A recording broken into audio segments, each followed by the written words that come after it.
Good morning, ladies and gentlemen. Can we please take our seats? We have the live streaming that has begun, and people, we hope, all over the place are about to join us for our conference.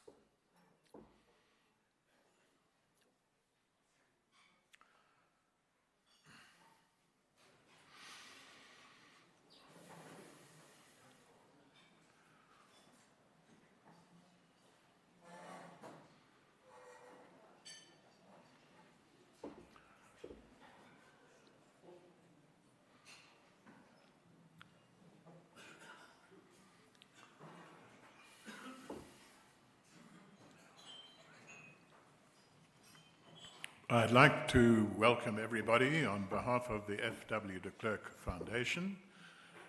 My colleague Chris Endres will welcome you on behalf of the Konrad Adenauer Foundation a bit later for our conference. Karl Marx said that the definition of communism is very simple. It is the abolition of private property.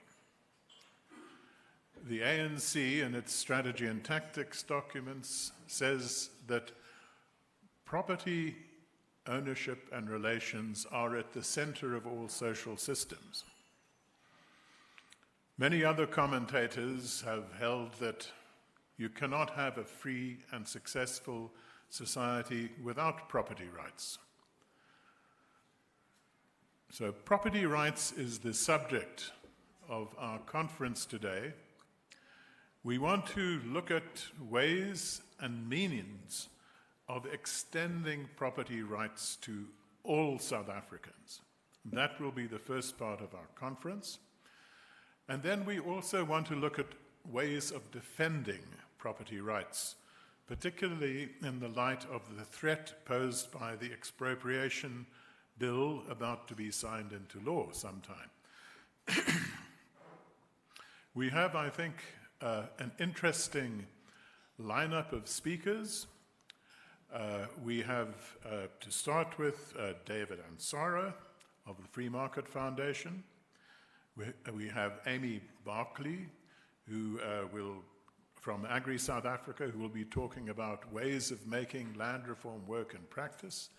David will be talking about the very exciting program that the Free Market Foundation has to extend title deeds to homeowners in disadvantaged communities.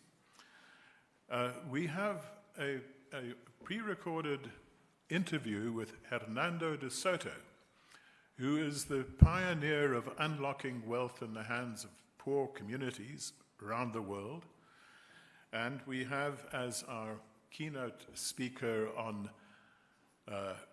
property rights, Pumlani Majosi, and he will be talking about the centrality of property rights for all successful societies. We then have a panel discussion. During the afternoon session, we're going to be looking at the expropriation bill and the threat that it poses. Anthea Jeffrey, who's perhaps the greatest expert on this topic I can think of, will talk about the origins of the expropriation bill and its implications. We will also have Theo de Jager, the CEO of SAI, to talk about the implications of the expropriation bill for agriculture and food security. And then we will have Dawie Rood to talk about the implications of the expropriation bill for the economy, for finance, for investment, economic growth, and then a second panel discussion after that.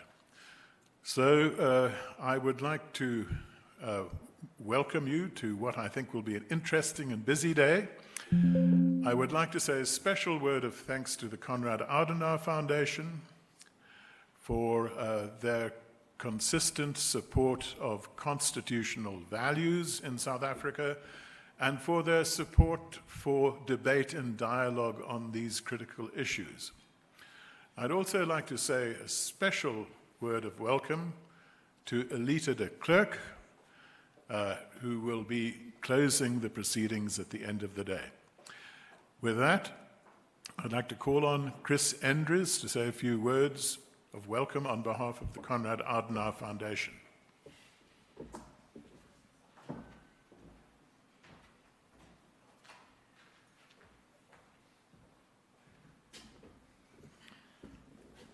Good morning, ladies and gentlemen, esteemed speakers, FW de Klerk, Dave Stewart, the FW de Klerk Foundation team.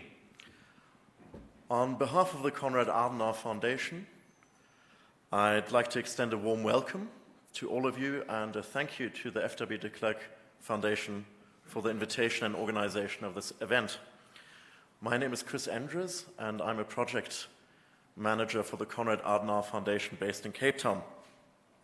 Unfortunately, my director and resident representative for the Konrad Adenauer Foundation in South Africa, Mr. Gregor Yeker, is unable to be here today, so I'm speaking on his behalf.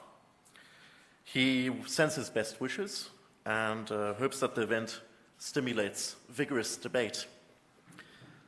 We are pleased that this event is being live streamed as well as being recorded, as it allows us to maximize the audience and also that today's discussion can be a reference work for the future.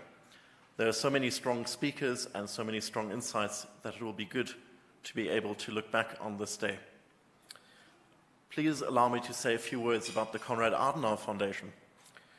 As a think tank closely associated with the Christian Democratic Union, the political party of Angela Merkel, we promote democracy, good governance, human rights, and the rule of law through more than 100 countries worldwide. We foster dialogue between policymakers, between actors from the private sector and civil society. We bring people together, like today, to embrace their societal responsibility, and we promote the establishment of professional networks and exchange for innovative ideas between countries and between different parts of society. And there's no denying that we could not do that without strong local partners in each of our countries, and the FW de Klerk Foundation is one of these strong partners. Today's event focuses on property rights. In the program are specialists from South America as well as South Africa, and there will be panel discussions to allow for debates. From our German perspective, it is clear that property rights underpinned the social market economy, the soziale Marktwirtschaft, which transformed the German economy and society after the Second World War, and is the reason why Germany is seen as a role model for prosperity, social stability, and economic success. Certainty of ownership is, in our view, an important component of human dignity in and of itself. It encourages us to work and invest in the just expectation that we will earn the rewards of our efforts, and as a consequence, it protects our identity as a being that creates. More prosaically, property rights are also there to support human dignity in secondary terms. Property rights are a necessary but not sufficient condition for economic growth, through which rising incomes improve living standards. Property rights are not unlimited, however. There is no place in the world in which property rights are protected in an unbounded fashion. Wherever there is a state, wherever taxes impinge upon absolute property rights, wherever policy choices like separating mineral rights from surface land ownership exist, their property rights are bounded. A balance has to be struck between economic growth and the social context and safeguarding the common good. And the specific context matters. In South Africa, property rights are not a clinical subject, dispassionately viewed. Different ideas of property have been at the burning heart of South Africa's historical tensions, be it between the Dutch and the Khoi, the Trekboers and the amaXhosa, or the Voortrekkers and the British Empire, as a set of examples. Apartheid's fixed racial categories live on in the current government's perspectives on property. And it serves as a cover. It serves as a cover for a statist approach to economic management, at best, and exploitative kleptocracy, at worst. The effect is that property rights in South Africa are a potent weapon in political discourse, and this may drive economists like myself that pursue efficiency to absolute distraction. I mention all of this to make an important point. Evidence, as presented today, is not sufficient, especially in South Africa, especially in this topic. A balanced property rights regime has to be provided in such a way in South Africa that people can identify with it and can understand why the legislative proposals of the current government damage a human dignity that is equal for all of us. Today's conference on property rights is part of an emotionally charged political debate that will define South Africa's ability to become a better country. And this is a significant responsibility for all of us to bear. I therefore wish you wisdom, but also compassion. And I thank you for your time.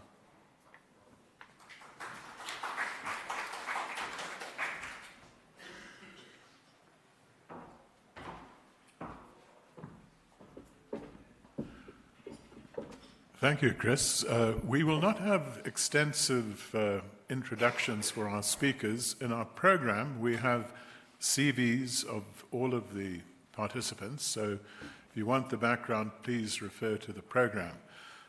Our first speaker will be David Ansara of the Free Market Foundation on his exciting, or the Free Market Foundation's exciting program to issue title deeds to people in disadvantaged communities. But he's asked me to start off his segment with a video on the work that they're doing in practice. And after the video has completed, David will then make his presentation.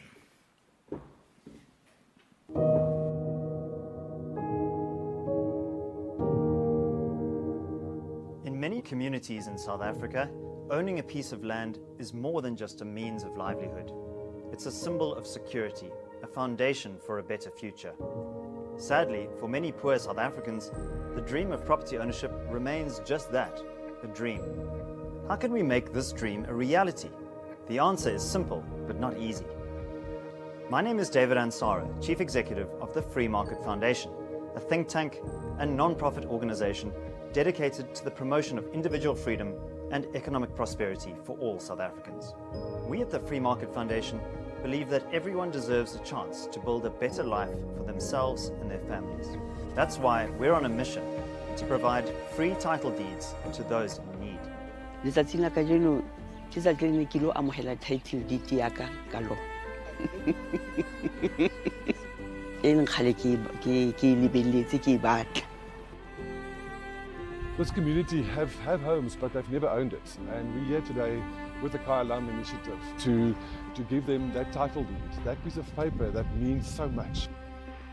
In 1913, the Natives Land Act effectively robbed black South Africans of their property rights. These fundamental human rights were further eroded during the apartheid period. Despite the advent of democracy, many South Africans still live as tenants of the state, eking out an existence on the margins of South Africa's economy. That is why in 2010, the Free Market Foundation launched what was perhaps the most important voluntary initiative to support private property rights in South Africa, the Kaya Lam Project.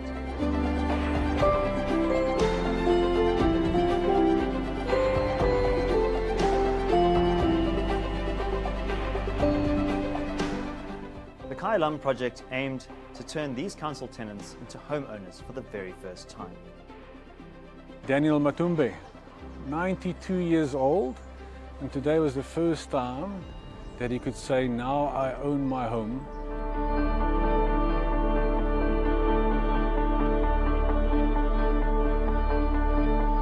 It changes my life a lot because I was a tenant, so now I'm having a place that I will call it my home for my kids and me, so that I'm very happy that I have a land.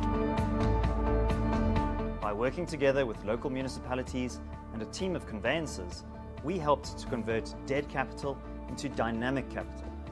It took us 3 years to transfer our first title deeds. In October 2013, exactly 100 years after the signing of the Natives Land Act, the Kaya Lam project symbolically handed out 100 title deeds to beneficiaries at its inaugural ceremony. Since then, we have been busy extending property rights to council tenants across the country. In fact, the Kaya Lam project recently celebrated a major milestone. I'm proud to announce that we recently completed 10,000 title deed transfers. Over 3,000 of these transfers took place last year in 2022.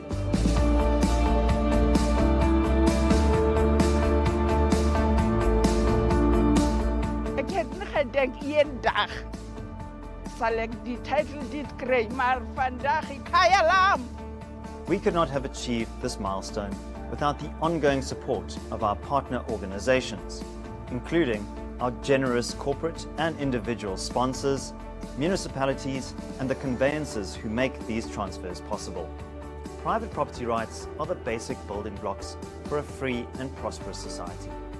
Research shows that countries with strong private property rights tend to get wealthier over time. Property rights allow poor people to invest and upgrade their homes, to secure collateral for a loan to finance a business venture, or to settle disputes over their property. The economic benefits of private property rights are undeniable. But perhaps more important is the recognition of the fundamental dignity of property owners. Kaya Lam ke a le leboha hobane ke a kgolwa ke lona le ntseng gore le tle mona le re letlise title deed tse. Ke a le leboha ntate Modimo a le ba le a le tshireletse. Ke a leboha Kaya Lam. Halala Kaya Lam ke a leboha. We do not see the poor as a special category. Poor people are ordinary people with the same hopes and aspirations as you and I. Let's give them the dignity and the agency that they deserve. If you care about turning council tenants into property owners, please support our work at Kaya Lam. For a mere 2,950 Rand, you can help to secure ownership for a home that is worth approximately 100,000 Rand. You can't get greater bang for your buck. All donations are tax deductible. We also encourage more municipalities, corporates, and individuals to partner with us. With your help, we can bring true, lasting home ownership to all South Africans.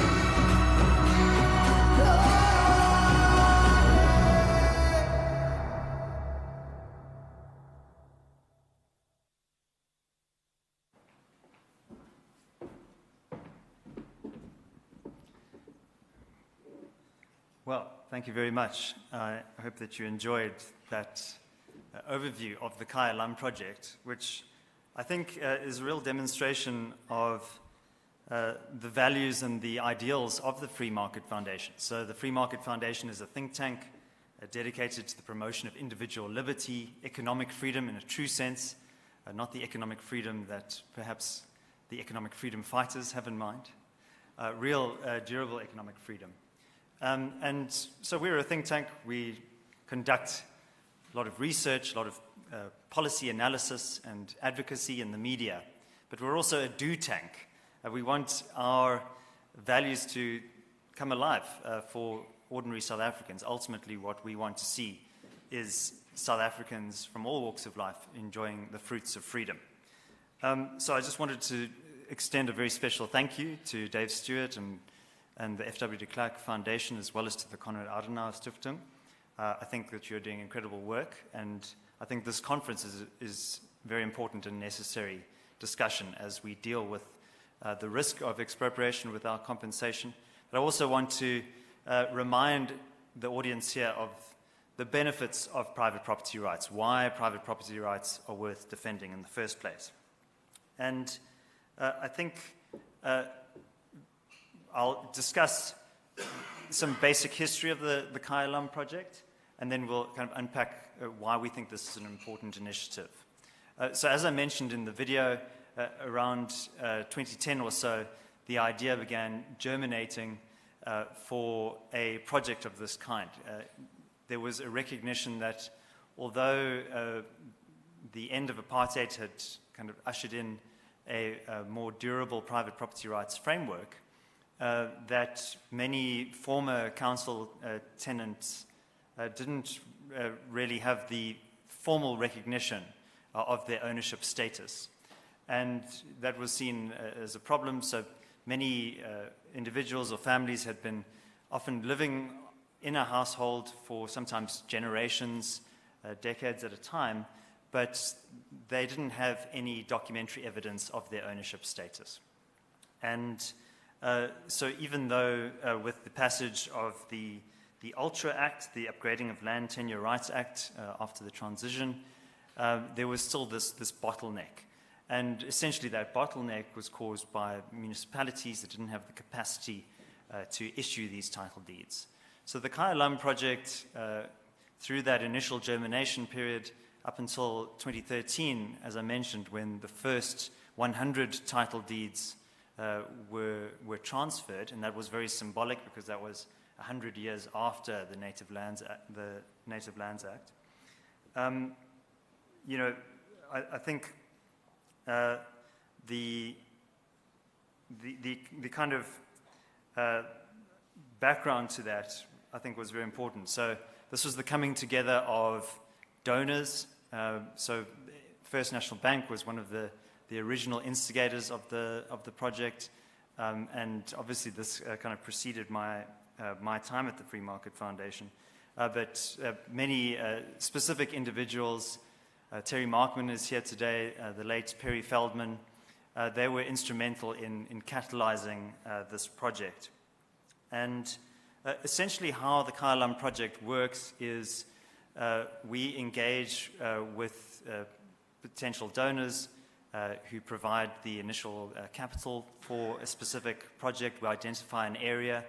So we've been mostly active in the Free State, in Ngwati municipality. Many of you will be familiar with Parys, Viljoenskroon, Kroonstad, those kind of areas, Vredefort. And, you know, that was for circumstantial reasons. So the late Perry Feldman, who I mentioned, was residing there. Searle and Lorna Sachs, who are very instrumental in this project, are still very active there.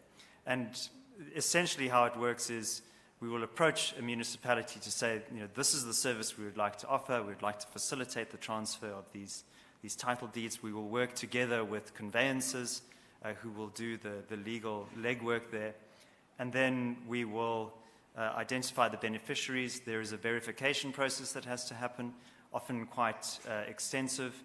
And, you know, this is often very kind of practical, getting your hands dirty kind of work. So, for example, in Ngwati, what often happens is we've hired the services of a gentleman with a loudhailer who drives around in a bakkie telling people, hey, listen, you can potentially be a beneficiary of this program.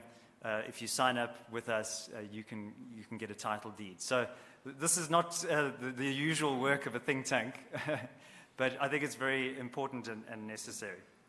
And then this all culminates in a title deed handover ceremony, a transfer ceremony, and you saw some of the scenes there. And really, this is an incredibly emotional moment for everybody who's involved. There's, I think, a lot of bureaucracy and red tape that needs to be cut to get to that moment. But I've often been struck by just how much buy-in we have from the municipalities. There's, I think, a political dividend that many of the local politicians yield from that, so they're very keen to support that.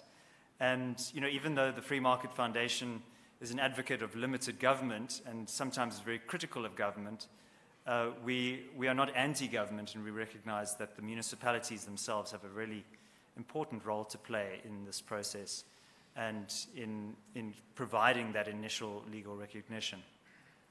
And so I think the benefits of this are really very obvious, but I think it's still worth spelling them out. So I think that firstly, there's the economic benefit.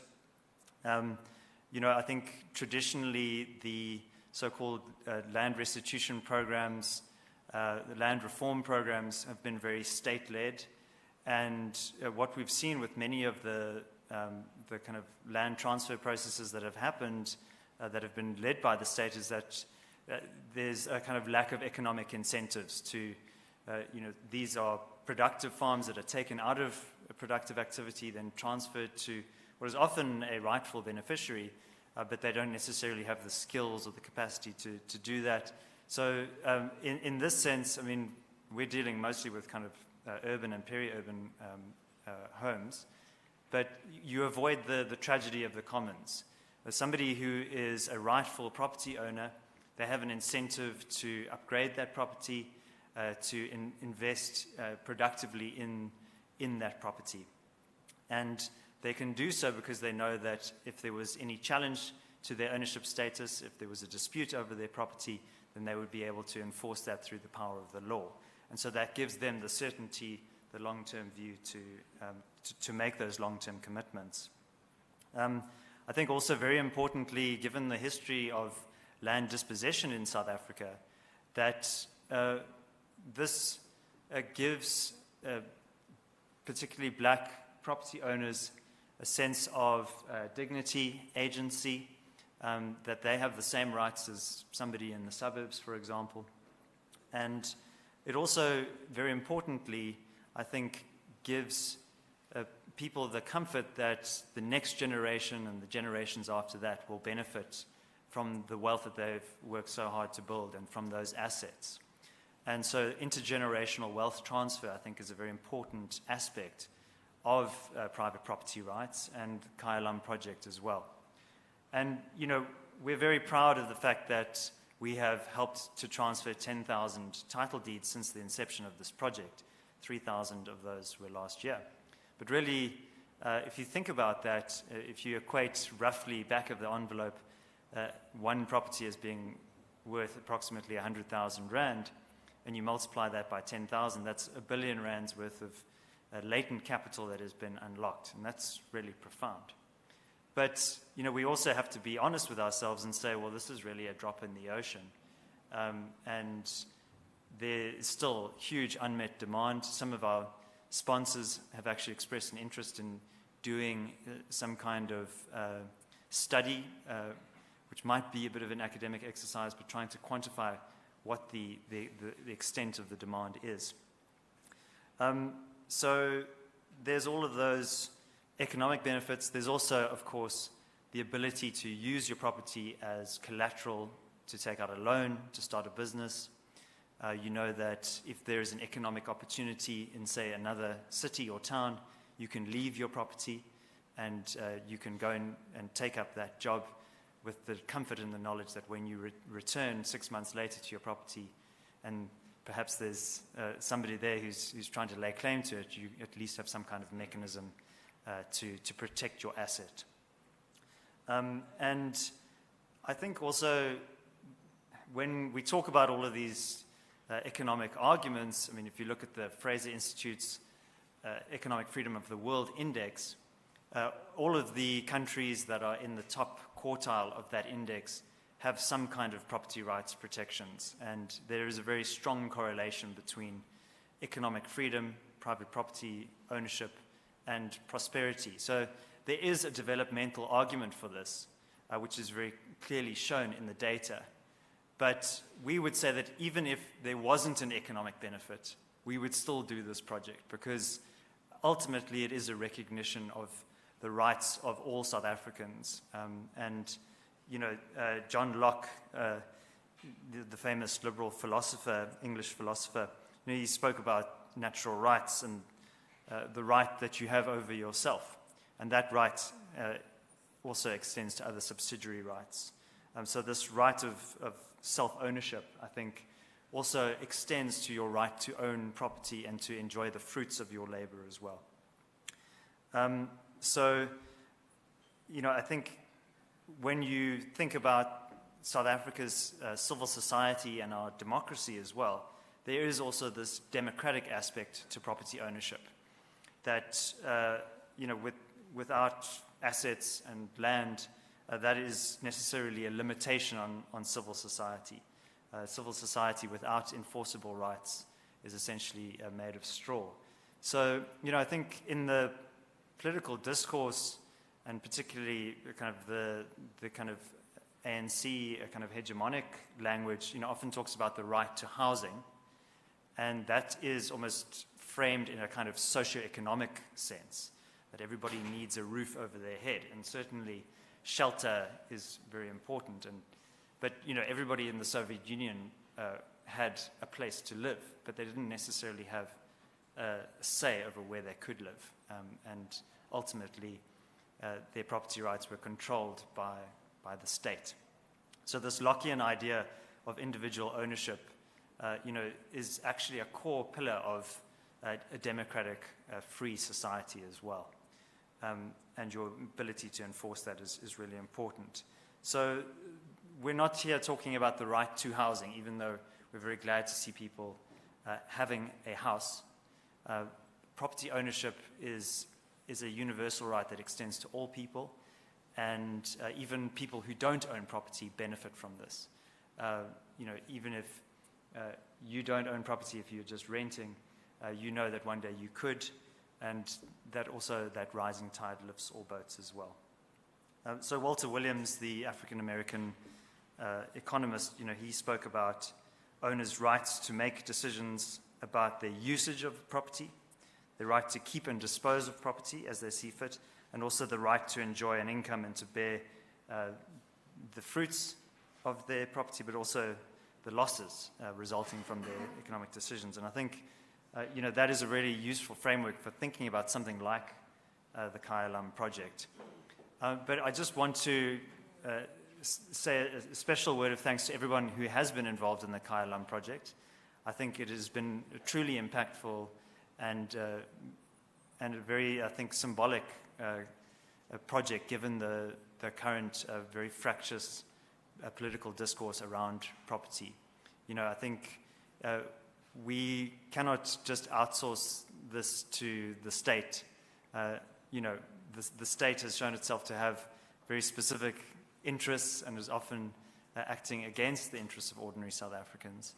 We need to empower ordinary South Africans by diffusing ownership as broadly and widely as possible.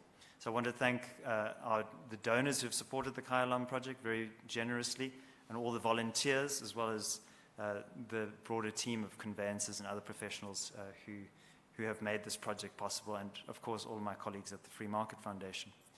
But that's it from me. I hope that creates a suitable context for the rest of today's discussion, and look forward to the rest of the sessions.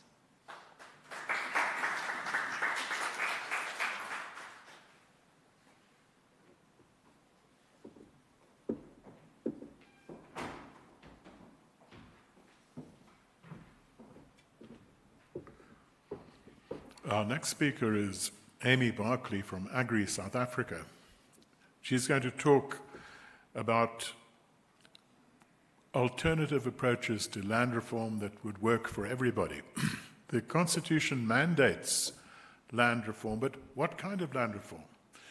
Land reform could be anything from the state taking over all of the land in the country under a custodianship system, the kind that the EFF wants, or it could be a system that ends up with real farmers owning real farms in the real world. So we'd like to ask Amy to give us some ideas about the thinking of Agri South Africa on how one could make land reform work in practice. Because property rights aren't going to work in South Africa unless they work for everybody.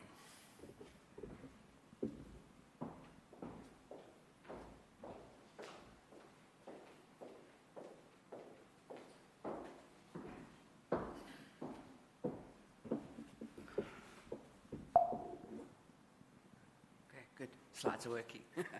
Good morning, everyone, and I'd like to say thank you to the FW de Klerk Foundation, as well as the Konrad Adenauer Foundation for this opportunity to be here with you today and to share the view that Agri SA has with relation to property and property rights and ownership and how it will work for all South Africans. I've got 25 minutes to solve a 20-year problem, so 70 slides to get through, ladies and gentlemen. You must focus. We're going to get through this quickly. I'm just kidding. It is 70 slides, but I'm only going to speak to some of them. It's to show you that I actually do know what I'm talking about and that I did do the research. But just to give you an overview, and we're going to get through this quickly and simply, but also bring some ideas to the table and also see where we can find collaborations between all the parties here today and those that are potentially watching in the future. So let's start with what is Agri-SA. You're like, Agri-SA? I've never heard of those guys. Who are they? Well, Agri-SA is very simply put a non-profit organization that deals with influencing. Yeah, we're influencers. Yes, what do we influence? Well, we influence legislation, we influence advocacy, and facilitation. So that's a very nice way of saying we try and bring all the parties together that are part of the agricultural sector in South Africa. And we focus on legislation and getting everyone to work together in relation to that legislation so that it becomes something useful for South Africans. Not just a group of South Africans, but all our farmers, all our guys involved in agriculture, whether it's direct primary agriculture or secondary or processing agriculture.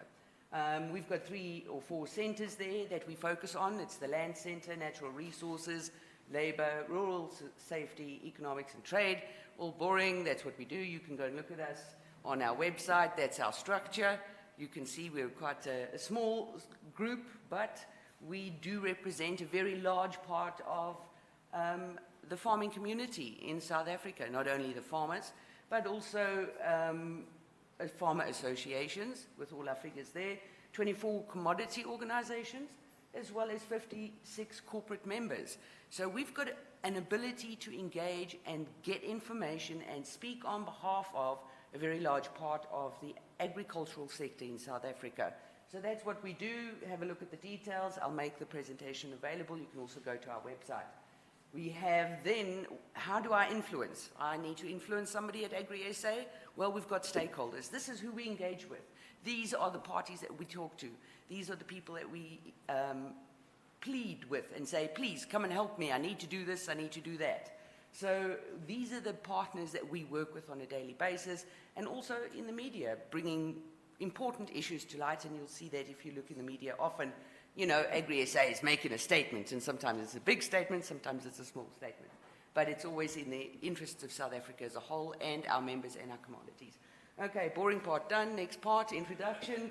What am I actually going to talk about today, and how am I going to fix agriculture and land for South Africa as a whole? Okay, quickly, the duty to implement and land reform and restitution. So who's got the duty to do that? That's the question I'm going to ask, right? I'm going to look at current land reform restitution achievements, so how well have we done so far, and previous projects that we've implemented. Okay, we'll go quickly through that. Challenges, that's important. We need to look at the challenges that we've faced so far in South Africa. Who are the role players in this dynamic, question, as my colleague said? Land is not only a small question in South Africa, it's a social question. It's about the heart of the country. So who are the role players? Who are the people we need to be dealing with? As well as the financial aspects and the simple question, how are we going to make it all work? Okay, so we're going to go through the slides quick. So Section 25 of the Constitution, as already discussed, places that duty squarely on the state. And the fact that we find this written into our Constitution as an absolute must, you see there, it's a must, okay, on the state. They have no choice. There is no discretion. They must do it, okay? That is really, really important for us to bear in mind. The fact that it made it to the Constitution shows how very critical this is to South Africa and its people, to every single South African.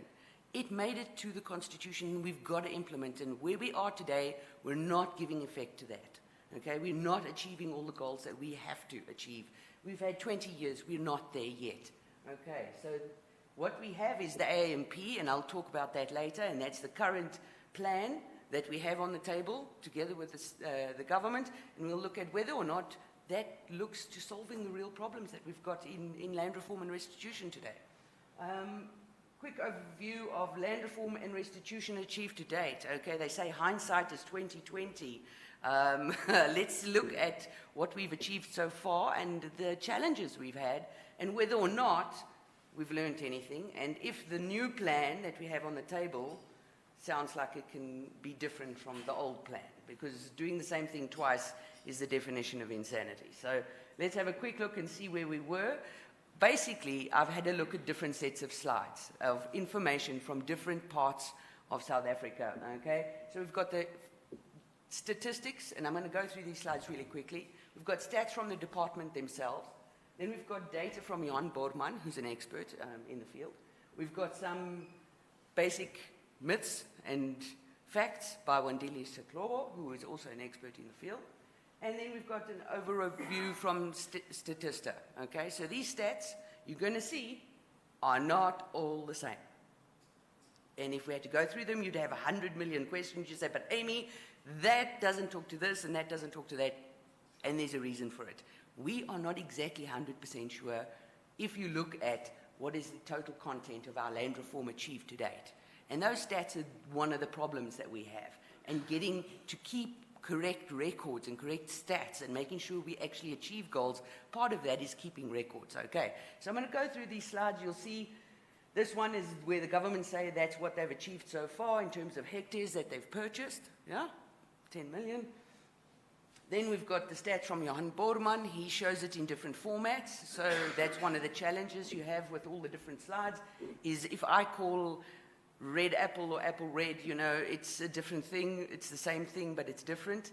So the stats, just how you present them and the information that you're comparing with another, apples with pears, is sometimes why we seem to get different information.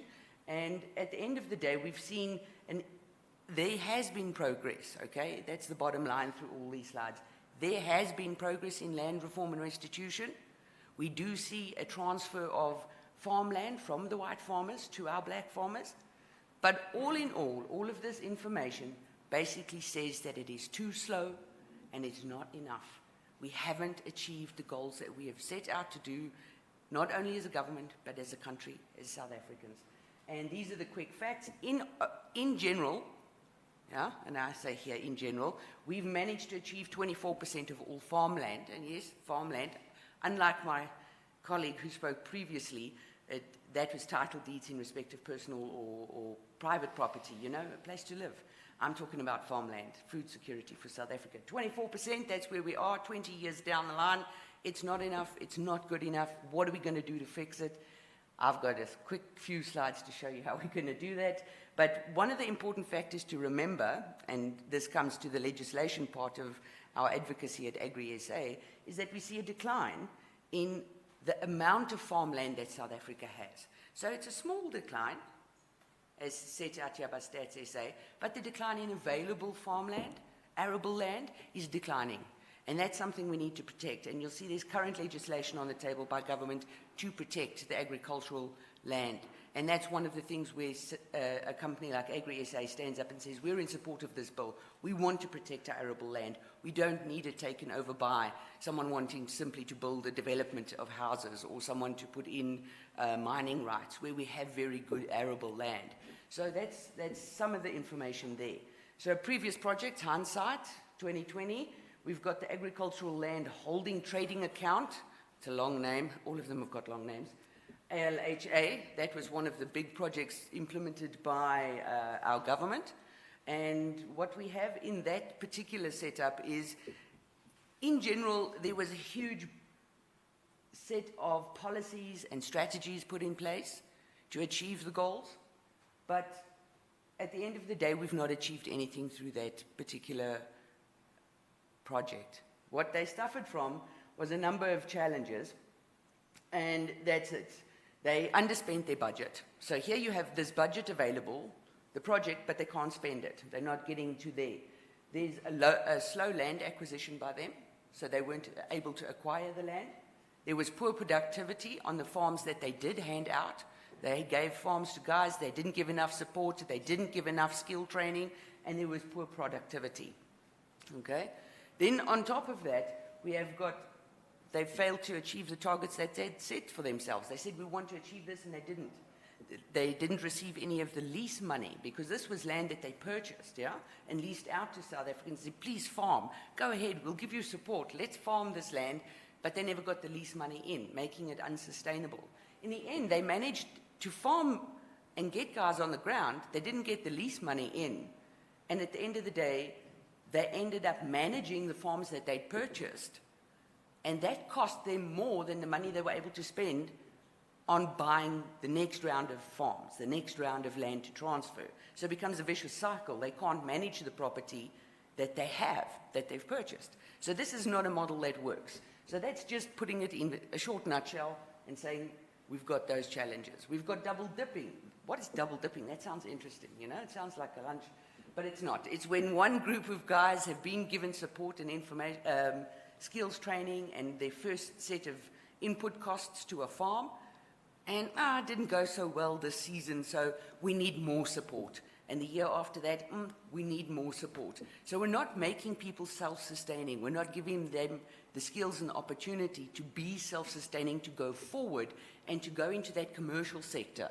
They're not able to do that. These projects haven't achieved that. Okay. So then we've got, as part of that program, they had RADP, that's the Recapitalization and Development Program. I've highlighted some of the numbers and information there for you. Basically, it didn't achieve either any of the things that we wanted to, because they did manage to spend a lot of money. You can see the big spend there, yeah, 12 billion, on a number of farms, 5,407 farms. But in the far right-hand column, we see the basic return on investment. What did it achieve? Did it impact? What was the impact? The impact wasn't great. We've seen some impact there, but in general, it's not what we're looking for, right? It's not achieved the goal. So as a single individual project, this one, by government, also didn't achieve its goals.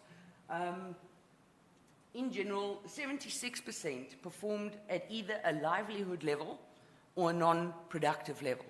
That is a huge failure rate. 76% is a huge failure rate, okay?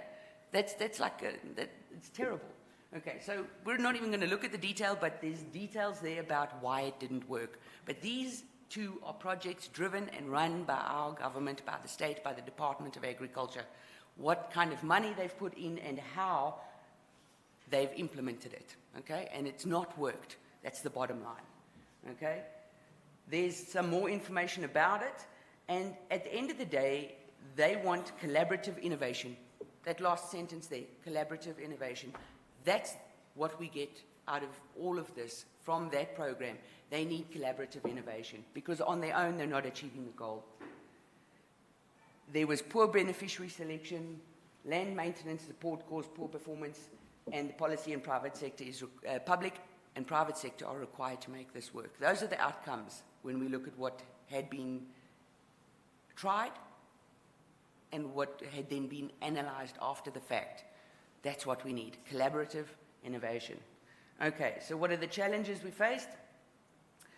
The long paragraph on the left-hand side, that's the statement by the department.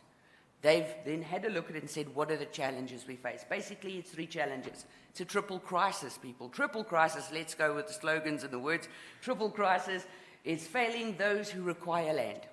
They acknowledge it. They failed those who require land. We've also seen that there's rural poor and the growth of the agricultural sector, that's not been achieved. And there's no job creation. So it's a triple crisis. That's where they find themselves now that they've looked back at what they've done. Government says that's where we are. Okay? So identifying the challenges, they've looked at this and they've said, okay, we're going to implement a new plan.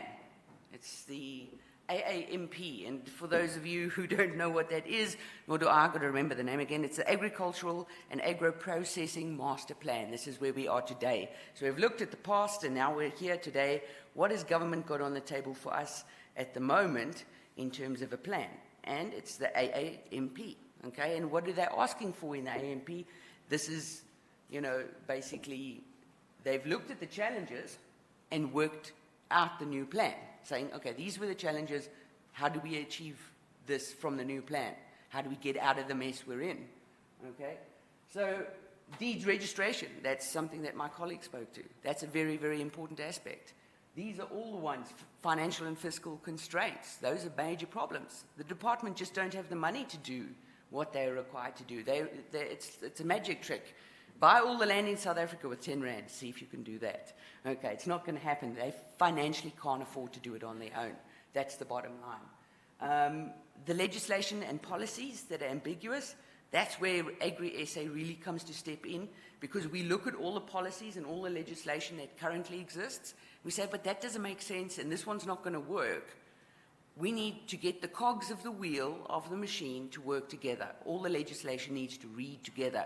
So that's what they're busy with, and you'll see there's lots of new legislation, of which one of them is expropriation, and we'll get to that later today, I'm sure, as one of the topics, as Dave said.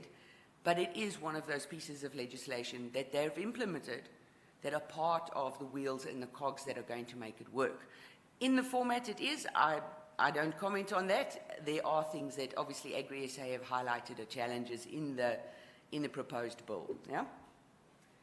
But moving on, obviously they've looked at all the challenges, and hopefully the new plan comes with solutions, right?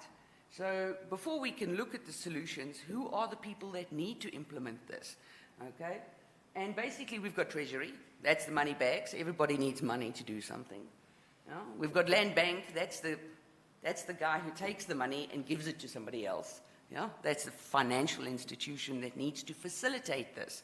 Because the government themselves, the Department of Rural Development and Agriculture and all of that, can't give the money to Joe or to Paul or to Peter.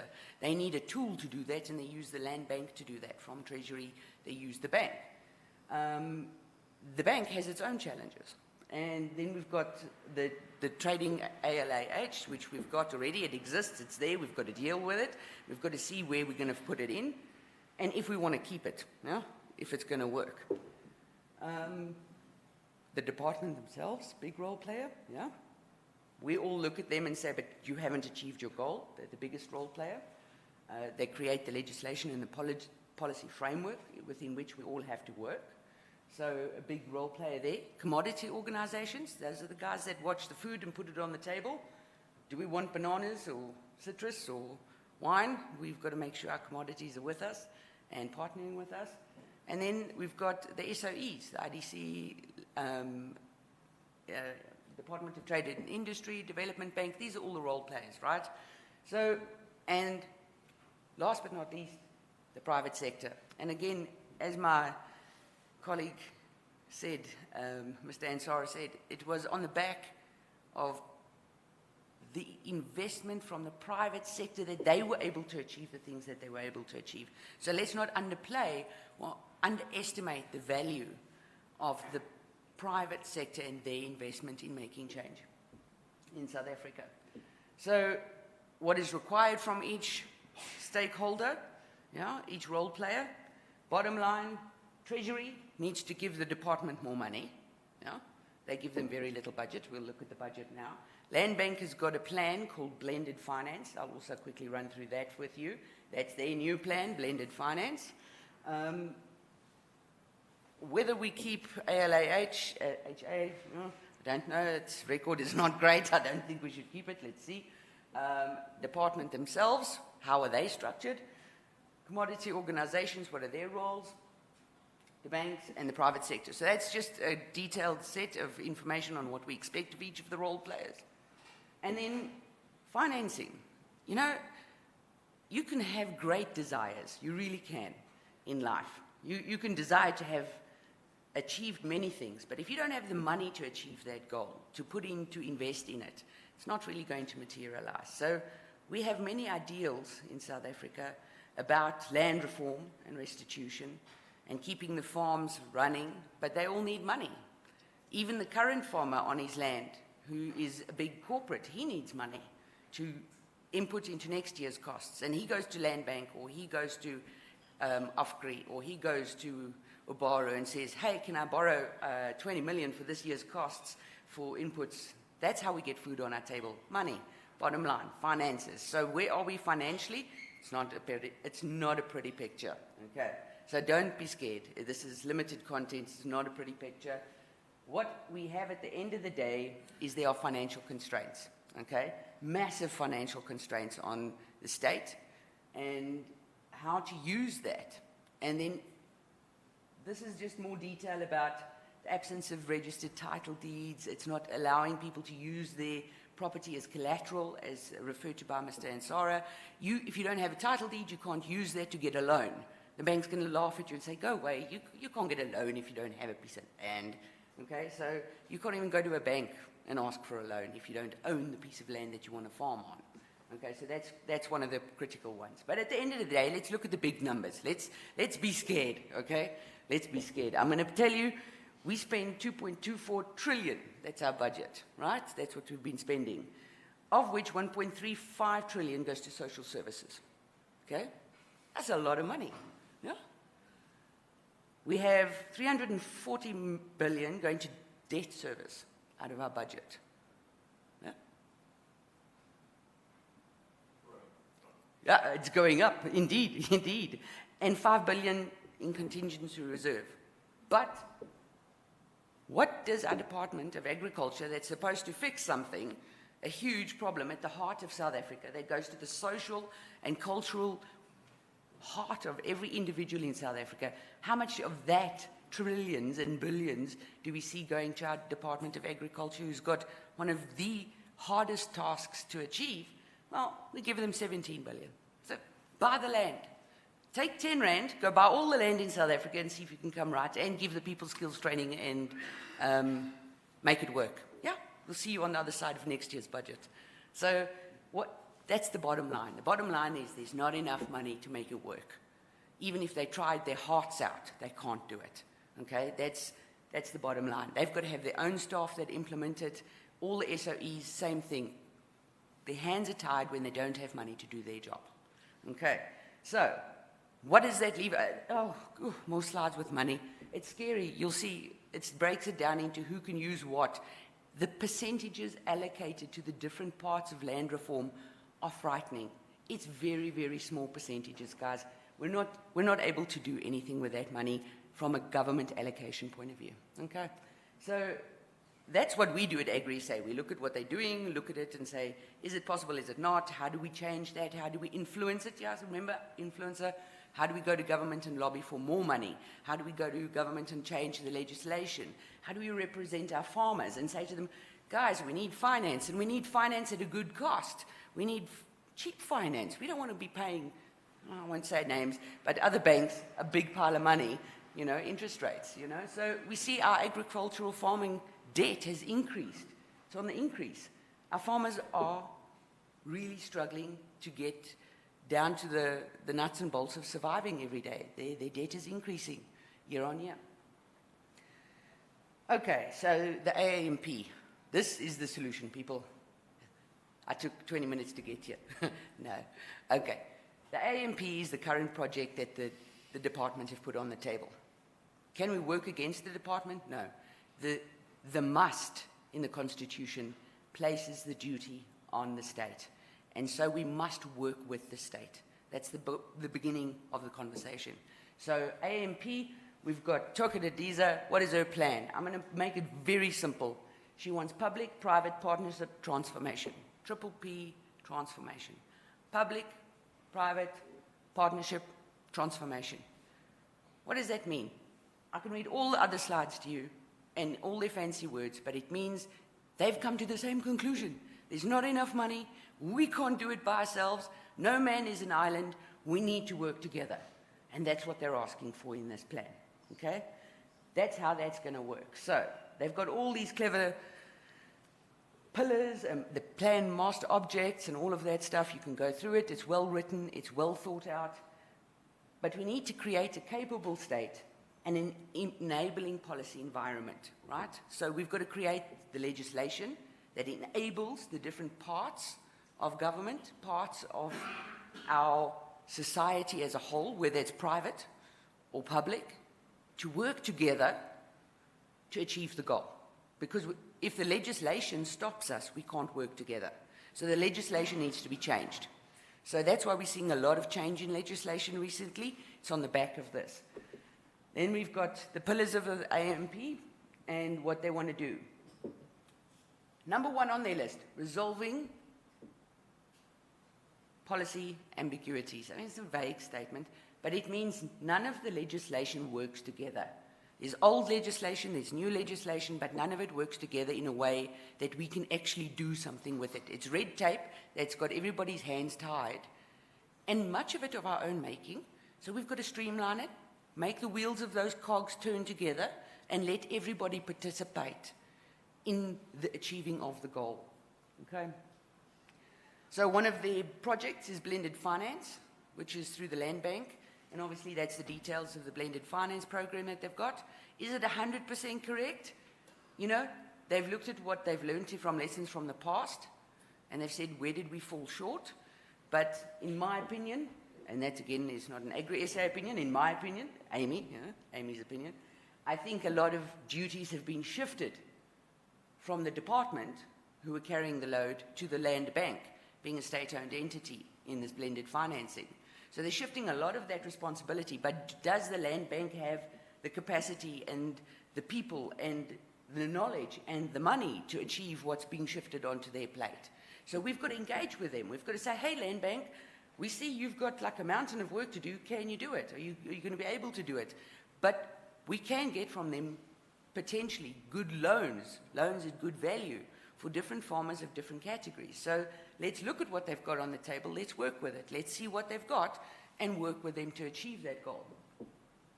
So then more detail, and then obviously your number of points you get to achieve. There's all the details about who gets blended finance. It's a plan, okay? It's not a perfect plan. None of them are perfect plans. But it's learning from the lessons in the past, okay? But they've got a big load on their back, and this is basically the structure at the end of the day. So far, we got 650 million. No? Yeah. Again, just I want you to think very carefully about that number. 650 million. I mean, I can run away and buy an island and be happy for a very long time with that money. But that's not even close to the type of money we need to solve the problems of land reform and restitution in South Africa. It's a drop in the ocean. Okay, so they've given them this budget, but it's really a tiny budget. Again, continuing with the finance challenge, right? Hello, slide. Okay. Alternative strategies, that's what you sent me to tell you. Okay, so the answer to this is to look at what other projects have been implemented by our private sector. How did they work? Were they good? Did we learn from their experiments, their plans? And that's correct. We need to have a look at what the private sector have been doing. And we can look at those now. But the bottom line is we've got to take lessons learned from a government. Now we've got to take lessons learned from the private sector. We need to bring it all together and work together through the AMP to build something that is effective. Okay? We've got some really great stories here, but also on a small scale. So I'm going to be honest about it and say there was a lot of projects. There's the Grain SA, Beyond Abundance, very successful, but also based on the financial ability that they have. The scale is still small compared to what we need to achieve as a whole. It's a very small portion. Great project, great work. They've got the skills, they've got the know-how, they've got the people on the ground, but on their own, Grain SA can't make a big difference. Then we go to that. That's a great project, right? Okay, all the details, Grain SA, successful. And we've got the Cane Growers Association. They also did a fantastic job. Now, again, they spent a lot of money of their own and that of the private sector in achieving really good results. But again, in a limited area, in a limited commodity, on their own, working in a silo, got a plan, lessons learned. I'm sure they've also got their lessons learned. Yeah? That's all their slides. I just put it in because if I send the slide pack out, you can look at it. You can look at the detail. It's about sharing information. It's about us collaborating. And if I don't give it to you, you can't use it, okay?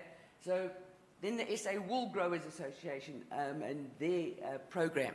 Also, a wonderful program, small scale, development, really achieved, really good numbers, but again, not on a big enough scale to make a massive dent in the big question of land reform and land restitution in South Africa.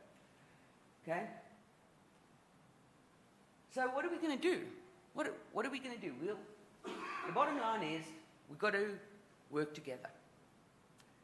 Giving somebody a piece of land doesn't mean that they're going to farm and that they will be successful and that they will become wealthy. Land isn't that the only answer. Yes, it's important to have your own title deed, but I can't just give you a piece of land without skills training, giving you input costs, making sure that you know how to go forward and enter into the market and get off-taker agreements and be able to go down that value chain and send your goods to a market where you actually make a profit. And that's some of the challenges the really good farmers are facing, that have been on the ground, but they're not getting into the market. They're not able to sell their goods at a good rate. So we need to tap into all the pieces of information that we have all over, the commodity chambers, all of those guys on the private sector, plus the land bank who works in isolation, plus the IDC who works in isolation, and the development bank. Every one of us is working in a silo. Every single commodity, every single Afgri, Baru, all of the guys that have got passion for the agricultural sector, for keeping food on the table. That's what we're talking about. The passion is there. The people are trying. The government are trying, but we're all working in different directions. And through the AAMP, which is something that's on the table now, that invites us through public-private participation, transformation. We're invited to be a player in that role, right? And the bottom line of that is Agri-SA is that influencer, is that person or that institution that can bring the parties together. Okay, we represent a large portion of the farmers of every color, race, and creed. We represent the farmers of South Africa. We represent the commodity chambers, a lot of the corporate environment. Bring them together to achieve Triple P transformation. And yeah, it sounds like it's going to be wonderful. It's going to work 100%. It's not. It's going to be hard. We need finance. We need to work together. We need to bring our passion together to make it work, to keep food on the table, and to bring back the things that are very fundamental to South Africa. And land is not only a question of a piece of land or a title deed. It's about culture. It's about the social impact it has on the community. You've got a farm that's been in the hands of a farmer and his father and his father and his father for 100 years. They know that land better than anybody else. And when they see new legislation written and it says, we're coming to take your land, that goes to the core. They're scared, yeah? And then you've got a guy who's not had land. He's been living on the land all along for generations and generations. But it's not his land. He doesn't have the title deed. He can't go to the bank to get a loan. Yeah? There's some people that just want a subsistence farm. They want to live in a particular way with a particular lifestyle. This is a democratic, beautiful country with many cultures, many, many people of absolute passion and strength. And I think only by bringing all of us together through organizations like Agri-SA that can do the talking on your behalf, who can represent at legislative level on behalf of all the parties, can we really make this work? And I implore every single one of you here today to bring what you have, what knowledge, skill you have to the table, and let's put it together. We can't fail anymore. We can't have a 76% failure rate. That's embarrassing. We've got to make this work, guys. So thank you for your time and listening to my very long and short 76 slides, but I just want to get to the heart of the topic, and I hope that this brings everyone at least to the point where we see the only way forward is together and bring all our skills and knowledge together. That's from me. Thank you so much for your time.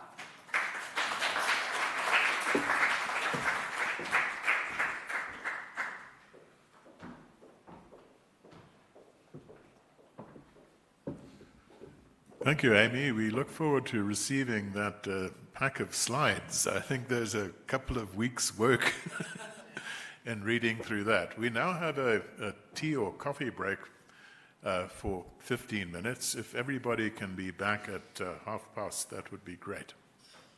Thank you.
Ladies and gentlemen, can we please resume our seats for the next session?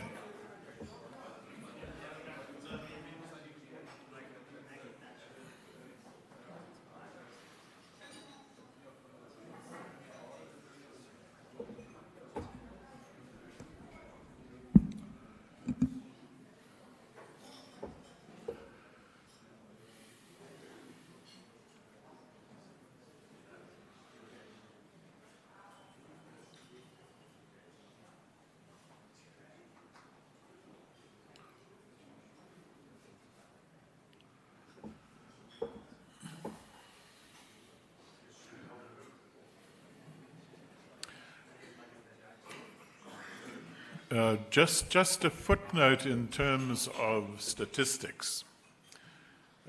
We see figures bandied about 17 billion this, a trillion that. But what does it mean?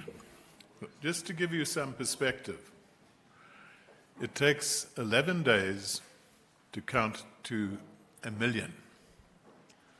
It takes 31 years to count to 1 billion.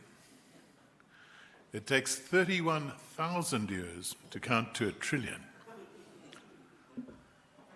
We say 10 billion this, 100 billion that.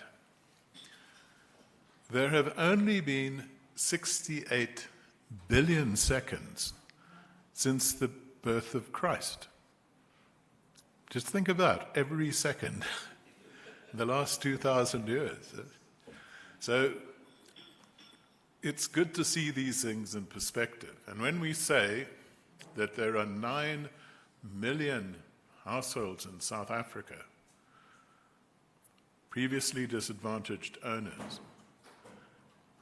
and when we say that the value in those homes is anywhere between 900 billion rand, if it's 100,000 rand, per house, to 1.4 trillion rand if it's 150,000 rand per home, then one must see that in perspective. That is worth twice to 3 times the value of all of the agricultural land in the country put together. This is by way of introduction to our next point. I was very lucky to be able to get Hernando de Soto to do an interview with us on his incredible experience in unlocking wealth in the hands of slum dwellers and peasant farmers. He is one of the best 82s I've seen. He's young enough, or in looks, to stand for the American presidency. But in fact, he's standing for the Peruvian presidency, and I understand he's the front runner. So we're now going to have a look at the interview I did with him last week on his incredible experience.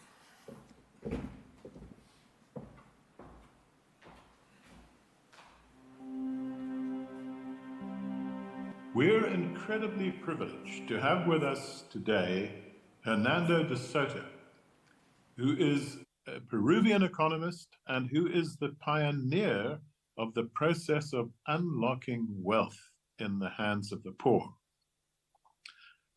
I've been talking to Hernando about the kind of challenges that we in South Africa are facing, the enormous challenges of inequality, the challenge of unemployment, the need for land reform, which is included in our constitution, but the very positive fact that we have 9.5 million households, previously disadvantaged people who own their own homes, and that these homes have a combined value of anywhere between 1.5 and 1.8 trillion rand, which is 2 or 3 times the value of all of the agricultural land in the country.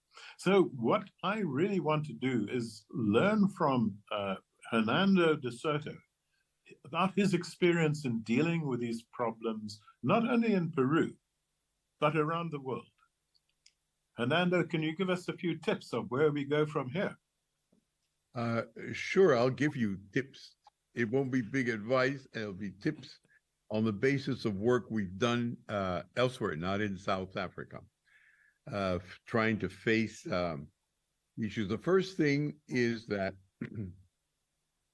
when we started our reforms, we built a system of popular feedback, which means that we knew that making any reform that's worthwhile is going to be polarizing. There will be one side that wants to do everything, wants government to take over everything, wants to collectivize, and of course wants to expropriate it, the simplest thing. And the other ones who say, well, of course we've got to do reforms, but if we do, but these reforms could affect our credibility. Who's going to invest? Who's going to create capital around an insecure situation? That doesn't happen. So we found that the stabilizing factor was, how do you get people's opinion? And we established a system of popular consultations, systematic, that actually went to the World Bank afterwards. I think we got $240 million for it. It was the flagship of the bank for many years. I think they're going to reinstitute it again, which was called Doing Business. And the idea is that whatever reform you want to make, you want one way or another to find out from the bottom every time that you make a proposal what people think about it. Get the complaints. And there's no agenda. You just simply get the complaints. And then you'll find out that a lot of the information that is necessary to find what is reasonable, what has to do, you'll actually get from the people directly themselves. And the way it works is television. We had the biggest channel on of the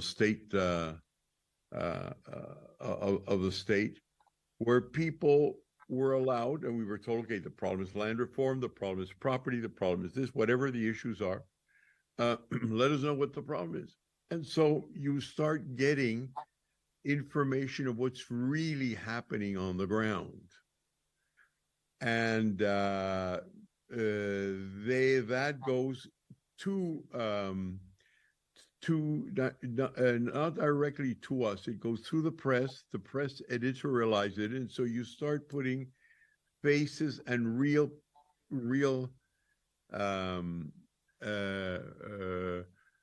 problems in front, so that when you get to the point that you decide whether it's you're going left or you're going right, the reply is never it's left or right. It's somewhere that's reasonable. And I would sit there with the president of Peru, 4 hours. We had the highest ratings on television, just going through the different complaints. The complaints also meant that we had the right to take people in tribes, in communities, and people in the state that was a second level, to also be able to manifest themselves regarding the problem, so that we could see what all the options really were. And then whatever reform took place afterwards was a reform that was done on the basis of some kind of touch with a social contract. In other words, I'm not giving you a first direct reply of what you should do, but what I'm telling you is that whatever we did, we made sure that we were in tune with an evolving social contract, and that everybody got into the game directly, aside from the contention of political parties, just simply make sure that we had all the right information. So I think that was a very important part of our. That was a very important part of the exercise. An important from that exercise came, for example, the fact of what were the rules of the game in what I think you would call the townships, in the slum areas. What were the rules of the game in tribally dominated areas? What were the rules of the game where everybody had mining claims, but nobody dared go in because there was violence or whatever it is? What are the rules? What is it that works? And on the basis of that, try and concoct everything. Because the tendency, of course, always is those people that were, in our case, were trained in Maoist China or were trained in Patrice Lumumba University in Russia, or I don't know, were trained in Stanford University, came with different ideas. So the debate that was produced in the West took place also in the South when there were other and very different options. The idea, and also what it allowed especially is to address the issues in terms of the interest and the language that were understood by the people who were the majority of the voters. And that was, of course, very, very important. You know, we didn't ask questions because we didn't bring in psychologists and say, what do you think is property? They would come up and say what they thought property was. And from then on, you were able to structure the languages. So the first thing is to get very, very close to the people who will finally, because they take to the streets or because they vote, will make the decisions. And that set a climate, if you want to, for getting together, getting the information. It's not all there, Dave. We thought that there were no titles, for example, in many places. And there are titles. It's just that it happened under an administration. The place got disorganized. They weren't there. There are maps, all right? There is a way of settling claims. And the idea is bring all that forward so that whatever you do, you pick up what's really what's really being exercised at the ground, and you get rid of lots of prejudices. It's an incredible amount of prejudices that do exist, and you find out that, for example, in our case, a lot of tribal chiefs of people from the Amazon, right, or tribal chiefs of people of the Andes, which is different, understood perfectly well what the do's and don'ts were. They just didn't have a channel through which to express it. And at the end, everybody wants a wealthy country, wants an organized country, and therefore, by having public consultations that allow individuals, a citizen as such, to express oneself, you put a sort of, you don't have the traditional 800-pound gorillas. You had 800 gorillas, each of them saying things independently, and you were talking to individuals as opposed to organizations. And what was the spin-off of this? This sounds like a really fascinating process, a consultation. Were you able to unlock that value in the hands of the people living in the slums? Yes, we not only did that, we got title to all to the people that were also living in the agricultural sector, and because they came up with concrete problems, not problems that at the end were well exposed but you couldn't see the outset. So today, for example, if you take the case of Peru, I'd say that probably 90% of the urban sector is titled, and 80% would not be titled. But the issue is really the following one, which undid some of our work, if you want to, which is, are you going to give them title for what? Because the general idea is that a title in the libertarian Western sense of the word means the right to exclude. This belongs to me, so everybody else is excluded. I decide what I do, right? But as lawyers always say, a title is really a bundle of sticks. It not only tells you whether you can exclude, but it tells you how you can exclude and what you can do it. So, for example, I walk around, my life is composed, the other day I was able to take out my wallets. I've got about 27 cards. These cards are an expression of all the things I own and all the things I'm authorized to own. right? So if I put on my credit card, I didn't bring it with me, and put it into an ATM, what I feed is information about the value of my property or the amount of money I am ready to give in a short amount of time or in a long amount of time.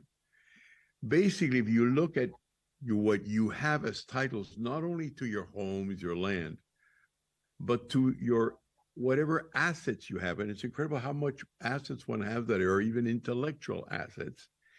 Each of them is not only made up of identity, which is helpful because if you're ever going to buy, sell, merge, do whatever you have to do, you have to identify yourself, but is really basically a permit. In other words, if the person you're demonstrating your right to assets is a bank, what they want to know is if you're going to pay. So they're going to ask different things than somebody else who wants to know what are you going to do with the water, because you have to share from a common river or common lake, etc.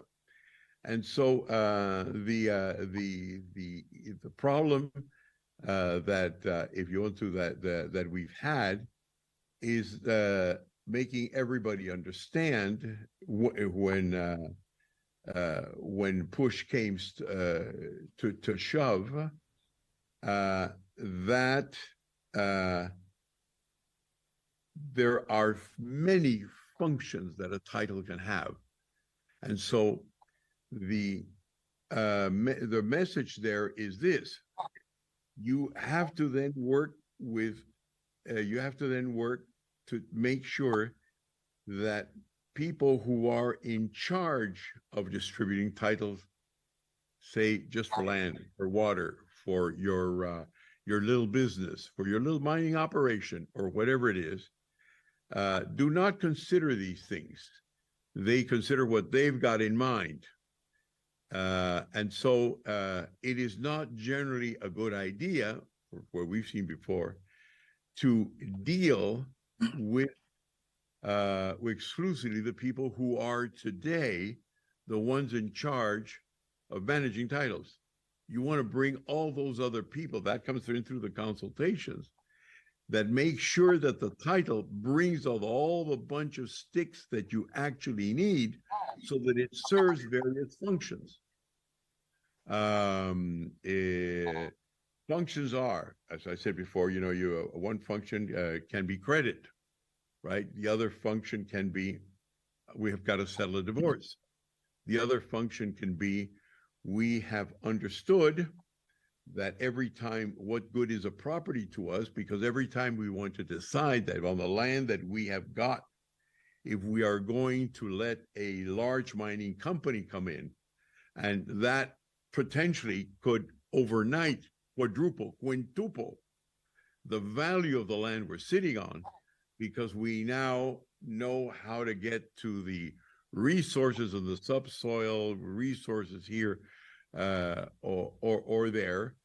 The way we are organized at the level of the tribe means that every decision has got to go through a whole communal approach, a whole system of putting various things together, but not in an atmosphere that is convivial or that gets to the results, but in a political atmosphere. And so the general idea is there are places where communities work. There are aspects where communities make a lot of sense. But what can I tell you? For example, I live here in a community in Peru, and I come from a place called Arequipa, but I like taking decisions together regarding roads, public infrastructure, et cetera. But whether I sell my house or not is nobody else's business. So you got to make sure that all the aspects of property are there. What gives a property its value? For example, talking about land, let's start talking about that, is the fact that that land, the title to that land can travel, because you never know who's going to use it the best. What good is the fact that I've got land in the first line of buildings that has got the big window, show window to make a sale? What I've got there is my ailing grandmother. Wouldn't I be interested to trade it with somebody who needs a window to display whatever wares they're saying, and where there's a lot of traffic noise, and have my grandmother go where there's no traffic noise and make a lot of money in the process? The advantage of property is that it moves. It should move because its best economic use, the one that's going to give you wealth, depends on it being flexible. So the idea is, when you're talking about property, you are not talking about the physical object itself, but its value and what you can do with it. So you got to make sure that all those things are in place. And in an Anglo-Saxon society, in a European society, the people who take care of land are very specialized in one thing, and it's taken them 400 years when doing the feudal system to make that land travel and things be where they are. In other words, for the French, you don't put the Eiffel Tower right in the middle of your home. You don't put the sewage right in the middle of the Chez Maxime's. That's taken 400 years. So our job is not to imitate what the Europeans did over 400 years, but rather to find out how in 2 years we get to what took them 400 years to do. Because we can go, and that means that, and that's why I was talking about the consultation process, because the consultation process on TV with everybody around will understand that a great deal of the problems that have to do with how you can take property, which is sort of like Marx would have said, a tag that detaches itself from the physical object itself, is where a lot of the problems come. And the ideologies of the people trained to deal with the land, and what you really want to find out is what common people are saying, which can make a lot of sense. And your problem has very little to do with land, and it has a lot to do with laws and different parts, and that everybody would be in agreement with. I mean, there's got to be a reason, Dave. I mean, I know I'm getting off the track of property, if you want to, of property as one sees it for reform. But for example, we have seen with Peruvians that are squatting in Peru, that get violent in Peru, that say they don't want the law to be applied in Peru. The moment they go to the United States, they migrate because things have gotten pretty terrible here, and they're in the United States. They use the law immediately. The first thing they want to do is to get inside the legal system because it makes sense, to the point that the Pope, when he had his fight with Trump and he visited New York, Madison Garden, he said, how is it possible that there are 12 million people, many of them Latin American, of course, 12 million people are in this country and don't have a permit to be able to follow the law and don't have a title? In other words, these very same people that at home don't want titles because white man's going to take it. When you get in the right political situation, everybody wants a title. Everybody wants a green card. So the first thing is to make sure they can be heard, and that the property issue gets out of the confines where it's too rigid to be able to do any change. It's a political thing. Hernando, did you find that there was a kind of an innate appetite for property among all segments of the population? And once they were able to acquire property rights, did that change the way they interacted with what had been their house? Do they upgrade? Do they become involved in leveraging the property to start businesses and things of that nature? Yes, I've got a colleague in front of me who remember that there's various groups that, independent of us, who made a study of the reforms we had done. There was a lady from a university, Gustavo, I don't remember what the university was. Erica Fields. And one of the things that there are various things that she had pointed out. I forget what the major was, but the one of the things that was crucial is that first of all, the amount of credits that were given around were very important because you were able now to back up the request for money with something solid. I mean, basically, credit comes from Latin credere, I believe in you, because you got something to lose. Immediately, that makes money flow. But what was her big finding, which was really interesting? Yeah, but we're there. I just remember now that there was one of the biggest benefits. Well, first of all, okay, let me say from memory while Gustavo looks at it. First of all, everybody started trading land. Nobody was exactly where they wanted to be. Because it's you do things on the basis of a customary, and then once you do that, how do you move around? It wasn't around. Credit improved. You had addresses, therefore crime lessened, and it's automatic that it should lessen because the very characteristic of a criminal is somebody who doesn't have an address. So you're able to find out where there aren't addresses. You're able to spot the criminals. You're able to you get a lot of information if you want to from that. When we went to other countries, and that's one of the ads I was showing you, for example, Japan, where we learned a lot from, and we had a Japanese president at a certain moment. When they started their reforms, induced by General MacArthur, was the head of the occupying forces, and who wanted people to have property. The way you communicated then, Dave, was not through television. There wasn't television at that time. There wasn't the internet. What you had was posters. So 1946, here's a poster. And it tells the Japanese who are at the bottom. Here you have your, say, 50% of, no, at that time it must have been 80% of Japanese who lived in the feudal system. And we're told, okay, you now are in a feudal farm, etc. And of course, none of it belongs to you. And then they start saying, oh, no, yes. Within the feudal system, I get so many square meters. This has been traditionally my family home.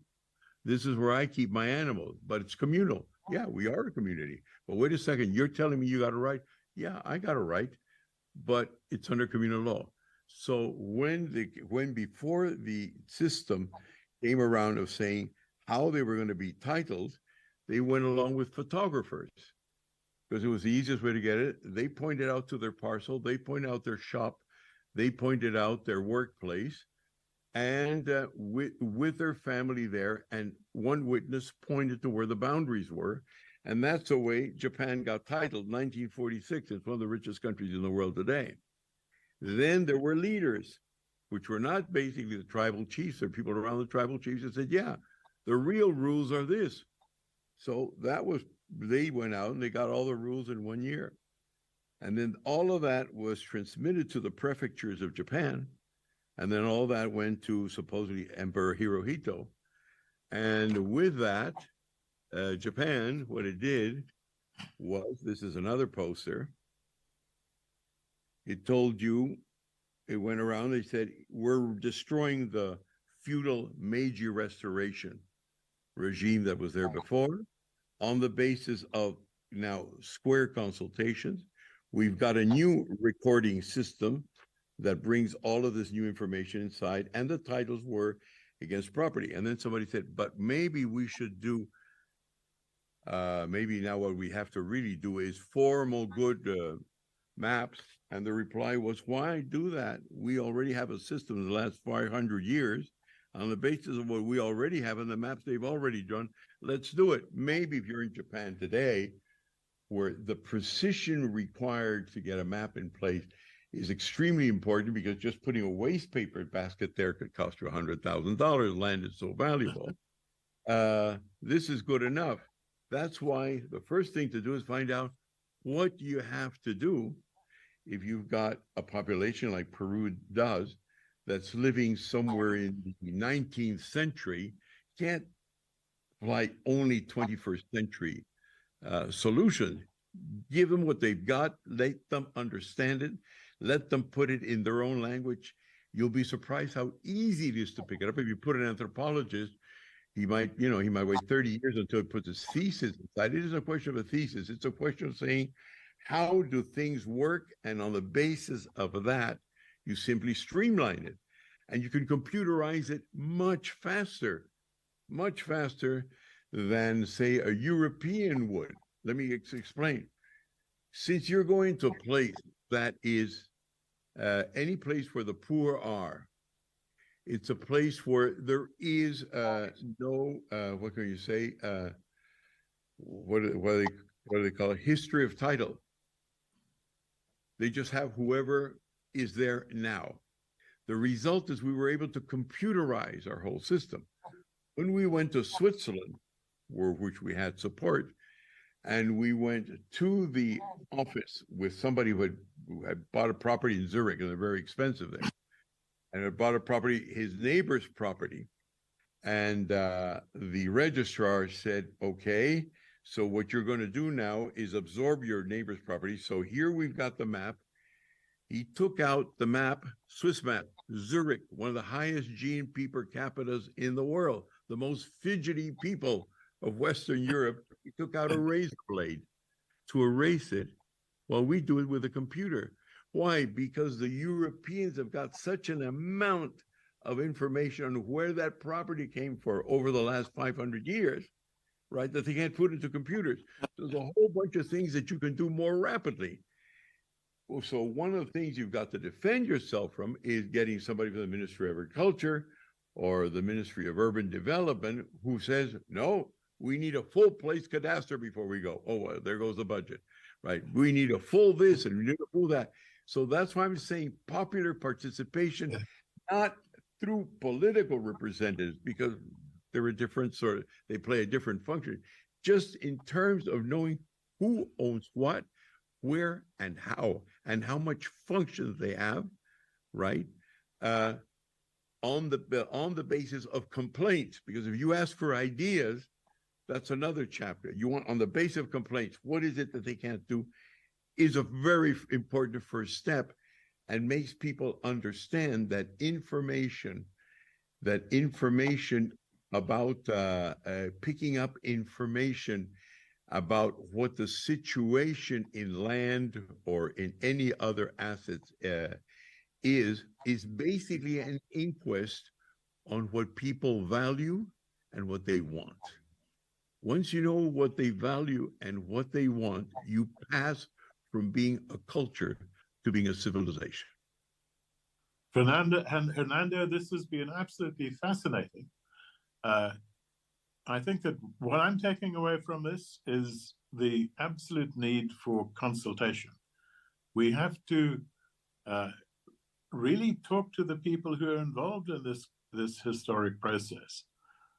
Secondly, there are so many resonances. You talk about the tribal chiefs in Peru and the involvement with land. We have that situation in South Africa as well.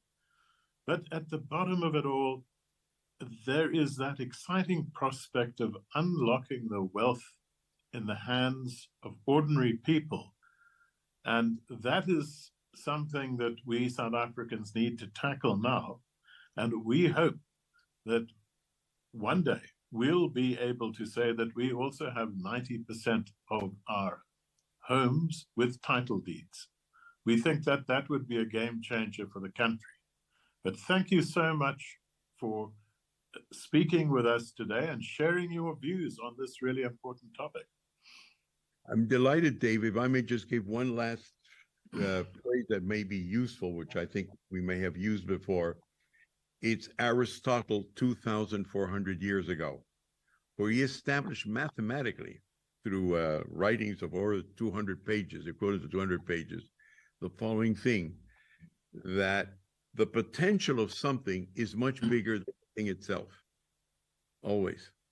So the important thing about the consultations is that people will tell you what they want to do with their land. So they're going to look at it as potential.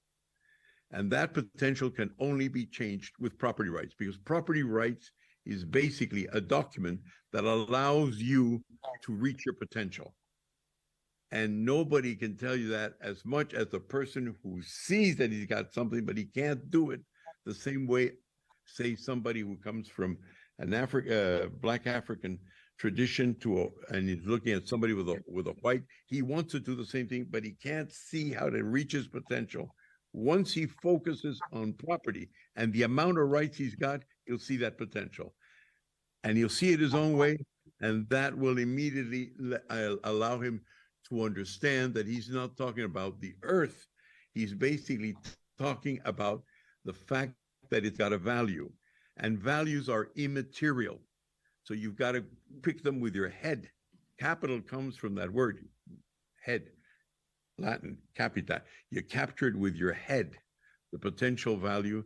It's not something that you talk about it, and it's an interior process, and it worked extremely fast. And then, of course, there are other problems, but at least we've started a first step in the right direction, I think, Dave. Well, thanks so much, Hernando, and we look forward to welcoming you in South Africa. I'd be delighted. I've been there various times, very quickly, unfortunately, but I love the place. You've got a great country, known for its huge amount of wealth, and which we all admire and will hope to learn from, because you've set yourself on a very important agenda, which is how you bring a country that was split into 2, 3, 4 parts into one. You know that better than anybody else. Is a task we wish you well with. Thank you so much. Thank you, Dave.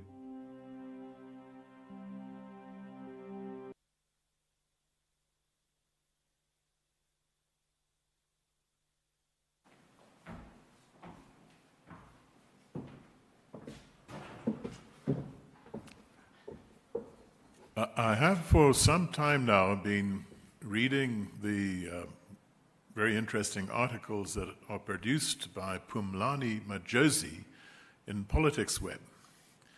And I thought we should use this opportunity to invite Phumlani to share with us his ideas on the centrality of property rights for all successful societies. Phumlani.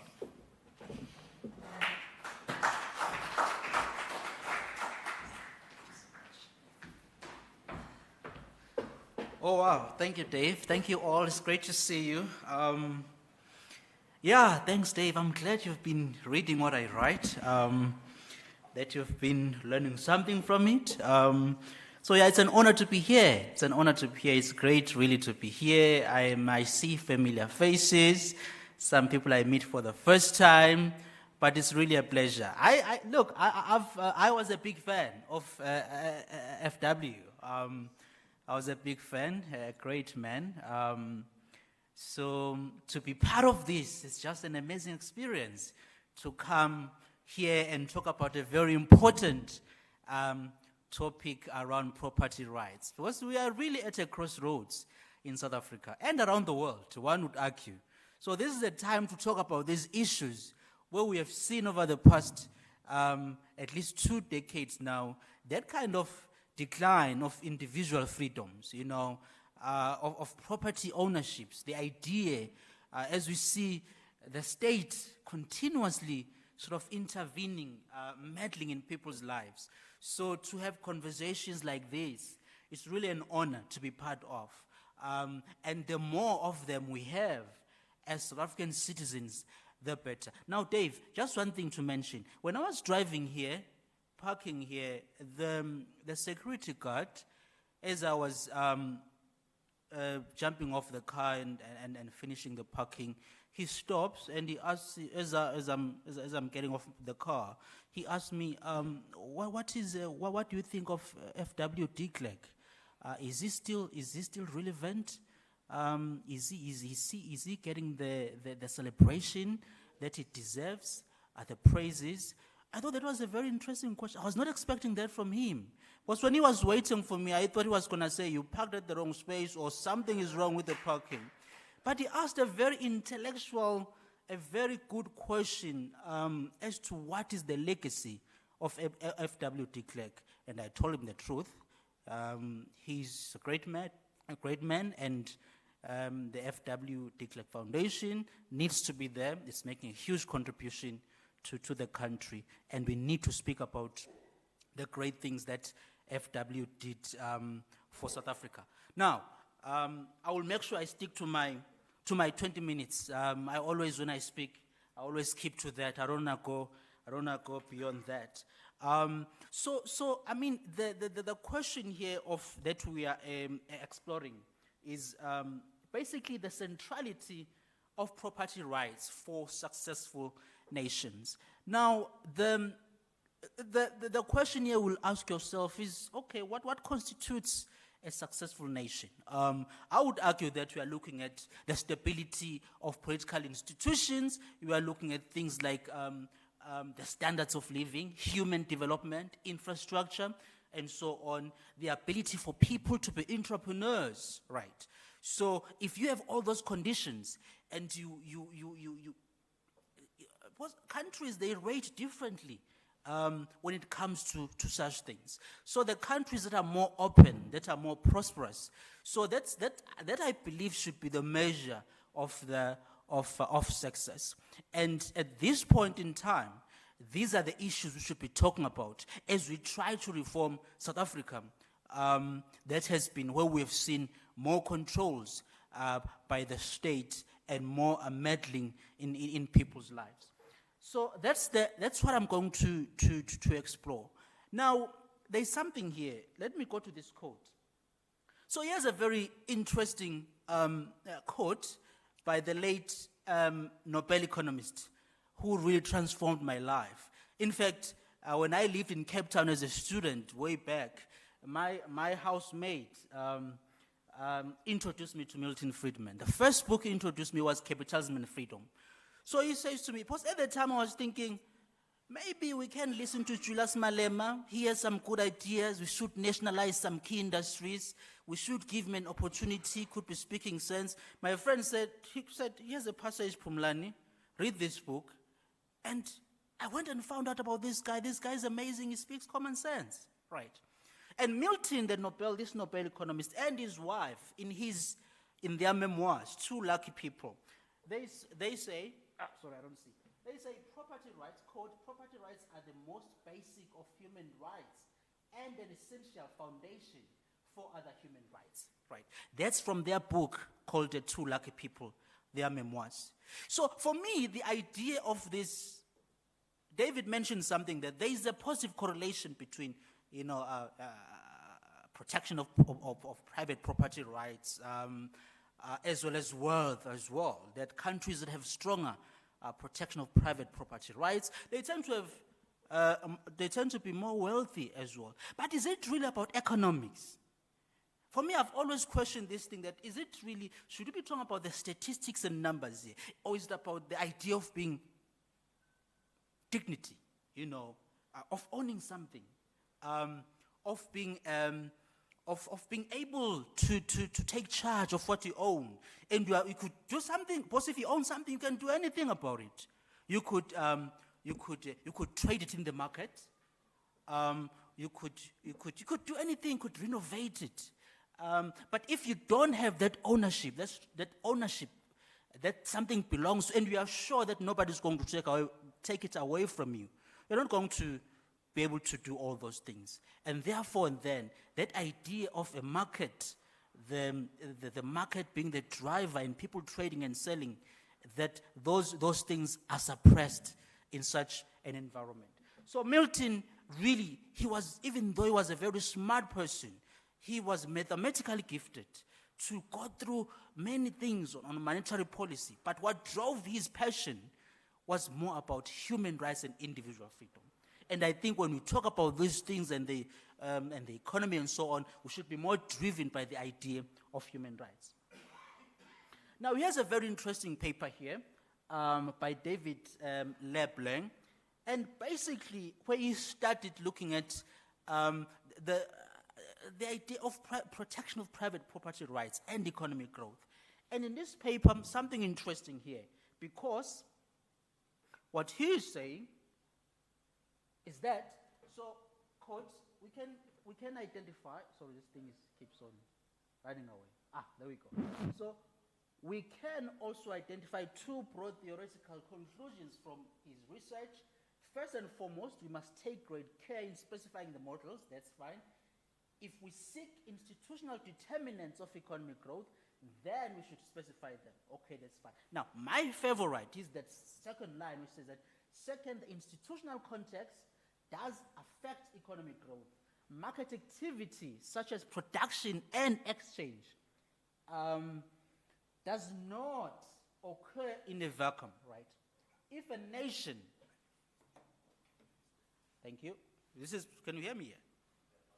Yeah, so now he says that if a nation wants to grow, then it must muster the political resources to reform the market and protect property rights. This remains definitively political decision, because we can never run away from the fact that to really get these things right, these are political decisions. Hence, I've always believed that it's important that citizens, they're informed about these issues, they have an understanding as to what really creates a stronger economy, why a freer market, a freer economy is better than the one that is heavily constrained. I'm not an anarchist. I believe that there's a huge role our government should play in South Africa.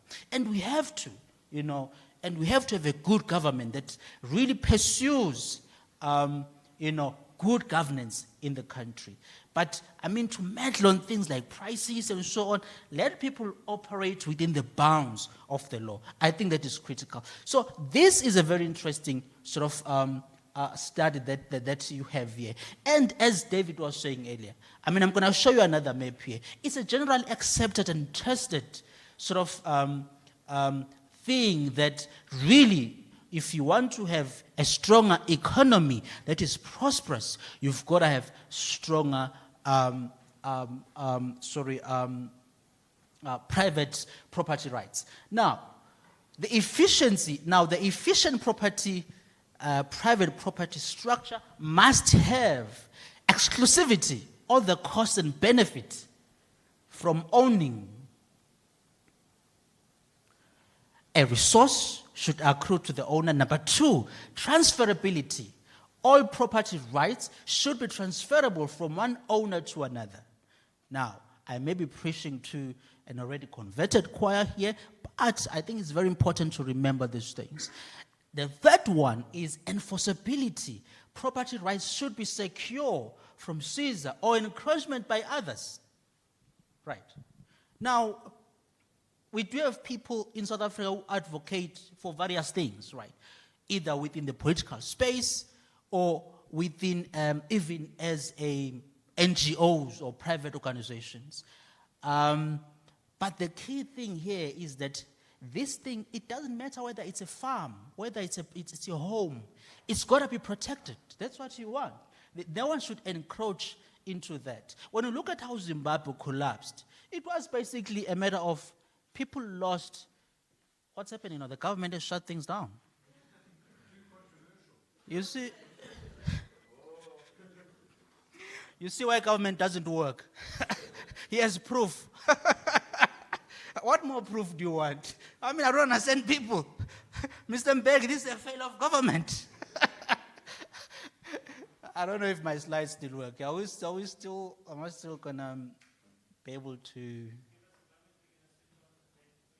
Okay, switch on the projector first. But so let's see how long I can speak while the projector is being sorted. Now,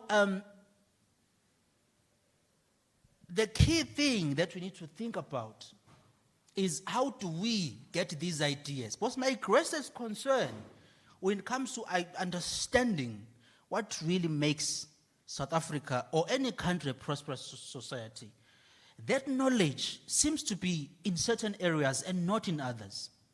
So now, the fundamental question we should be asking ourselves is to how do we transmit the message of the importance of private property rights out in our communities. Because at the end of the day, we are a democracy. In a democracy, you have many people who are really contributing to the direction of the country. And if we can empower them, and I like the Kalami project, I've always been a fan of it, because what it does is that regardless of whether a person is, whatever their views about the world and the ideas of government, but almost everybody wants to own something, and that thing to belong to them, to have a home, to ensure that they stay there, that their home is secured. Now, in many communities, which is what Kalam is trying to address, that is not there. And it's an issue that we have to address as citizens. Now, some people will say to you, well, there are countries where the state is the dominant owner of the land and so on. But even by principle, I mean, the most important thing, I strongly believe, is to advance the idea of empowering individuals rather than the state, right? Because protection of property rights is critical, regardless of whether you are a Muslim, whether you believe in a traditionalist, you believe in culture, whether you're an African or you are someone from a different region in the world. It's a really universal thing that we want to own as individuals. We want to own that property. So I just want to see if my projector there, I hope it's not yet ready.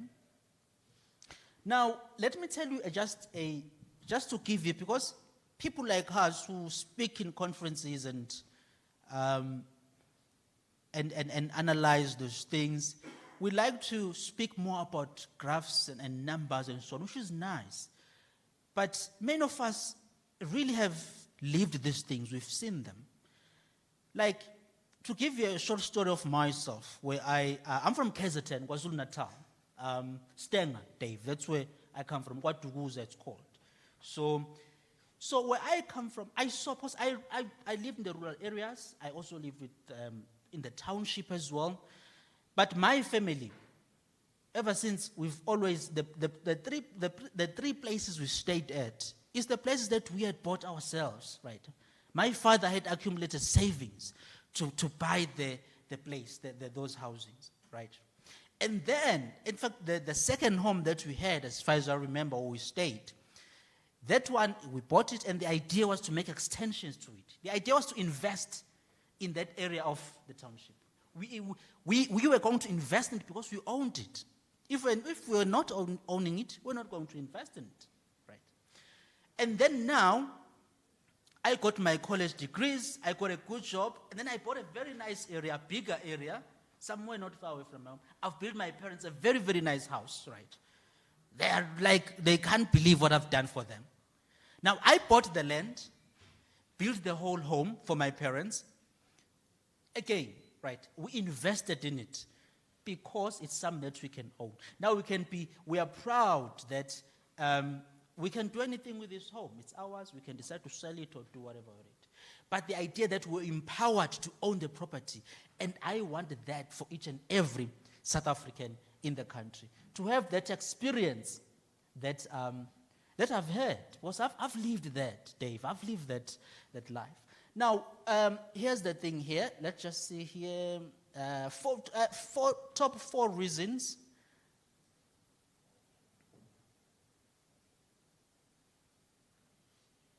It keeps going on and off now. I should be in the next slide. This is all government's fault, by the way. Now we can't see. The government doesn't work for sure. Oh yeah. So let's see here. Okay, top four reasons why private property rights lead to prosperity.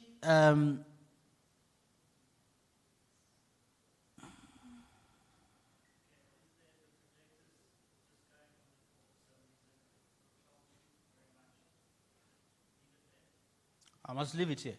I shouldn't obstruct it. Okay, let's leave it here. I will never be in favor of government. I know it. So, just let me see if I could show you.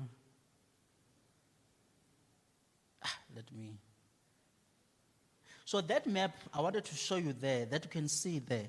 So this is basically private property rights protection around the world. When you look at what is called, or originally called, the Western countries, you will see that they have the better score. Now look at Africa here. Look at Africa. Either we don't have the data in many countries, right? There's no data. That's why it's white there. Or where we are, we're in the darkish side of that picture, which means that there is less or worse score when it comes to protection of private property rights. Now, when you look at that, and then you think about the levels of economic productivity unleashed from the West in comparison to our side here, excuse me, they are way ahead, right? Even by prosperity as well, even by GDP per capita, human development, all these things. Why? Because the idea of protection of property rights is central to prosperity. Now, I want to show you something else as well. Now, here's the Fraser Institute's Index of Economic Freedom. South Africa hasn't really been doing well here over the past 20 years or so. Now, this index, by the way, covers also this thing of to what level does a country adhere to property rights and to what level they are protected. I think many of you here will be familiar with this index. And South Africa hasn't really been doing well, right? So now, this is something we have to address, right? We need to create the conditions of ensuring that we can empower people that in this area that we can improve our scores as we move forward. Now, that does not only require public policy experts. I think it also requires citizens. We have this habit of thinking that really the people who are driving democracy or people who have the power to bring about real change is politicians and public policy experts. That elite can be quite troubling because in many cases it pursues dogmas that are anti-world creation. But if we can, remember, as one economist, Thomas Sowell, once said, Thomas Sowell said, in a democracy, the voter is really the player. So if we can empower the citizens to be able to say, if public policy is not going in a certain direction, it must be clear to politicians that your time won't be too long, right? Now, people can only really make an impact in that aspect if they do know how does this data look like, right? What are the trends here that are shaping this? And what does it mean for them? For their businesses in the area? Expropriation of land without compensation? I mean, you've been owning that place, you've been investing in it, you have a business use, and now the state comes now and says, actually, we need to get... What are the implications for that? What does it mean for the country? So if we can empower people to look at these things, and they don't have to be technical with graphs and so on, but the basics is what we need to communicate to them. Now, these debates in South Africa, they tend to be racial, but economic productivity is not really, if you have the right expertise and knowledge and the right human capital, regardless of your color, you do well if you provide something to the market.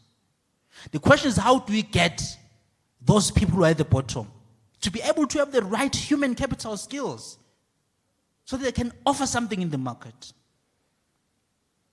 It takes creating the conditions that will ensure that we have a stronger marketplace, a country where we have really good education, a country where people can invest in property, people can be able to buy and sell, or whether it's their labor skills, whether it's also their goods and products that they are selling. So, I mean, for me, this thing, mainly what I would say is that, yes, the data does speak there. It speaks for itself, that the countries that are freer, or the countries that where really there is protection of private property rights, they are prosperous. But it's less about that. It's the idea of dignity for our people. Because so long as there is government control and we don't empower them to own the stuff or their property, then their dignity is eroded. So those are the things that I just wanted to pass by. So I'm going to end up here. So thanks, Dave, and thanks for all. Though of course government disrupted the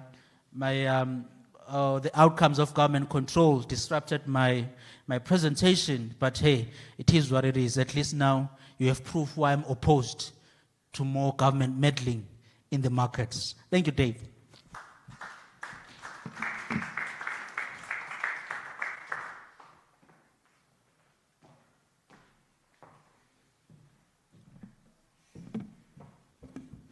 Thanks, Pumlani, for valiantly presenting the case for property rights as an essential requirement for all successful societies. And it's simply so. It's simply so. The reality is that because of free markets and relatively free trade, after the Second World War, the world saw the greatest growth in riches, the diminishing of poverty, the increase in freedom, and all of this intimately linked to the idea of property rights, free markets, and free trade. We're now going to have our panel discussion, and we're going to ask the speakers who've participated so far, David Ansara, Amy Barclay, Pumlani, and as a special addition, we're inviting Wuletsi Mbeki to join our panel. And they're going to talk about how we extend property rights to all South Africans. That is the theme of the morning session. Our facilitator, Lucky Matabula, can unfortunately not be with us, also stricken with influenza. So Chris Endres is going to facilitate the panel discussion. Everybody has got pieces of paper in front of them. If you have questions for the panel, please write them down and we shall collect them and give them to Chris. We also have a number of questions that have been raised by people who are watching the conference live streaming. And Chris will also put those to our panelists. Each panelist will have the opportunity to express his or her views on the discussion so far in 3 or 4 minutes. And then the panel will be open to questions from the floor. Thank you. Chris and panelists, would you please take your seats?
Great, thank you very much. Mr. Stewart, so we're going to turn now to a panel discussion, looking at the previous speakers. Moeletsi Mbeki, I presume that you are now at Nando de Soto in the program, so there's no pressure for you in terms of stepping up to the plate as a presidential candidate. I'd like to quickly summarize what I've heard, and I hopefully not misrepresent what you have said as a basis. And then, as Mr. Stewart said, if you could each do a 3 or 4 minute reflection on what you have heard from all the speakers and how it refers to your presentation. And then we'll do one more round saying, actually, you were all wrong. And then we will turn to the audience for questions. There are also There is somebody who's watching the live feed for questions online, and those questions will also be brought up to the stage. So please feel free online to participate vigorously. Good. Mr. Nzara started us off this morning, and it was, in a nutshell, the opportunity that exists in South Africa in delivering title deeds to those without title deeds as a means of improving human dignity and bringing them into the economy. And that this is something that can be done, admittedly at great effort, but is possible even without necessarily having state involvement in a formal way. State assistance at a local level, but it can be funded in other mechanisms. Then we had Mrs. Barclay speaking on land reform and how land restitution really is about an entire ecosystem. To succeed in a farming enterprise, it doesn't just need the soil, it really does need all aspects of it, and it needs many, many different stakeholders that need to be coordinated and resourced. And simple solutions, as proposed by the government, are perhaps not just a plaster, but pure populism that don't really address the fundamental issues. I'm starting to misrepresent. This is what I heard rather than what you said. Good. Then Mr. De Soto, aka Moeletsi Mbeki, spoke about designing property regimes really by speaking to the people, so from the ground up, and the importance of consultation to make sure that property regimes incorporate existing property regimes that are already in place, even though they may not be formal already. And then finally, Ms. Matrosi, you finished off, pushing through the ESCOM break, speaking about the importance of property rights and how crucial they are to successful societies.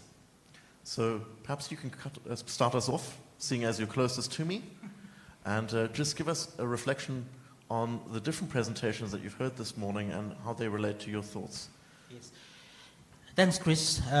Great to be here again. Now, I think the very interesting point is the one raised. I will start with David, where he says that, in fact, without even that sort of state intervention, there are methods we can use on the ground, really to push for changes.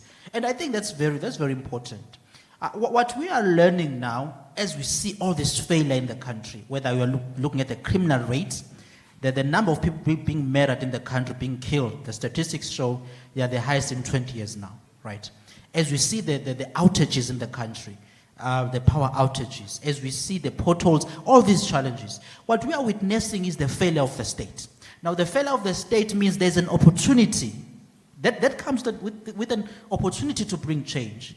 Now, that opportunity now, it means that we are going to see that the private sector coming through to provide solutions for the challenges we face. So this decline of the state, we are seeing people now, even with things like renewable energy, solar and so on, we are seeing people providing solutions to where the state is failing. Now, even with the matter of property ownership, property rights, what the state cannot do, I don't think we should wait for them. That we have to initiate and start doing things privately. And there are organizations out there that have really come out in full force to say, you know what, we've lost faith in government. They're not doing what they ought to be doing. They are failing in their functions. Let's mobilize in our communities, right, to make a change and to make a difference. How to get in the private sector to be part of how do organizations like David's organization, the Free Market Foundation and others, how to start approaching the private sector places to really push for the initiative of title deeds and the initiative of the Kalami project. And then Amy spoke about really the failure rate in terms of when it comes to the government trying to address land reform. I think you mentioned, Amy, about 76% sort of failure rate, right? So, and then we have a situation that Amy touched on where, yes, there has been some that looks like reform, but people have really, that land is for surviving purposes. And where there is some sort of commerce taking place, it's unproductive. So how do you really try to address those issues? Because land alone, as Amy was saying, land alone is not enough. I mean, all lands in all countries in Africa, they do have the land, but they're all poor. with a GDP per capita of less than 1,000 rand. Sorry, $1,000 or so, right? Many countries in sub-Saharan Africa. That's because, yes, there is land, yes, there's natural resources, but you need the human capital, the skills and knowledge, good governance, which takes more work and is more difficult for a country to prosper. So those are I think those key, very important themes, they really, from the previous speakers, they really caught my attention, and I think they were really brilliantly made. Yeah. Mr. Nzara, would you like to take the word next? So, yeah, I had a few reflections on some of the other talks. I think Phumlani's quote from Milton and Rose Friedman, I thought, really encapsulated what we're talking about today, is that property rights are not indivisible from human rights. They are part of human rights and, by extension, civil rights. So your ability to participate actively in a democratic society is really premised on your self-ownership, which extends to the right to own property. And yeah, so I think that quote really captured me from Phumlani's presentation, as well as those 3 points that he articulated by Tom Borla. I'm not sure actually who Tom Borla is, but that in order for property rights to be efficient and effective, you must have exclusivity, transferability, and enforceability. And the enforceability is really where the state comes in providing the rule of law, and the courts there, I think, play a really integral role. And I think you know, getting to your presentation, I mean, it struck me that the state is trying to do too much, and that there are all these very ambitious programs and policies with very complicated acronyms, but the outcomes are not really materializing as government itself, and Minister Didiza confesses. And I think, you know, what we need to do is kind of spread that power down and out, and empower individuals to improve their own circumstances. And, you know, I think something that has always pleasantly surprised me is that South African farmers have succeeded in spite of the state, and not because of it. And unlike in other countries, and South Africa is competing with these countries in the global commodities markets, you know, South African farmers don't have very much by way of subsidies or import protections and things like that. And so that shows you that through human ingenuity, latent knowledge, and by exploiting technology and the availability of capital, South African farmers can compete globally and off of their own steam. And so I think government needs to do more by doing less. And it's a bit of a Zen message. And, you know, there's no shortage of master plans throughout various sectors of the economy and in the industrial sector as well. But ultimately, these are all state-led. They're premised on state involvement. And the state is not apolitical or an impartial actor. It has its own interests, its own objectives. Transformation, for example, is a very loaded concept. So, you know, I think we should recognize the role of the state in enforcing contracts and property rights, but we should also advocate for a more limited function in terms of agricultural supply chains and the agricultural sector, and you know, give the power back to the people. And yeah, just a final observation. I really loved Fernando de Soto's metaphor of the 800-pound gorilla.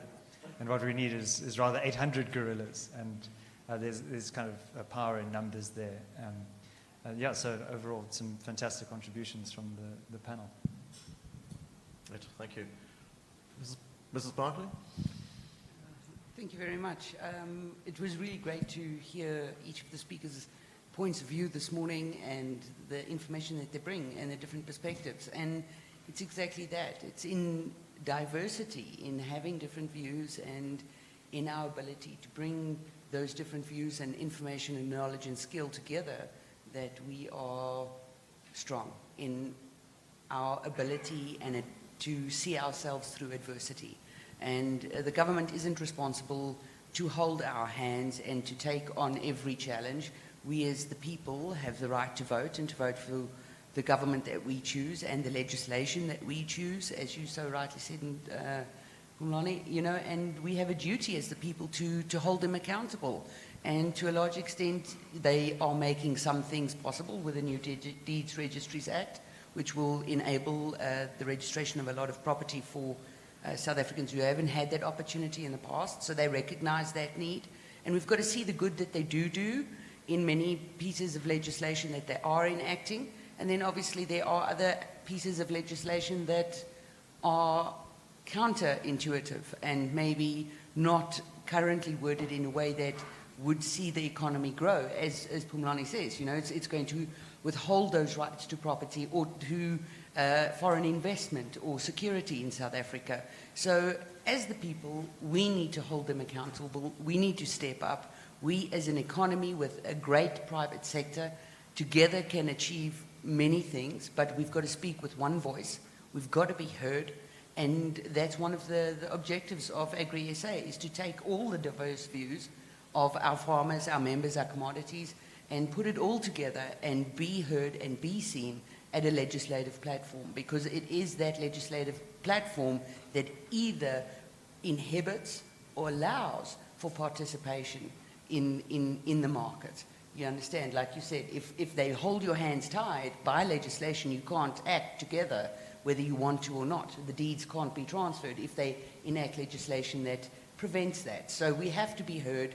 We've got to take all our diverse views, all of our inputs, and you know, you guys really delivered so many different views that have blown my mind. And this is the collaboration and the information sharing and skill sharing that I think will make us successful. So thank you for all your inputs, guys. It was amazing.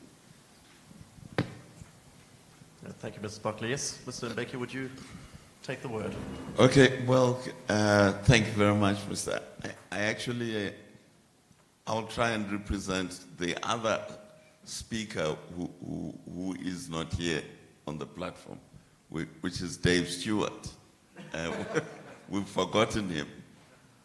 Dave Stewart opened the conference with a quotation from Karl Marx, which I thought he was going to take this quotation further and point out one of the most important observations Karl Marx made, which was about the dynamism of the capitalist system. Karl Marx pointed out that the capitalist system is unique in the world in its dynamism. It has swept away the old suspicions, superstitions, and it has introduced science into the production process. And as a result of that, it has uplifted the living standard of human beings to a level that we've never seen before. So that was, I'm just adding a little bit to what Dave said. Now, in terms of our previous speakers, I want to disagree with them on the basis of the formulation I have made. First, I want to disagree about free title deeds to people who don't pay for it. Capitalism is about effort and it's about taking risk. If you don't take risk and you don't make effort, that's not capitalism. And that is charity. That is the old, what is called the economy of, there's a word for it, of compassion. Now, that's not capitalism. It doesn't lead to development. So if you want to own your house, you have to pay for it. You have to buy it, you have to save, and you have to make an effort. So I want to disagree with the free title deeds. Secondly, I want to disagree with my neighbor here, Amy, about land reform in South Africa. South Africa does not need land reform. There is a huge misunderstanding, again, of the capitalist system.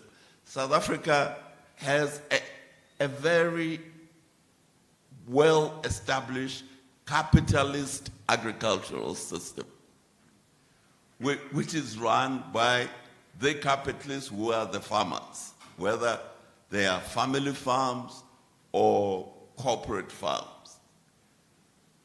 We mistake the problem of the former homelands with a need for land reform. The homeland issue is a result of how the British established the mining industry by creating migrant labor system. That is not an agriculture problem. It's a problem of the mining industry and of how mining was created. In terms of our agriculture, South Africa has a very efficient agricultural system, and it's an open market agricultural system. There is a market in land. If you want to be a farmer, whether you're black or white, you can go and buy land. Every day there are farms that are on the market. You don't need land reform to become a farmer in South Africa in our commercial agricultural sector. So I totally disagree that we need land reform, and I disagree that we need, as the Free Market Foundation advocates, we need to distribute free title deeds to people in the township. No. If they want to own their houses, well, they have to buy them from the municipality. If they can't buy them, well, you know, I lived in England for nearly 30 years, and for part of that time, I was working for the Greater London Council, building council houses. Nobody gave those council houses away to anyone. They were built for the working class population, but they had to pay rent. And when Margaret Thatcher came and privatized those, they still had to buy them. They were not given to them for free. There are estates which I worked on in London. There's a huge estate. If you go to Chelsea, and you'll find it's called Wells End. It's a massive complex. It is privately owned today, but it was built for the municipality of Chelsea and Kensington, but for working class people. Now, Margaret Thatcher said you can buy it, and many bought it, and most of them have lost their apartments, and it has now become a gentrified middle-class estate instead of what it had been when it was owned by the municipality. So, now, if I can just make one last comment. We forget that we were a British colony, and so we still don't understand many of the things that are happening in South Africa, which are the legacy of us having been a British colony. So we have to understand this legacy. You know, the other country that was a British colony was the United States. The United States had to unravel everything about the colonial economy they inherited during the Civil War. During the Civil War, the Americans undid everything of their colonial heritage from Britain, especially two things: slavery and the export of cotton to Europe. So we have to understand what is part of our legacy from British colonialism and what is not part of our legacy from Britain.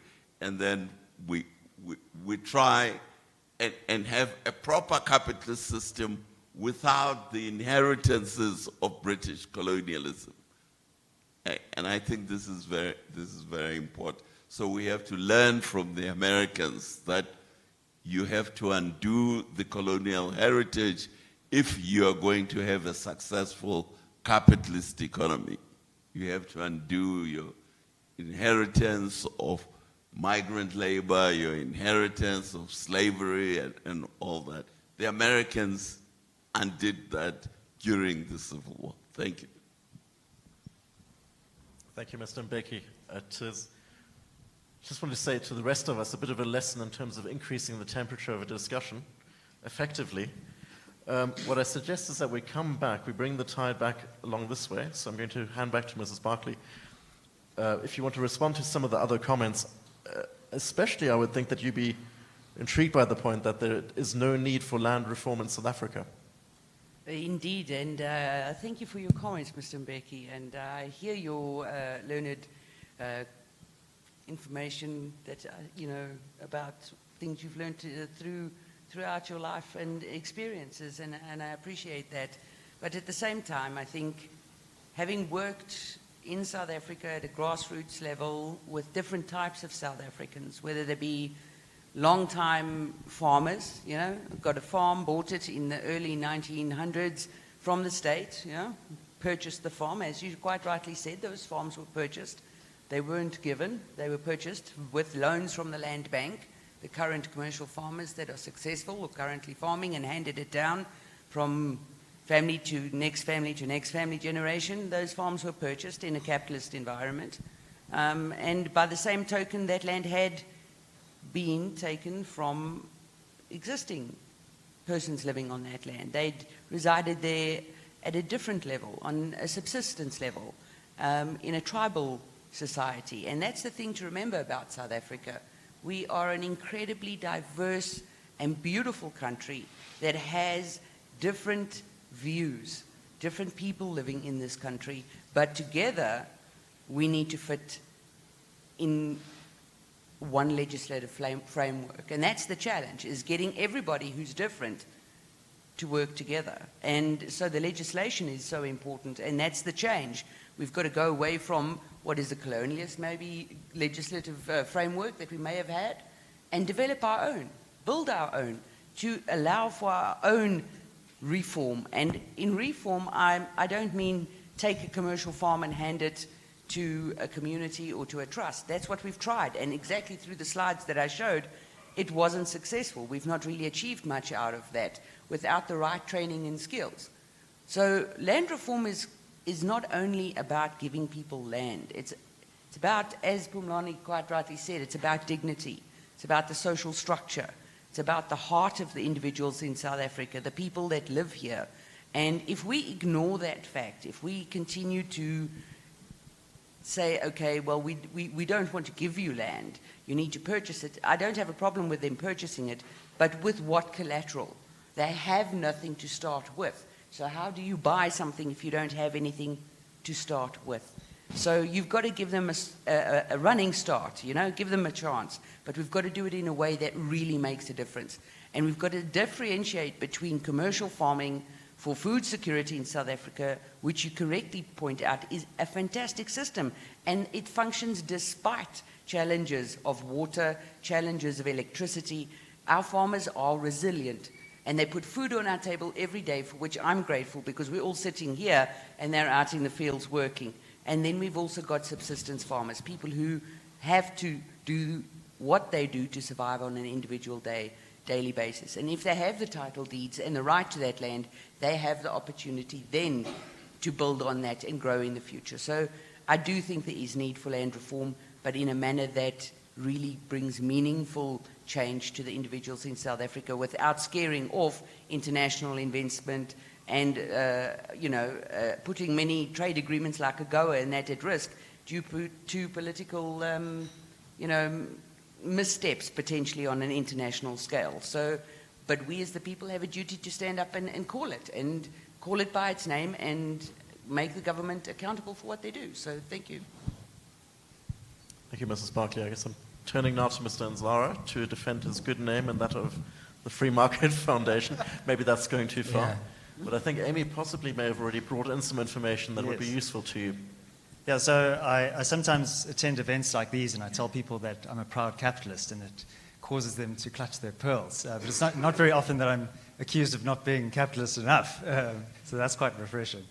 But actually, I do think that you have a strong point there. And the Thatcher administration, when it implemented that council estate program, the selling of those council estates, earned, I think it was in excess of £20 billion in revenue for the Treasury, which in the South African context, I mean, Amy pointed out that South Africa's debt profile, its sovereign debt, is to the tune of 350 billion rand. And over the medium-term expenditure framework, the finance minister, he highlighted that the debt-to-GDP ratio is going to climb to about 73% of GDP. So that's really unsustainable. And even though, the relative fiscal austerity that the minister has implemented, it's just not going to go far enough. And so, as we know, the energy crisis, municipalities, some of them have debts to the tune of billions of rands that they owe to Eskom. So your proposal, what you're saying, Moletti, is potentially a trick that the government is missing. And I would say from your lips to President Ramaphosa's ears, I think that would probably put the Kaya Lam project out of business, but we wouldn't mind that very much. But I frankly don't see that happening anytime soon. So in the interim, you have this historical council stock that the municipality has no need for, and by handing that over to the people who have resided in those properties for generations, you now improve the liquidity of that asset. You've introduced it into the market. That person can sell that property immediately. That then will improve the overall liquidity of the property market. I think that the state itself owns a lot of property.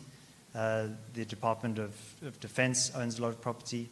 The state is probably the largest landowner in the country. So, that land could be utilized a lot more effectively in the hands of the poor. I think that there would be no problem with selling that to the poor. But look, as a consequence of our low economic growth, many poor people just simply wouldn't have the means to afford that, as Amy points out. But I think the potential gains are quite high. And just another final point. Some of the beneficiaries of our program are quite elderly. Some of them in their 90s or even in their hundreds. Simply wouldn't have the means to do that. I think also the picture is a little bit mixed. So, for example, in the Western Cape, the then government built council homes for those people who ended up residing in them. But in Parys and Kroonstad and places like that in the Free State, people were just kind of put on a patch of vacant land and often built their own homes. So they have invested their own capital, their own hard work in those homes. Why should they not have full ownership over that? So, look, I think the Kaya Lam program will continue indefinitely until Mr. Ramaphosa becomes Ms. Thatcher, but I don't see it happening anytime soon. A great way to end that little comment. I'm going to try and follow it up and say I've rarely been at a conference where Milton Friedman and Karl Marx are both used to support the same point. So thank you to Mr. Stewart. Coming back to Mr. Madrozi, do you want to bring in a reflection on those comments before we turn to the floor? Yeah, well,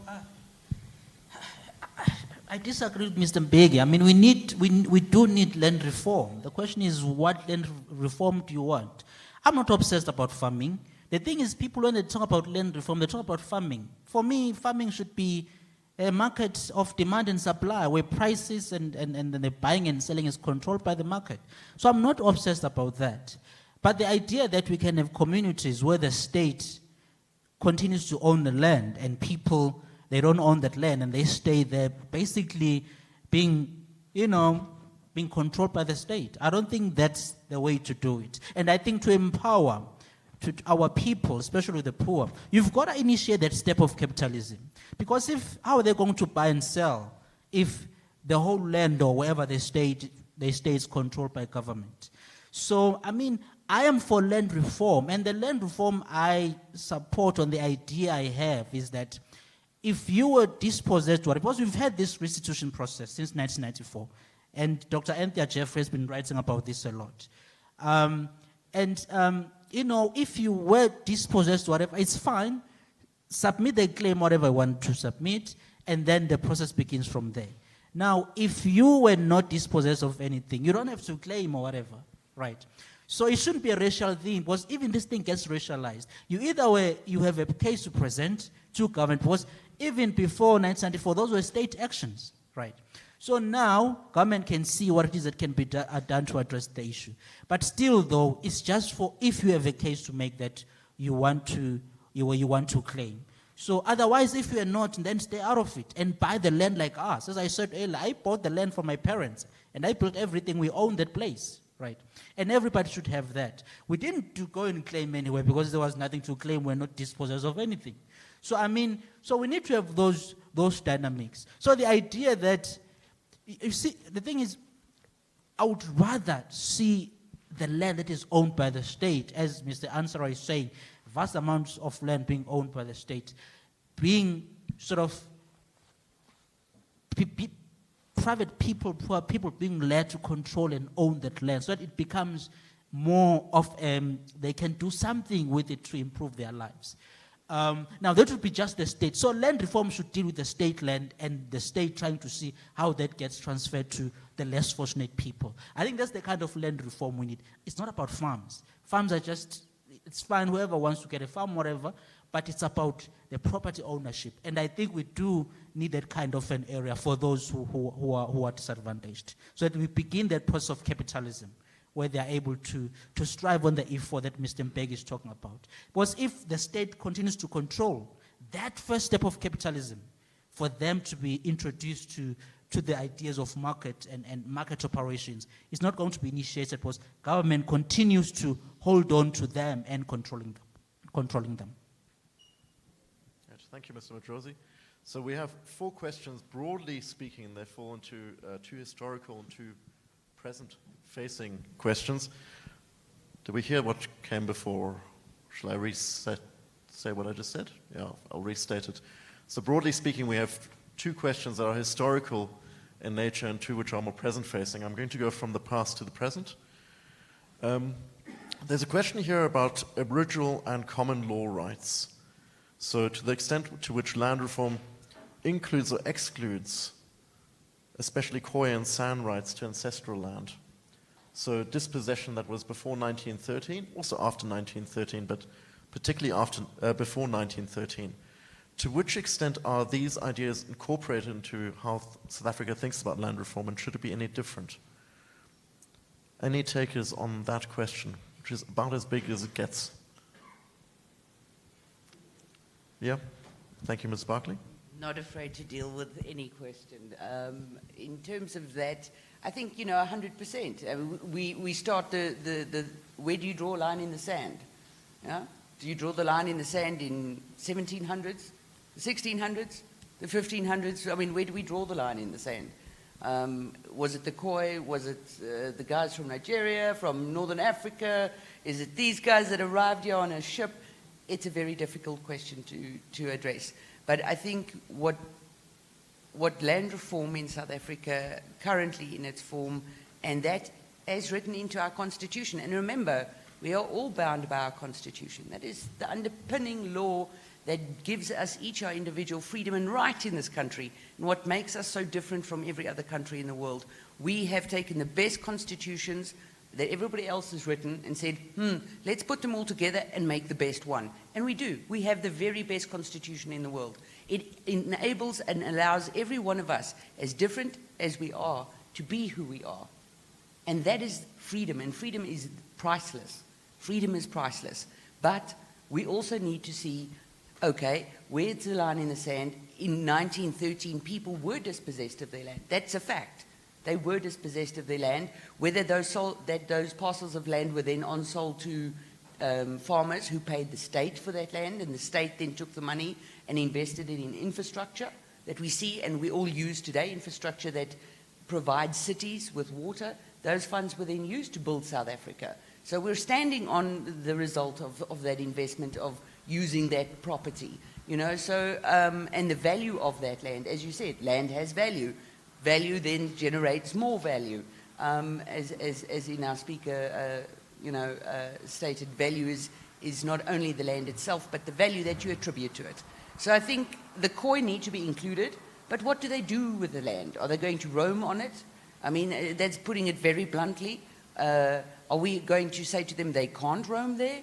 Do they want to own the land they roam on? Do they want to be free to roam there? The question is about recognizing people's individual rights within the parameters of the South African Constitution, which is well defined.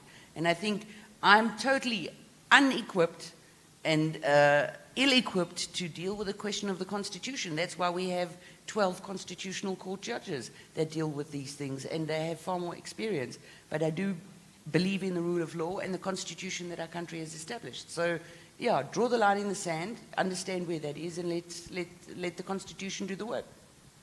Go ahead. Just want to jump into what Amy is saying. I mean, I'm also not a fan of the generalizations, give the land to the Khoisan, give the land to the black people, give the land to white people. What we mean, because not all these people have same, you can't claim that every black South African was dispossessed of land. If you are going to do this thing by race, you're going to have a huge problem. What happened in Zimbabwe was that, because the whole thing was done according to race, was that it was the black elite in many instances that got control, and that was largely affiliated with the ZANU-PF, that got control of the farms that were previously owned by white people. So you've got to have the mechanisms. This thing that the Khoisan must be given, but okay, who within the Khoisan, who are we talking about? And what are the mechanisms going to be able to determine that?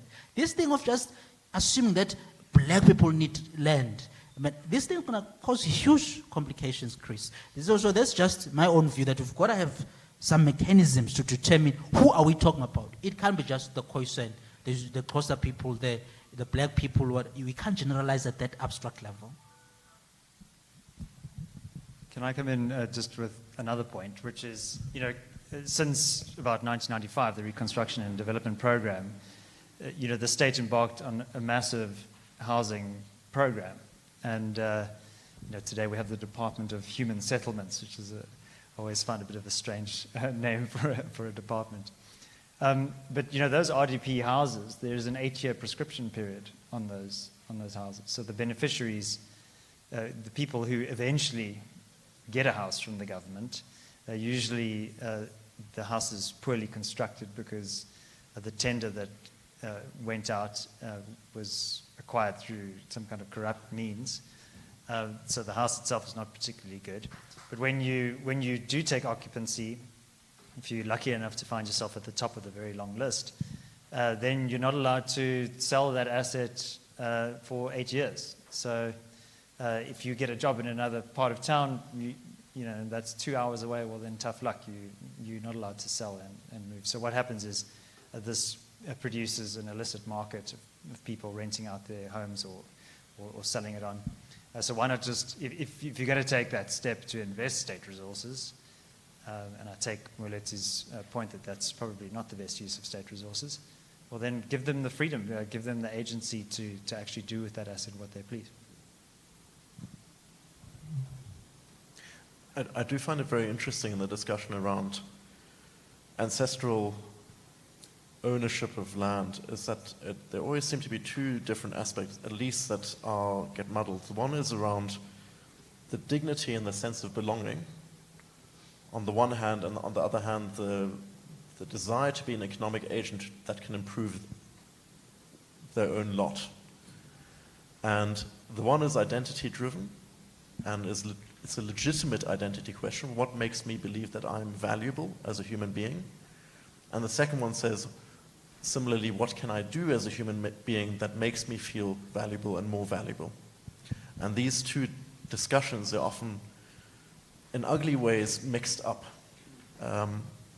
which is maybe somebody wants to come in on that later on. Okay, the second historical question, or historically facing question here, is really the World Bank apparently commented that one of our economic constraints is the result of dispossession and exclusion in South Africa. And that historical exclusion on property ownership should be seen as a present problem rather than a current problem, and it should be faced as a policy problem directly. So saying exclusion is not just simply a human rights issue, but it's also an economic constraint. I think that's the way that the question was posed. Are there any thoughts about that on the panel?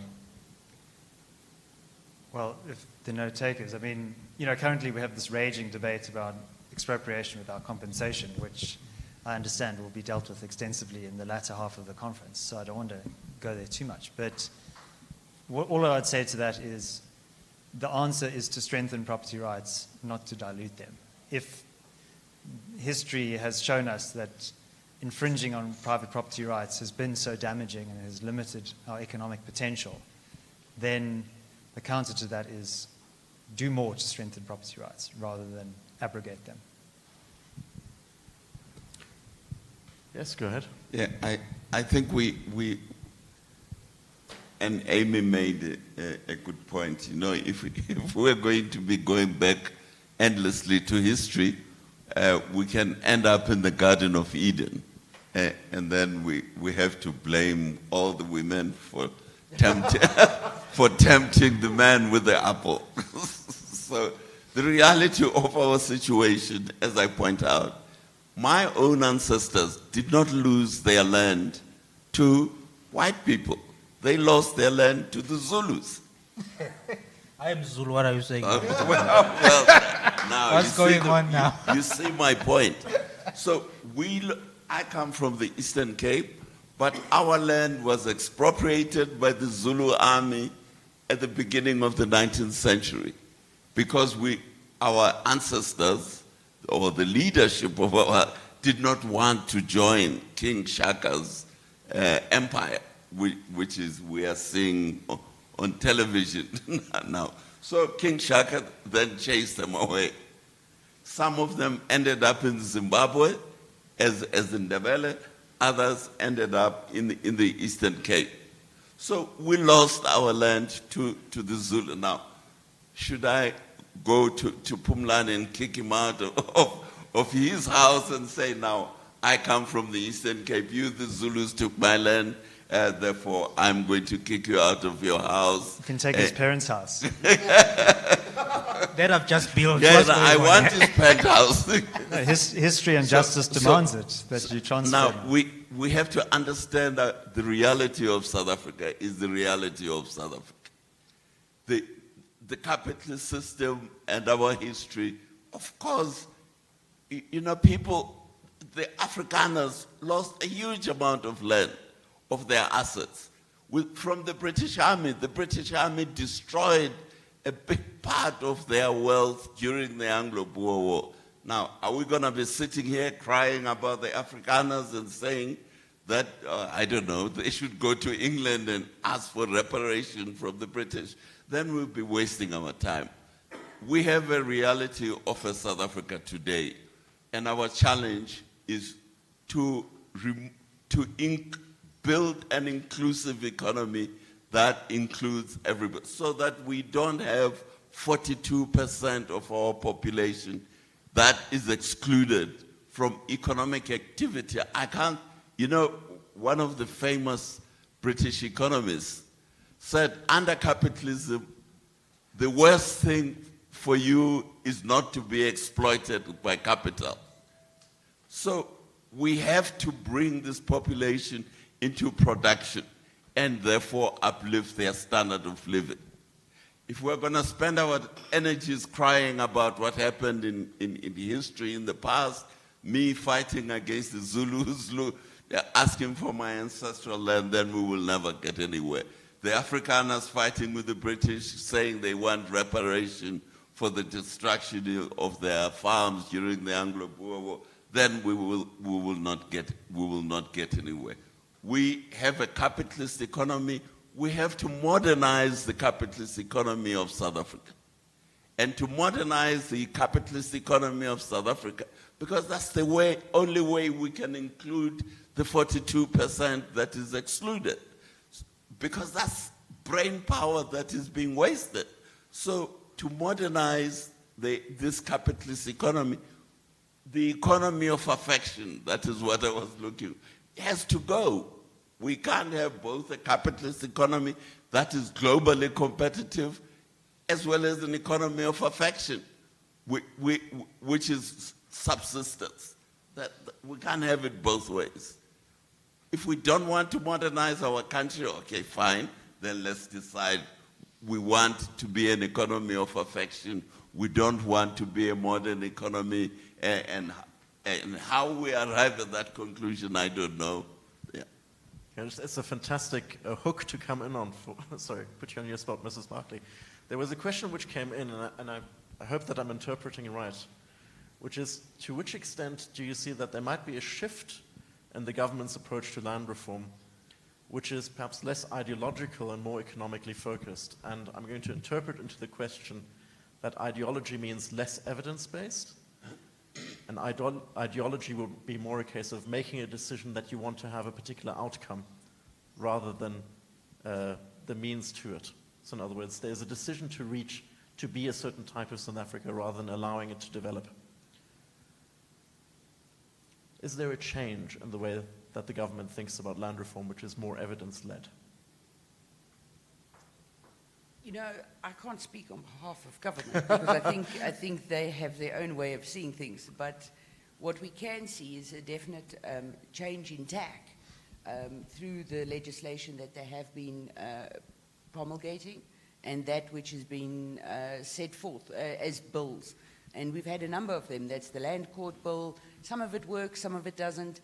And exactly to that point, you know, we find that there's been a distinct change in the way that they've looked back at what we've tried over the last 10, 20 years and seen, okay, well, we've not achieved anything through the idealistic approach, as you maybe put it, and look at it maybe from an economical point of view and say, okay, now how do we really achieve what we want to achieve, but with the right tools? You know, don't hit it with a fluffy toy and when you need a hammer, you know. So, you know, you use the right tool for the job, and maybe it's part of the development, part of the learning process and the development of our legislation to achieve the goals that we seek to reach as a country as a whole. And to that question, whether or not someone chooses to be a subsistence farmer or not, I think everyone should be free to.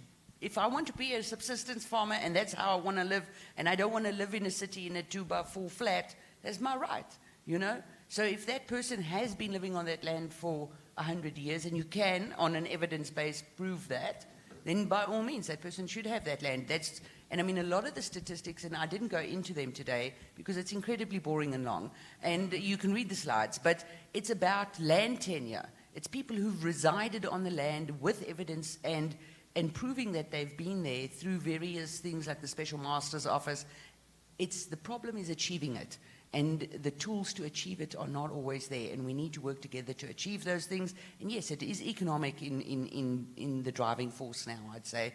And I think we appreciate the need for food security in South Africa, especially on the back of bigger challenges like electricity, which is really killing the food industry as well, and agriculture, as well as many other industries. So we've got to work through legislation to get them to do what we want them to do.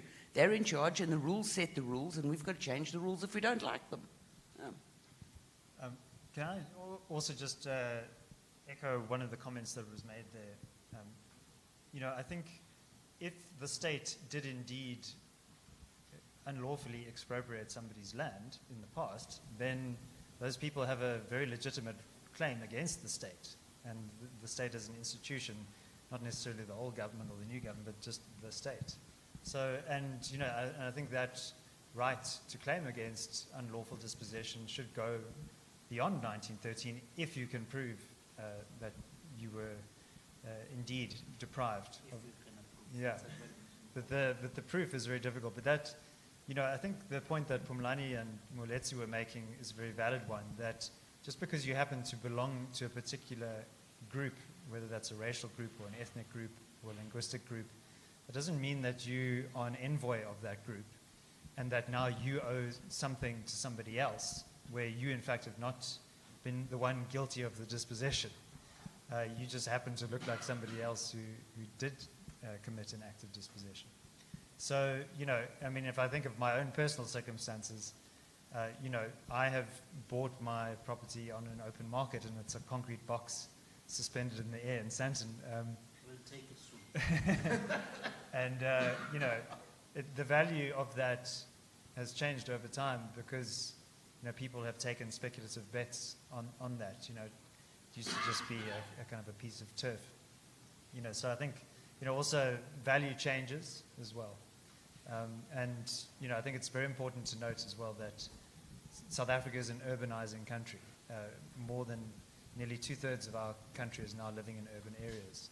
And I think, to your question about ideology, I think the ANC's guiding ideology, and you can read more about this in Dr. Anthony Jeffrey's book around the National Democratic Revolution, it sees the poor rural South Africans as a kind of a peasant class, and it's kind of a romanticized Marxist notion of people kind of tilling the earth and eking out a subsistence on the earth. If that is indeed what you wish to do, then by all means go ahead and do it. But I think a lot of the kind of policy orientation is actually guided by a very outmoded ideological assumption, which I don't think that there's been a change in ideology towards empiricism and practicality. I think it's the opposite. I think we're wedded to old ideas. I'm going to ask you to tie up as well. You're standing between everybody and their lunch, but there's a quick question, I think at least, which is procedural. Mr. Nzara, is there any way to fast-track title deeds for the 9 million plus disadvantaged homeowners? Should there be enabling legislation to fast-track title deeds? Well, look, there was obviously the ultra legislation that I mentioned earlier.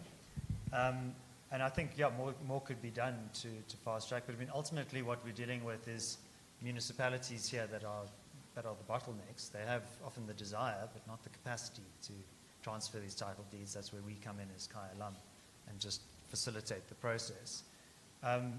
I would welcome legislative interventions here, but I'm not sure how that would work at scale, because ultimately what you're dealing with is the particular circumstances of a local district or a municipality. So it's more capacity than legislation by the sounds of it. Yeah, I mean, there's nothing stopping a municipality from doing this themselves, okay, besides resources and capacity. Great. Thank you. Thank you very much to the panel, Mr. Mojosi, Mr. Nzara, Mrs. Barclay, and Mr. Mbeki. It's been a real pleasure.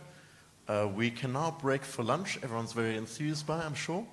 Could everybody be back at 1:20, please? Is that right? 13:20.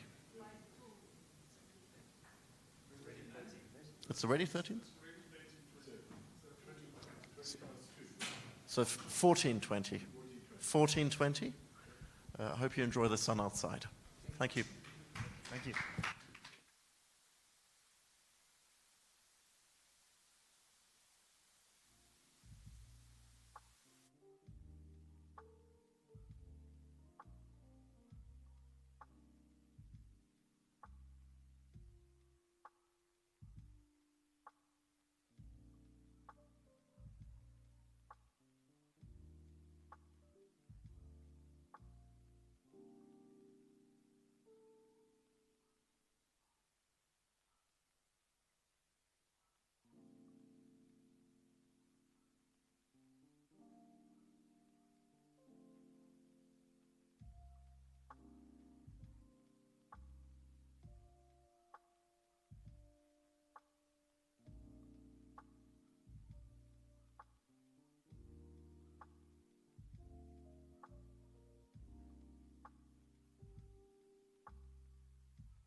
We're running a little bit behind schedule, but fortunately the next item is much shorter than the 25 minutes we generally allot, so we'll catch up. The second part of the program today will be related to defending property rights. Defending property rights from the very real threat posed by the expropriation bill. And we're starting off by learning a little bit from the experience of Venezuela. And we have a presentation by Professor Fernando Spiritu of the Andres Bello Catholic University in Caracas. He will share some of his perspectives on what happens to a society when property rights are undermined.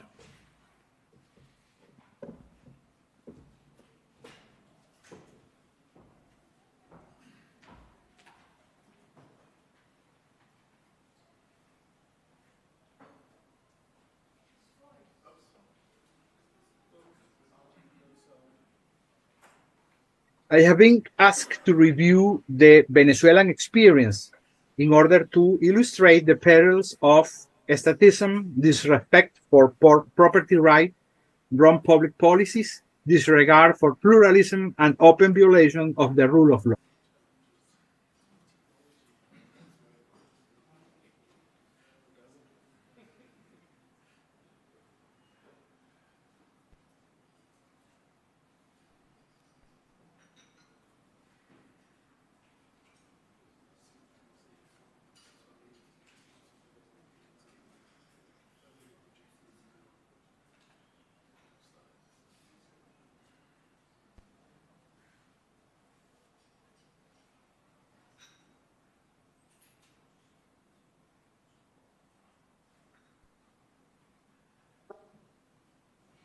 Good afternoon, dear friends.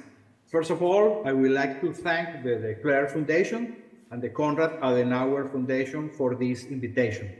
I am honored to be here.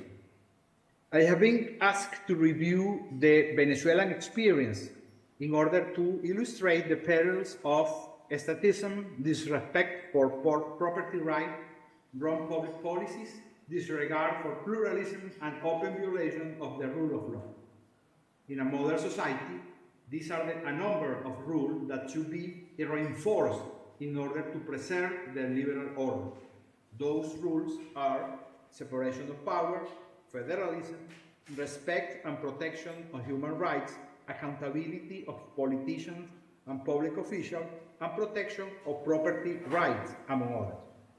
Property rights are the backbone of a civilized society.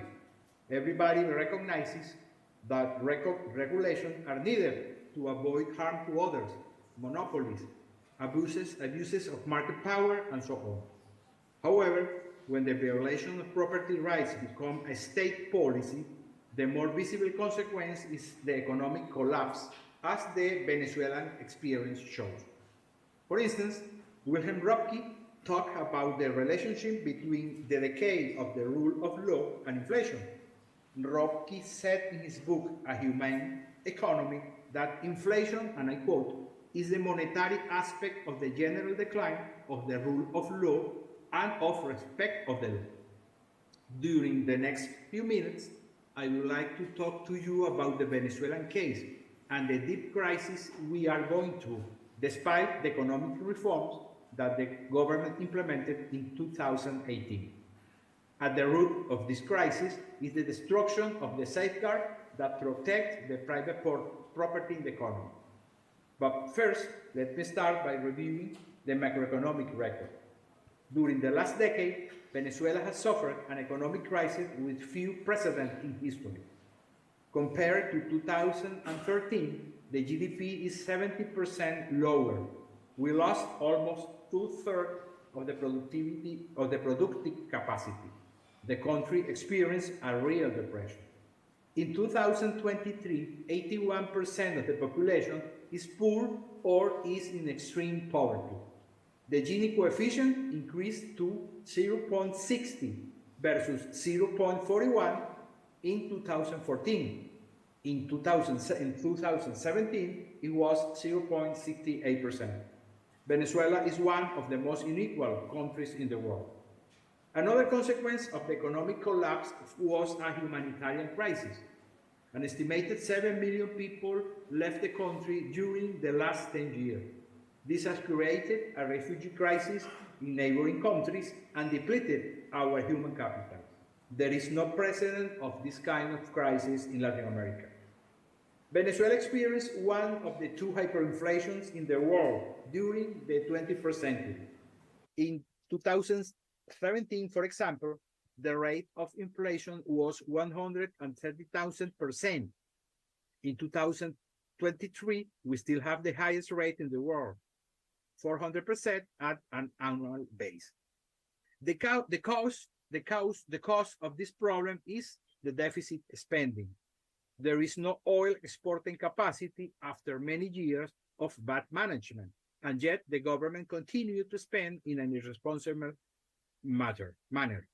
The result was inflation. The Venezuelan political system can be classified as an illiberal democracy. For this kind of regimes, the absolute goal is to remain in power no matter the cost.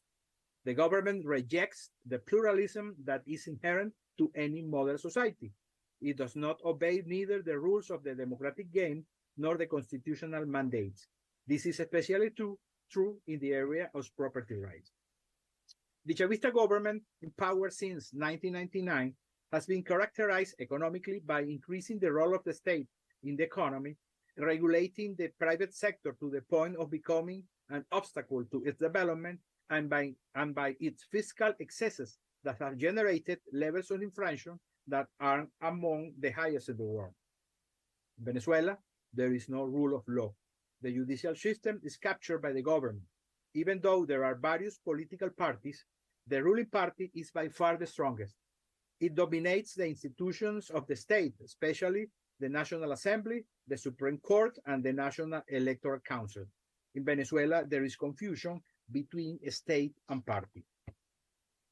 Since 1999, the National Assembly has delegated its responsibilities to the central government through enabling laws on several occasions. Consensus is not the goal in public policy making. In Congress, the majority simply prevails. The government priorities are surprising. An example is the nationalization policy implemented since 2007. The cost of this measure amounted to an estimated $26 billion. However, many of that money was never paid to the original owners, national or foreign. Before nationalization, many of these acquired companies, such as public services, were profitable. They paid taxes, provided good services, invested from their own cash flow, and generated jobs. In that time, the regulation in place was so flexible that the government could even manage them in matters as diverse as rates, quality, and investment. No nationalization was needed. This is even evident in the case of the telephone company and the power company. The government ignored the opportunity cost of money. The amount spent, for example, could have been used to recover the entire national highway system without sacrificing the goal of coverage and quality in telecommunications and electricity. Something that was not broken was fixed based on political objectives, such as the reinforcement of the presence of the state in the economy at the expense of the weakness of the private sector.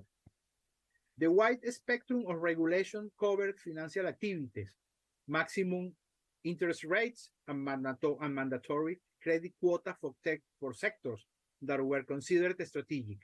The exchange market and price control were in place for many, many years. They were lifted in 2018. The regulation reached the extremes that the profit margin of the companies were established by legislation. In accordance to the so-called organic law of fair prices in its Article 32, and I quote, in no case the profit margin of each actor in the marketing chain will exceed 30% points of the cost structure of the good or services. Such regulations are reminiscent of the communist economies of the former Europe, the Iron Curtain of the Eastern Europe. The freedom of market, so important in the social market economy, does not exist in Venezuela. It is by no chance that the country is located in the last places of the rankings of economic freedom and business climate. The nationalization policy, the deficit spending, the violation of property rights, and the drop of oil prices caused the economic collapse of the last decade. Within few years, almost all of the nationalized companies experienced operational problems or shut down. That is the reason of the serious food shortages between 2007 and 2018. The violation of the property rights and political rights in general stopped private investment. Given that there was no oil revenue either, the public investment also dropped. This explains the depression of the last decade. Currently, Venezuela is facing another threat to private property. In April of this year, the National Assembly passed the so-called Extinction of Domain Law. This term has a long tradition in the Western legal system. It refers to the wide array of punishment and sentences in economic delinquency. It is common in organized crime, financial, and drug trafficking sentences. For example, in these cases, the courts, after due process, expropriate all kinds of physical or financial assets. The point here is that extinction of domain may be a dangerous legal tool because any property whose origins cannot be explained by its owner can be subject to expropriation. Extinction of domain requires an independent legal system. That is not the case in Venezuela. That this law can be used to attack political adversaries instead of real criminals. In conclusion, the Venezuelan case shows that the rules and institutions matter. In politics and public policy, incentives are important if we want to achieve a collective goal such as economic growth. The challenge is to find a way in which everybody, especially the government, respect the rules of the democratic game. Thank you so much for your attention. I wish you a great seminar. Bye-bye.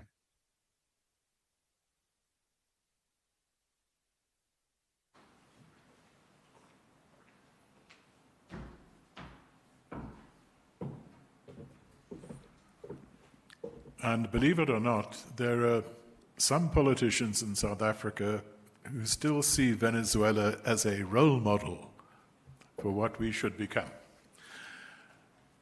Our next speaker, Anthea Jeffrey, is, as I think I mentioned earlier, probably the greatest expert on the national democratic revolution in South Africa today. And it's impossible to view the expropriation bill and other current legislation outside of that context. Anthea has recently written a new book, Countdown to Socialism, which I am reading and which makes me even more disturbed. But, but I'd now like Anthea to speak to us about the expropriation bill, where it comes from, what it means, and what its implications are for us all.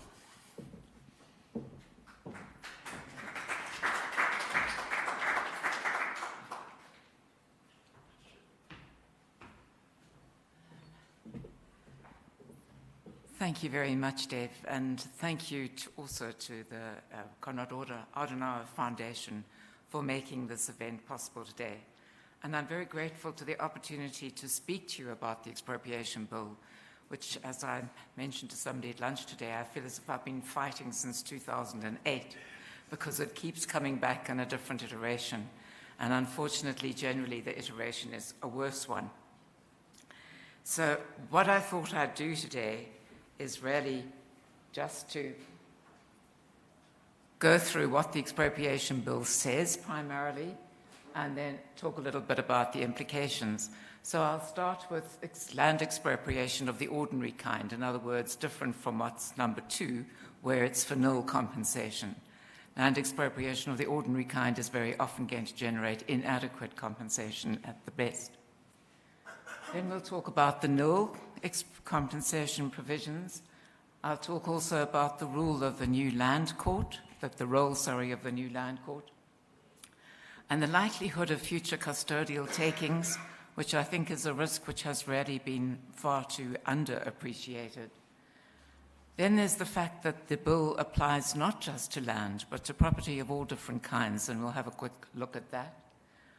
Also, that it has, of course, as Dave was saying, an NDR goal behind it.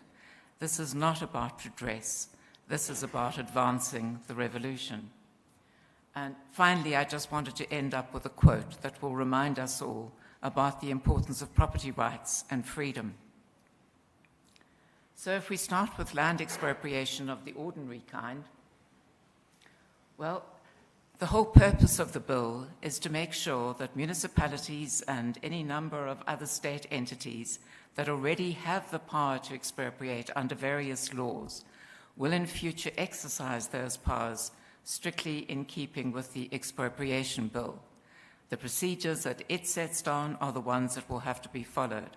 The measure of compensation that it indicates is what will have to be paid or not paid.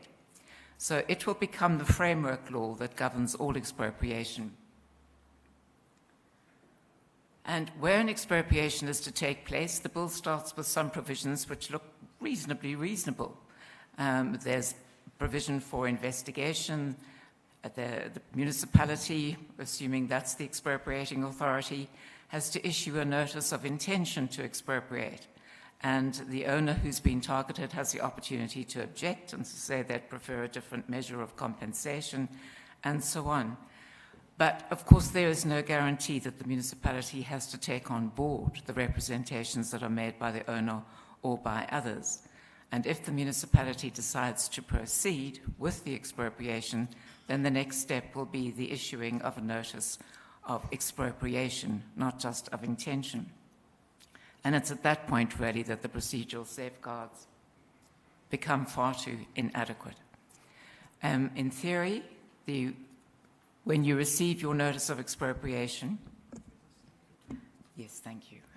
Oops, sorry, too many things. Thank you very much. If you receive your notice of expropriation, you have 180 days to contest it, which doesn't sound too bad. But then the key question is, when does ownership pass to the government? And how able and willing will you feel still to fight in the courts if you've already lost ownership of what might be your most important asset? And the bill certainly doesn't say that the government has to wait 180 days before they can take ownership. The only time limit in the bill is that they can't take ownership before they've served the notice of expropriation. And what my colleague Gabriel Krauser learned attending the latest public hearings on the expropriation bill in the Western Cape, was a statement from the Deputy DG of Public Works and Infrastructure, who said, oh no, it's all very clear. On the date that your notice of expropriation is served, that's the date when ownership will go to the government. And of course, it is perfectly possible in terms of the wording of the bill. I had thought that they might wait, a week or a fortnight, but no, on the date that you get served is the date that you lose ownership. That seems rather contrary to the Constitution and the Hafferty case, because the Constitution talks in section 25(2)(b) about expropriation having to be accompanied by compensation, and the amount and the timing of the payment of that compensation should have been either agreed or decided by a court. So the words have been agreed, have been decided, suggest that first you get this clarity on compensation, and only after can the expropriation take place with the transfer of ownership to the government. But this came before the Constitutional Court in the Hafferty case. They said they weren't prepared to confirm that that was an absolutely rigid principle. There might be exceptional circumstances where a municipality had to counter a disaster of some kind, where it wouldn't be feasible to have the compensation agreed first and the transfer of ownership later. But they did try to say it should be only in the most exceptional instances that you don't follow the Constitution's wording. The government seems to have very little intention to follow the Constitution's wording. The next key question is, when does the right to possess the property pass to the state? And again, there's no time limit in the bill, so again, it could really happen at any stage. When you get your notice of expropriation, it will also include a clause which says the right to possess the property will pass to the state on whatever date. So say you get it on the 1st of August, it could take possession on the 2nd of August. And there is, again, some supposed safeguard in the bill that the amount of compensation should be paid before the state takes possession, but the state can always circumvent that by proposing a later date for payment.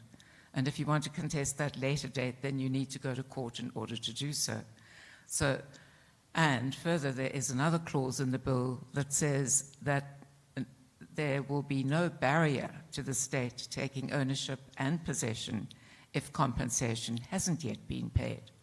So in a way, little procedural rules are thrown out as if they might help people, but at the end of the day, the state is empowering itself to act very swiftly in taking from people the ownership and the right to possess assets which they have built up, often over a lifetime of endeavor. And though they might still be able to go to court in 180 days limit, then most people will so be reeling from the loss of their assets that this will be a difficult thing to do. Then how much compensation can they hope to get? It must be just and equitable according to the bill, according to the Constitution. But just and equitable only partially depends on market value. There are also references to 4 what are often called discount factors, things like the history of the acquisition of the property. So presumably if it was subject to any kind of forced removal in the past, or its acquisition is seen as somehow having been illegitimate, or what the purpose of the expropriation is. So in one instance, the purpose was to facilitate a new housing development. How much will be taken off market value because of the purpose of the expropriation?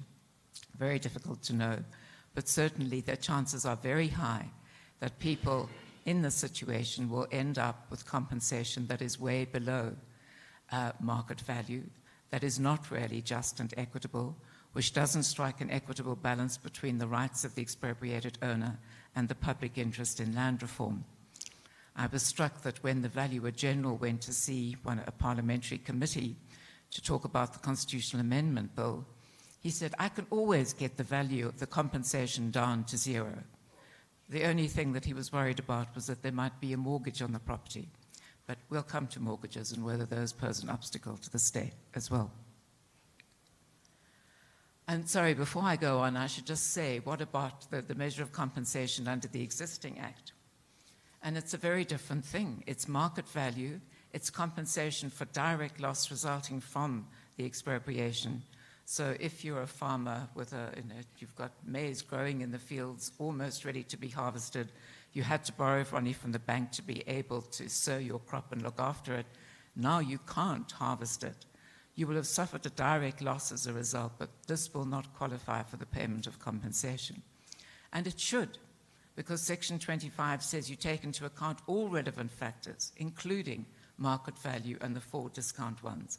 So there's nothing to stop bringing back the direct losses on expropriation, which should be there in order to strike the right balance between the expropriated owner, somehow now made to bear the burden of our history, and the society's interest in land reform. The onus of proof will also lie on the expropriated owner, it seems. So say you're offered an inadequate amount of compensation, you do want to go to court to contest it, you're going to claim that what the government is offering you is not enough, and you will probably have to prove that what you're saying is correct.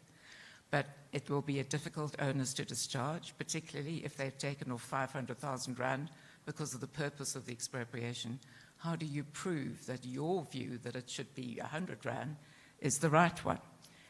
Where all the law is so very vague and uncertain, it becomes very difficult to discharge an onus of proof. And if you don't do it, then you've lost the case, and you must pay not only your own legal costs, but also a portion of the costs of the state. And the state can appeal and exhaust your resources. What about the situation where there's a mortgage? You've got a farmer who's bought land, perhaps borrowed 2.5 million rand to do it. That loan is secured by a mortgage. The mortgage will come to an end when ownership passes to the state. So the bank will not be able to foreclose against the state. But the underlying debt, of course, will still remain. So the farmer still owes 2.5 million, but no longer has the asset on which he was relying in order to repay the debt. The debt remains, but not the property, which makes it feasible to repay it. So the Banking Association of South Africa has been saying to the ANC for many years, you could precipitate a banking crisis by providing compensation which is below market value. It wouldn't happen under the existing act. If you get market value plus direct losses, it's likely to cover the amount of any outstanding loan. But if you get way beyond market value, then the chances are that it won't. And so we could see the price of property dropping precipitously because people are defaulting on their loans. Banks will no longer lend money as readily. Existing mortgages now have more outstanding on what's owed than the value of the property is worth. It's potentially an enormously important problem, as in 2007, 2008. What about if we had land expropriation for nil compensation? And all of this has sounded quite perfectly bad enough, but there are also circumstances where it could be just and equitable for the compensation to be nothing at all, to be nil. And the bill lists 5 circumstances, but it's not a closed list. So there may be many other instances where you also get nil compensation. One of those 5 is that somebody has unused land, which they're holding on to in the hope that it will increase in value. Another is that the property that you own poses a risk to others, for example, a dilapidated building in a CBD, which could pose a fire risk to the properties around it. And the one that might be the most dangerous at all is land that has been supposedly abandoned by its owner, who is failing to exercise control over it. And in a situation in South Africa where we have so many land invasions, this seems just to provide an incentive to more land invasions. And why do we have so many? Because of the provisions of an act with a long name that everybody calls PI, which says in essence that where people are residing on land, then they cannot be evicted except with a court order. And a court order can be difficult to achieve. So you have had, unfortunately, the development of a situation where quite unscrupulous crime syndicates will organize major land invasions. People will enter onto the land in great number. They'll bring materials with them to build. Often a sort of pre-constructed structure will be dropped onto the land so that it can be lived in as soon as possible. And then the complex process of trying to get a court order has to commence. So once you have this provision saying to a municipality you won't have to pay any compensation if the land has been invaded, one fears that there will be corrupt municipal officials who will collude with criminal syndicates to make sure that land invasions do happen. Then to turn to the role of the new land court, I think a lot of people have hoped that the ordinary courts of the land would protect them, that they can go to court even if they're faced with expropriation. But the government's intention is to bypass the ordinary courts and to create a new land court. And the Land Court Bill has been enacted by Parliament. It's gone through the National Assembly and the National Council of Provinces. It does still need the President's assent and then to be brought into operation. And as I said, whole purpose, bypass the ordinary court, set up a specialist court, which is going to be more sympathetic to the government's ideological goals. At the moment, the Land Court Bill doesn't clearly have jurisdiction over expropriation disputes, but this is sure to follow. And many of the judges who will be appointed to this new court are likely to be inexperienced, not to have a great deal of knowledge about how court procedures should work, the need for caution, the need also for proper evidence. So one of the provisions is that the normal rules of evidence may not apply. So, for example, hearsay evidence can be taken into account even though its probity is not great.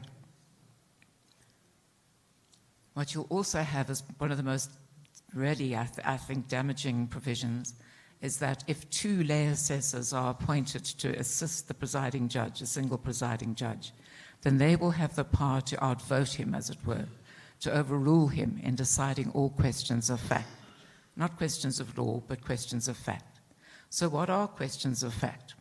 And I think you're going to have a lot of argument about this, but it certainly can be said that the amount of compensation to be paid in this particular instance is a question of fact.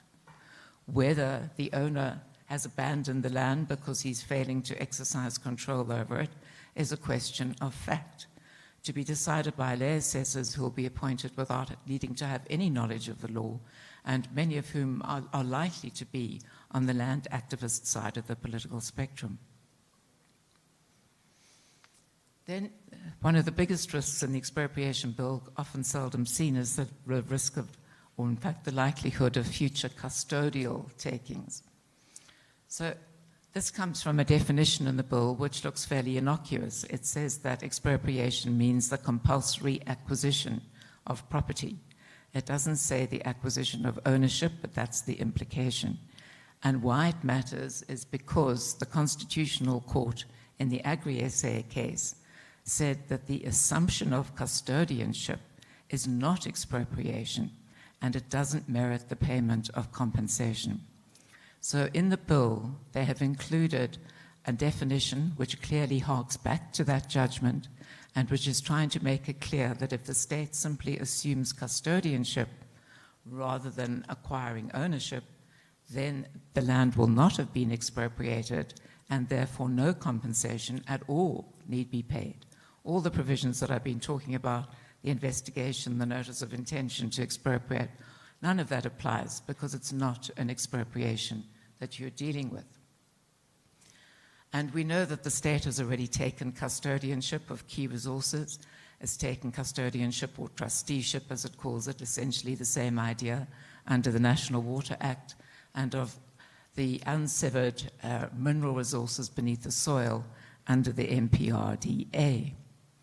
And in neither of those instances was any compensation paid. And Gwede Mantashe has hailed the MPRDA in particular as the kind of legislation that the government really welcomes because it has allowed mineral resources to be taken without having to pay compensation. We know too that the government is keen to take custodianship of land. That was evident from the Constitutional Amendment Bill, where the government inserted a clause saying that the state would be able to take custodianship of certain land. The EFF wanted to be able to take custodianship of all land because there wasn't agreement on that in the end, and I think the government was worried about the reaction of traditional leaders and of the very many black people who do have title deeds, particularly to township homes, many suburban homes, and so on, that it wasn't a wise thing to do.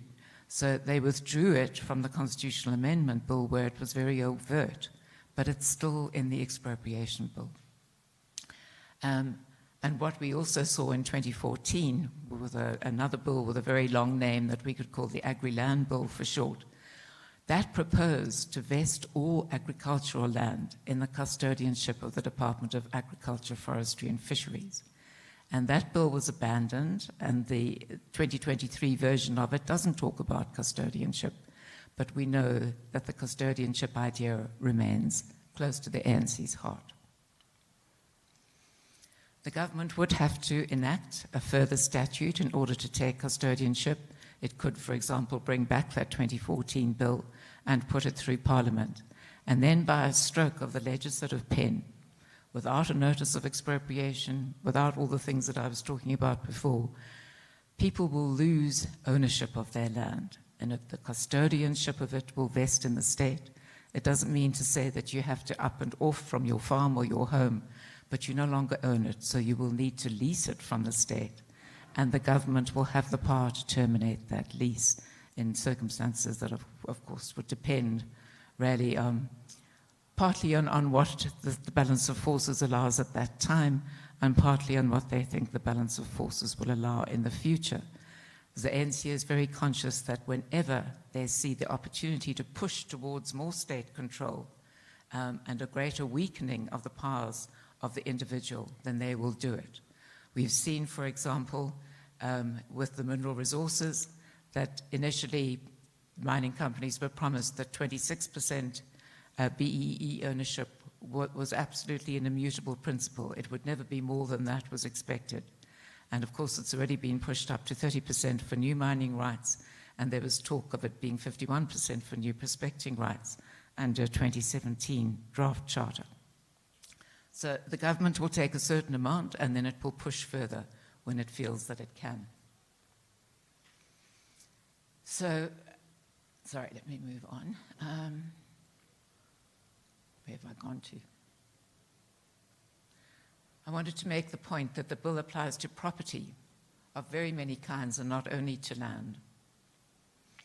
It has the same definition of property as does the Constitution. In other words, that property is not limited to land.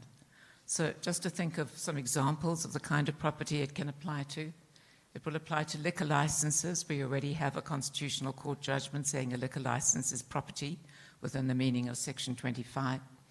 Certainly it will apply to mining rights. Certainly it will apply to water use licenses, and those have been much in the news recently because the government would like to insist that bigger water users must have 75% BEE partners. So if you have an existing water use right, the chances are that you might lose it under the expropriation bill by an expropriation, and then you will need to have this BEE partnership before you can have the use of water again. Patent rights, share ownership rights. In other words, it's not just land and physical property that is an issue.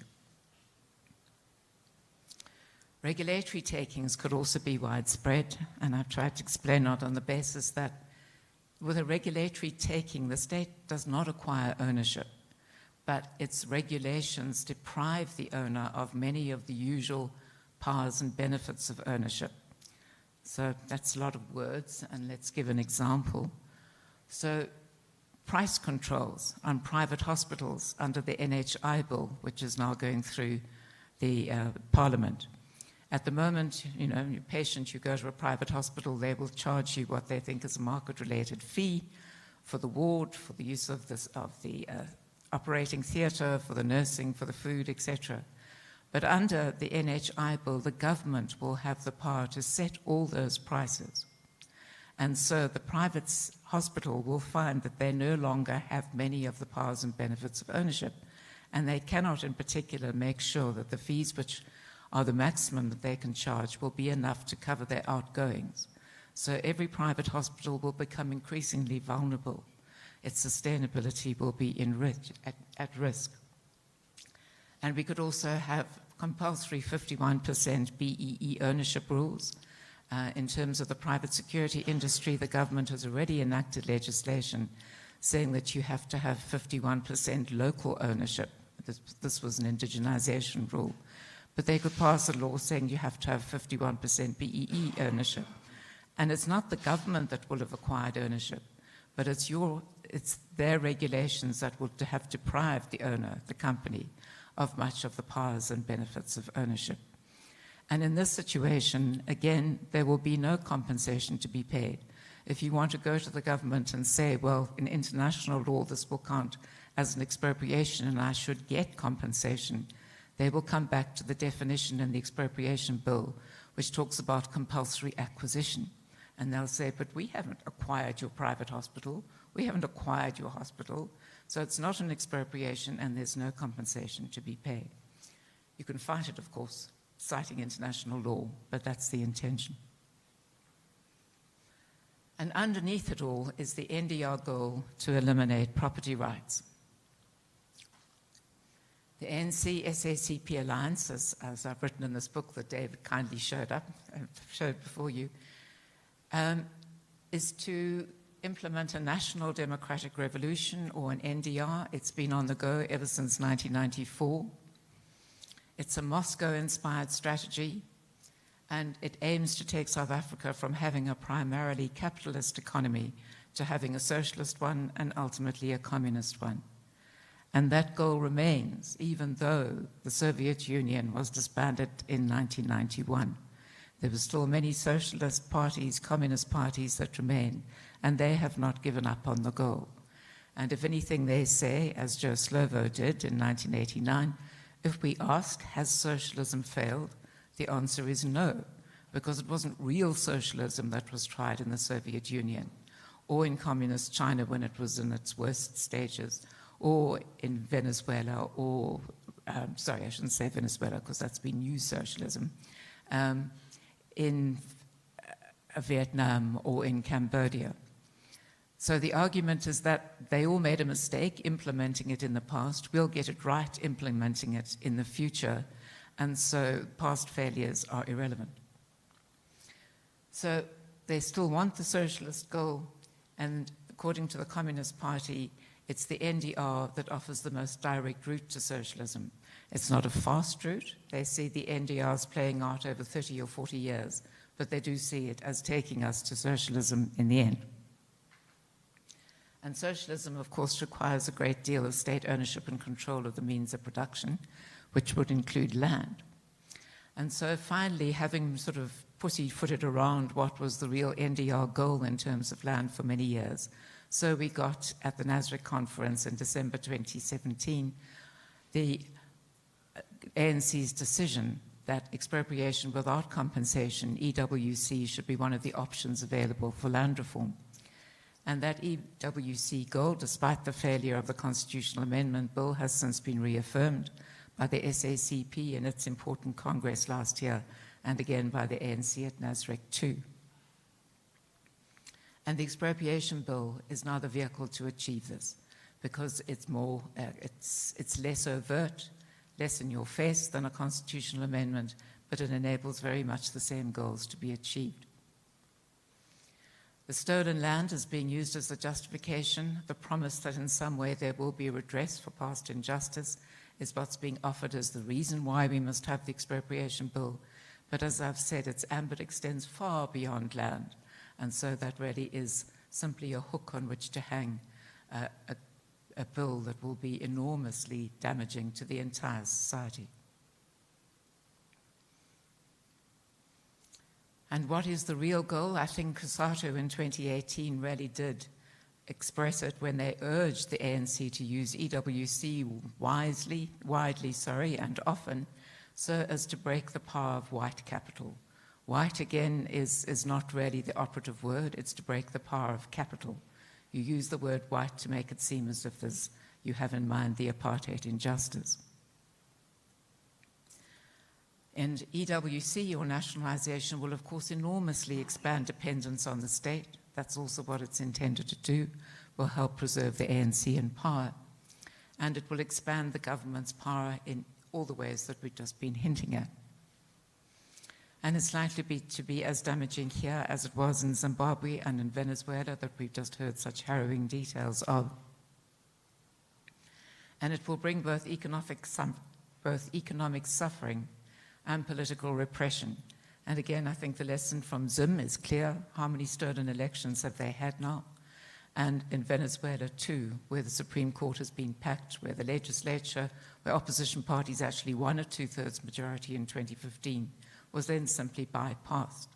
So that political repression made sure that the government remained in power, and the great protests that were evoked at one point were suppressed with the aid of militia and government forces.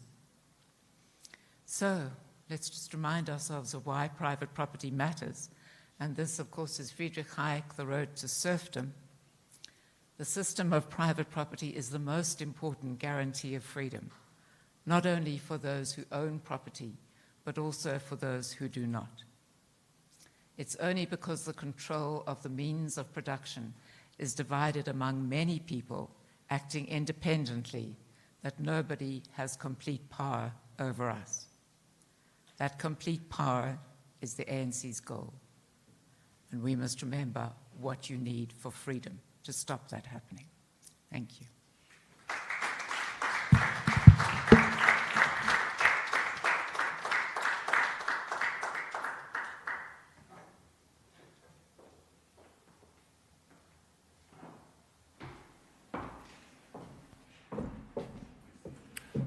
We now have time for a quick tea or coffee break, 15 minutes only, before we resume our program.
Can we please resume our places for the next presentation?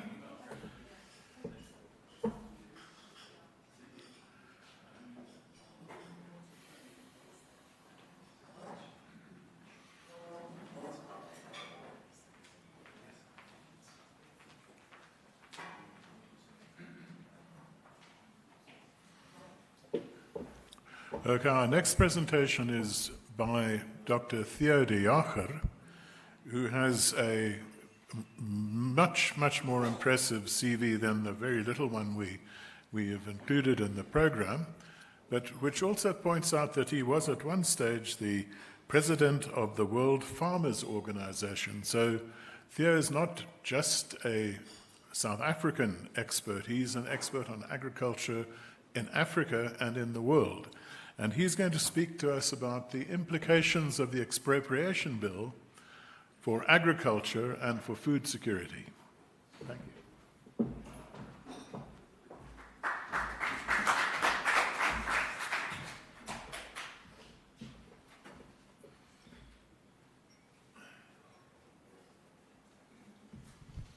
Thank you. If my teenagers are not around, I'm never sure where to start with this kind of technology.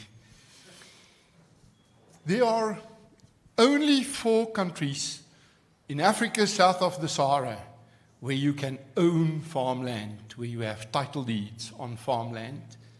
South Africa, Namibia, and small pockets of Botswana and Zambia.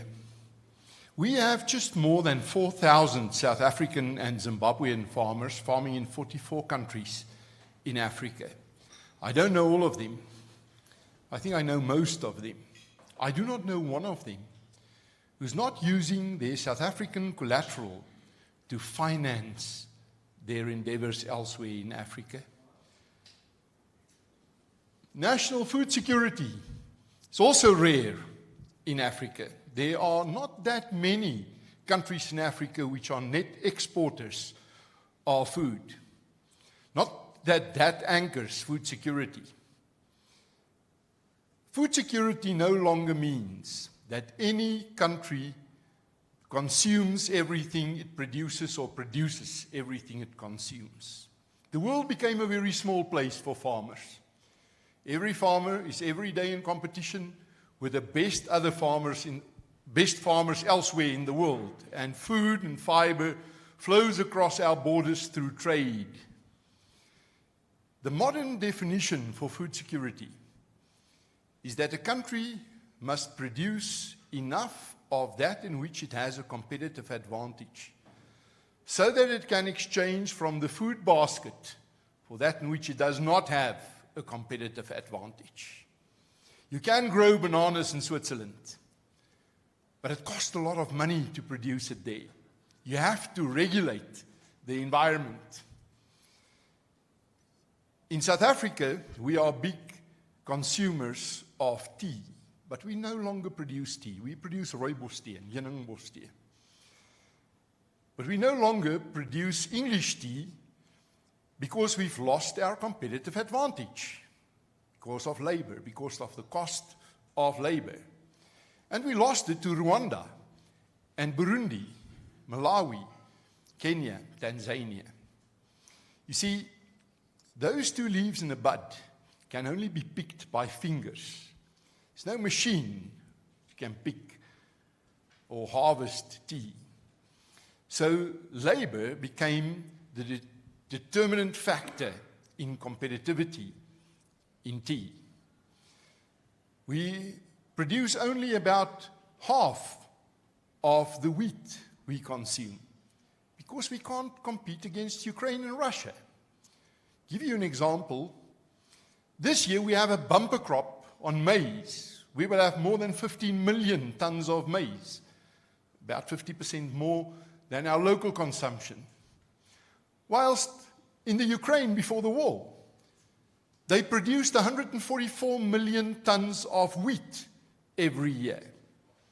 It's a better environment for producing wheat, and it is cheaper for us to import it. Why exchange it from the food basket? And this argument was rife last year at the World Economic Forum. I had this exchange with the Japanese Minister of Trade and Industry who said, we exchange technology for food.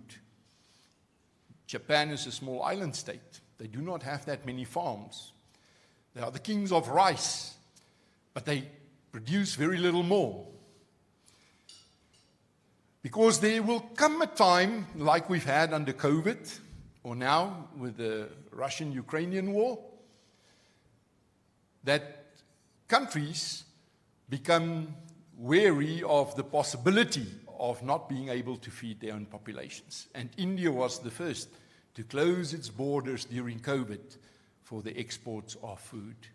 Then you need to be able to change food for food. Food trumps everything else in trade. So it's about production, about the ability to produce in the primary sector. On our continent, which is the most food insecure, as Moletsi points out in his book, The Architects of Poverty, in our continent, we have everything that money cannot buy when it comes to agriculture. We have the soils. We have 46% of the world's underutilized land, more than 80% of the underutilized groundwater sources. We have the best climate.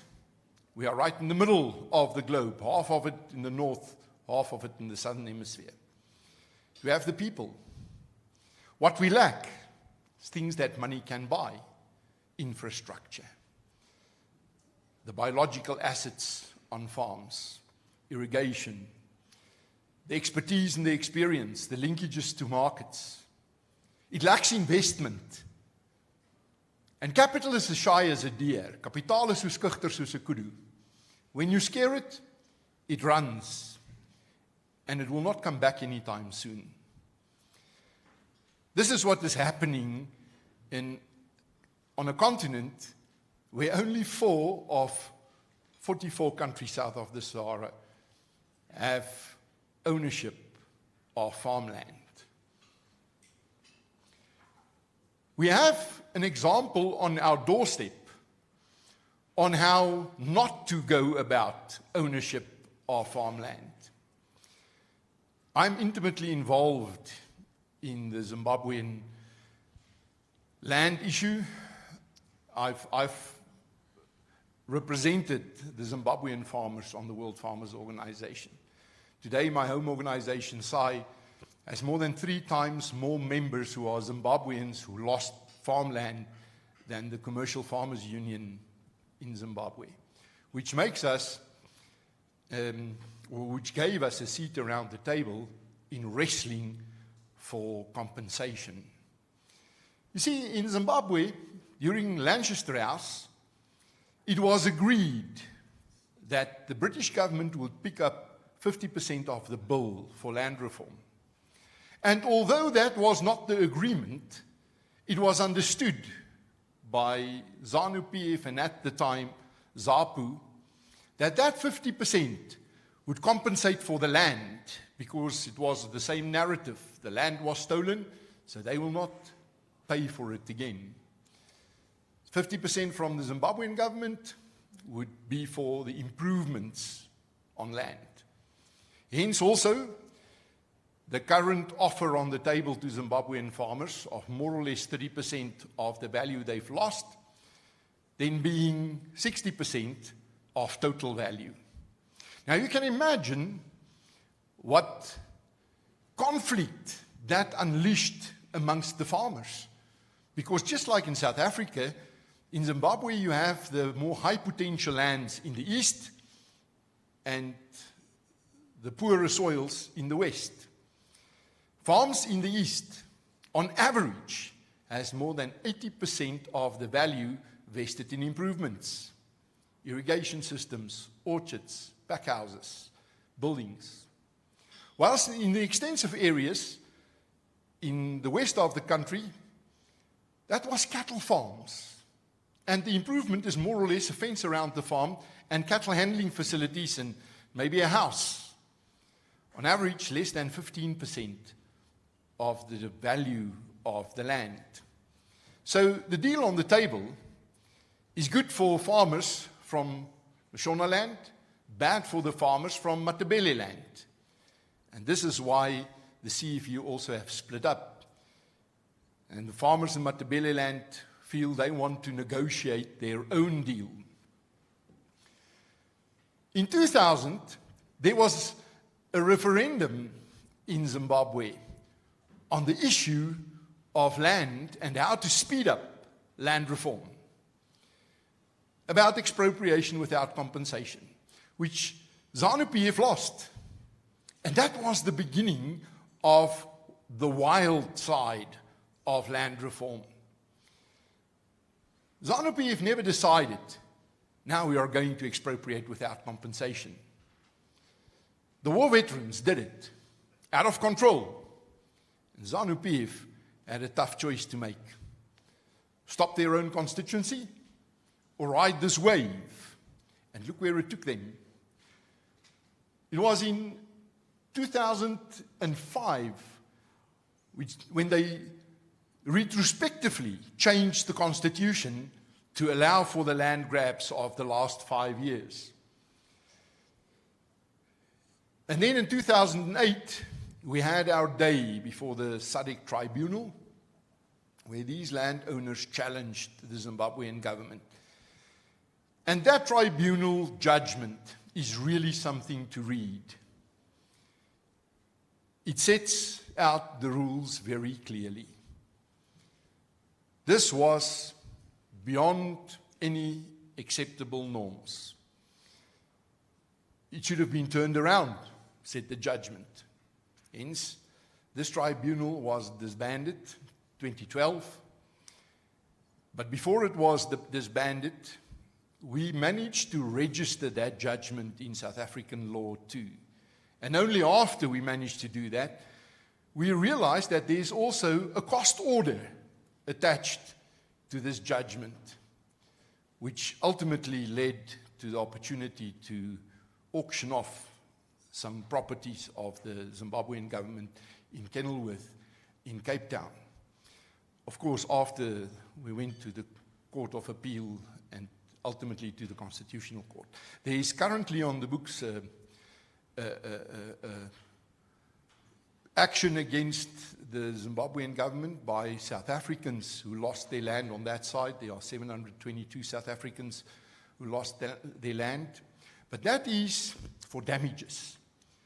That is for also the loss of income and the loose assets, because on the land issue, we actually lost that case already in the Constitutional Court in the Van Abu case. Zimbabwe showed us where this road is leading to. And since 2014, I've been involved in the engagements with the Zimbabwean government on compensation. And it's interesting to see how little sympathy there is in the world. After they made the offer to pay compensation and signed it on the 29th of July 2020, the Zimbabwean government approached 13 institutions, the World Bank, the African Development Bank, the Chinese government, and until today, they could not get their hand on the money to pay half of the offer.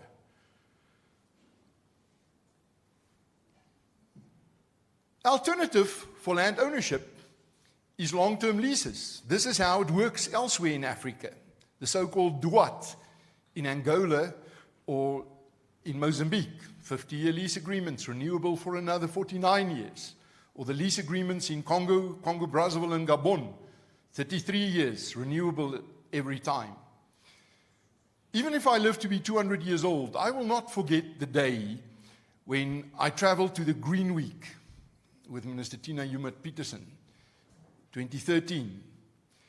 And we visited the Landverskaf Rentenbank, and they explained to us how they finance land reform farms in Germany, which are leased to the farmers.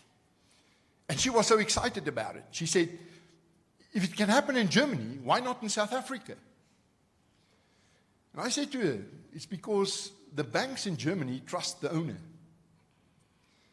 There's much more security of tenure under those lease agreements than you would have in South Africa.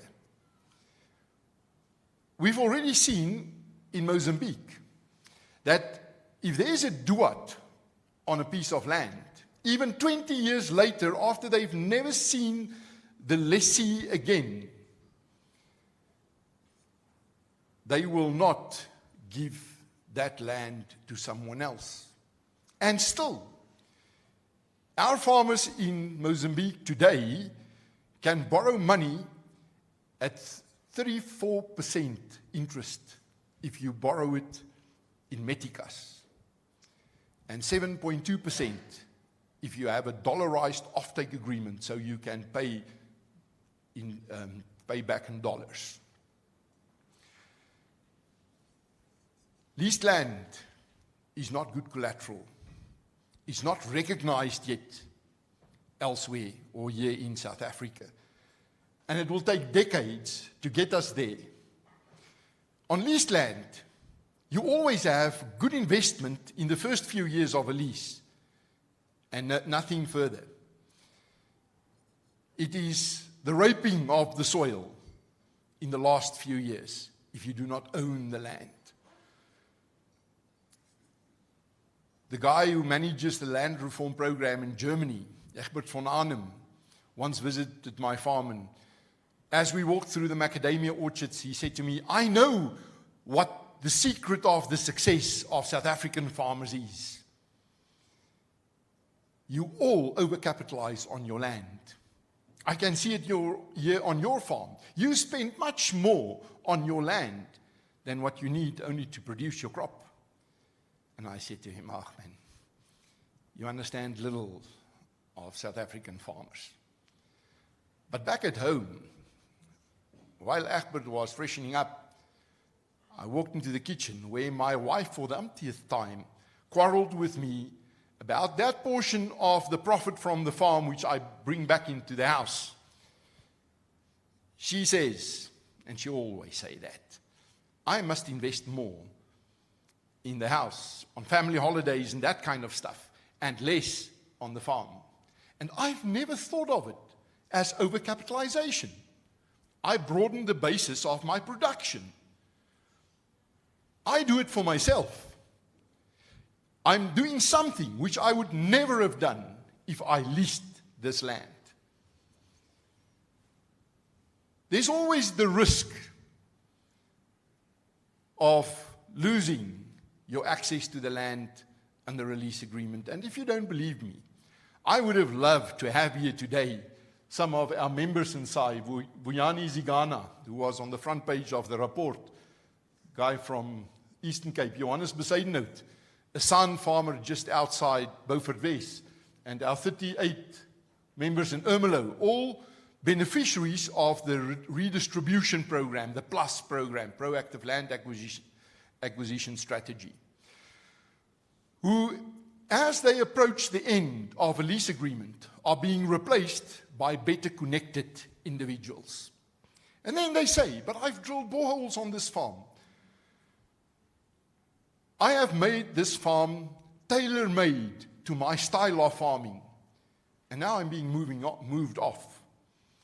We have all these matters in court, but it takes so long to get into court with these. A lease agreement comes to an end, and then there's the risk that you cannot renew it. This is why we have not created the class of profitable black farmers. And in the debate we've had in the previous panel, I would say, from my angle, this should be the goal of land reform, to create a class of profitable black farmers. We have very capable black farmers. I do not know a white farmer who will be able to make a success of his farm under the same conditions of which we expect beneficiaries of especially the redistribution process to make a success, because they don't own their own farms. They don't have collateral, they don't have access to financing. Government becomes their bank, and it's a poor bank. The money never comes in time to plant. In this process, we need to debunk a few myths, and I want to take you back to the bigger picture of Africa, because even if we have proper food security in South Africa, even if we manage to wipe out poverty and hunger in our country, we will not have solved the problem, because Mozambique and Zimbabwe and Somalia and Malawi will be here. As long as they are hungry, we will not sleep. So there is this belief that smallholder farming can replace commercial farming. Yesterday, there was a conference in Rome at the FAO, where one of the directors of the FAO said, already Africa feeds itself. More than 80% of all the food in Africa is being produced by smallholders. It's not true. The smallholders I've seen cannot even feed themselves. What to say the rest of the continent or the world? What to say the 2 billion more mouths we need to feed within our lifetimes? The only people who make money from smallholder farming are those who are writing books about it. There's an over-romanticization of smallholder farming. It's a poverty trap. There's nothing romantic about it. If agriculture is not profitable, it is not sustainable. There's this belief that we can feed the world through organic farming. Sri Lanka tried it. They tried it for 1 year. After 9 months, they claimed victory. They said, see, we can do it. But then the food on the shelves in shops ran out, which was still produced in conventional ways. And they quickly had to reverse their policies. There's no way we can feed a growing population through organic farming. There's this belief that we must move away from livestock farming, and there's immense pressure on animal-based proteins. You know where that comes from? It's the issue of property rights. Livestock was the very first form of ownership. The idea of private property originated where mankind domesticated animals. And still today, there are more livestock owned, or livestock is a bigger form of ownership than anything else in the world. We have 1.6 billion farmers in the world. Their livestock becomes the bank for the unbankable, even in South Africa. It is that which you can sell because you own it when you need cash for school fees or for an emergency. It's the saving box. Livestock is not our problem, whether it is on health, whether it is on climate. It is actually part of the solution. And this is, more than anything else, the center of the tension in the World Economic Forum. Over the last 6 years, I was invited to the World Economic Forum to represent the voice of the farmers. And you can imagine our agenda is absolutely the opposite of that of the big corporations in the world. And apart from that, I am a meatitarian. I'm a South African farmer. So it is not only in theory for me. Can you imagine what I feel like after a week of eating only plant-based proteins? It is worthwhile fighting to avoid a dispensation where we will own nothing and still be happy. Don't know whom of you have read the books of Klaus Schwab. Thank you.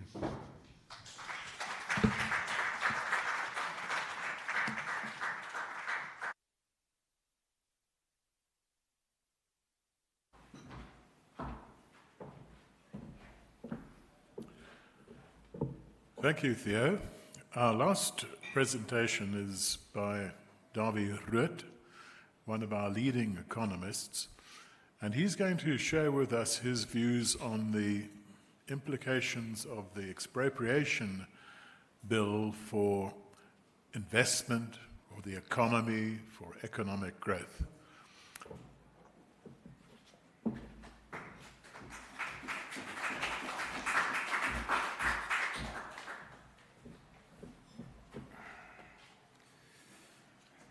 Dankie Dave. Baie dankie vir die uitnodiging. Thank you very much for the invite. I'm sure everything about property right has been said already today, so I was thinking, you poor guys having to listen to an economist this time of day. So I'm going to try to make it short, and my thunder has already been stolen by Theo, or some of that at least, because that's exactly where I wanted to start, with the ownership of property, where it all started. So, forgive me, but I'm going to repeat some of what you've already heard today, I'm sure. All right. A short history. I just want to make a very important point that we've never had it this good. We humans, we've never had it so good. In the past thousands of years, not a straight line, of course, but living standards have improved dramatically. Life expectancy has improved dramatically. And I quite often think that if you really want to understand economics, if you really want to, then you need to speak to an economic historian, because they've got much better insights in this thing that we call the economy. So where did it all start? Now, I guess there are many highlights in economics, many things that we can point out as those are the things that actually contributed to this amazing progress that we've made the last couple of years. Things like, for example, the wheel, or steam, or electricity, or record keeping, that was very important. Also sending girls to school. It's only relatively recently that we started sending girls to school. But I would argue that the most important breakthrough happened, exactly as what Theo has said, happened probably around about 15 or 20,000 years ago, and that happened when we started domesticating animals. And the reason why that is so important when we started domesticating animals is because for the first time in the history of mankind, we came across something that we never had previously, and this concept of private property rights was established. Now, why is this concept? Let's just try to understand why private property rights are so important. Now, there's a saying in economics that there is no free lunch. I disagree. There is, in fact, a free lunch. And the free lunch is free trade. Because think a little bit about that. If two individuals trade with one another, both the buyer and the seller will gain from this free transaction. Otherwise, the transaction would not have happened. So after a transaction, they are both better off. But before that transaction can happen, you can only do this transaction if you exchange property rights, and you can only exchange property rights if you're the owner of that property right. And it's really as simple as that. If you're the owner of something and you exchange it in a free trade agreement with somebody else, both you and the buyer or the seller gain from this, and you create a free lunch. So if you prevent people from owning private property rights, you prevent the free trade between individuals, because you need to be an owner if you want to be able to sell something, and you do not get the benefits from free trade. So there are three things that are important for an economy to work. And we know what those things are. It's very easy to understand. You must have the protection of private property rights. You must have free trade in South Africa. Well, and you must have free trade, and you must have sound money. Now, that's also important because, interesting, I listened to Dr. Jeffrey about the comments that he made about the Soviet communism and so on. And it's quite interesting to compare a free system that we have, or supposed to have, free market system, to that of a socialist communist system. I studied communism. I've been to Russia a number of times. And it's interesting the difference in the way that the allocation process of resources work. In a free system that what we have, prices go up and down, and it's good for prices to go up and down, because prices going up and down are signals to us. That's why inflation is bad, because when prices all just keep on going up, we don't get the proper signals of what's going on in the economy. But prices going up and down, it's a good thing, telling us produce more of this, consume less of that, and prices going up and down contributes to this process of the allocation of resources, and that happens via free trade. In a socialist or communist kind of system, it doesn't work like that. In the Soviet system, for example, what they had, all prices were fixed. Now, the interesting thing is that all prices, and remember the Soviet Union was a huge place. The Soviet Union, they had milk and bread and all these sort of prices. Everything was fixed right through the Soviet Union, from Vladivostok to St. Petersburg or Leningrad then. So all prices were fixed. And it was illegal to sell everything for more than the certain fixed price. Everywhere, all prices were always fixed. So that's why something really funny happened in the Soviet Union, is that things were very, very cheap. You just couldn't get it. But at least it was very cheap.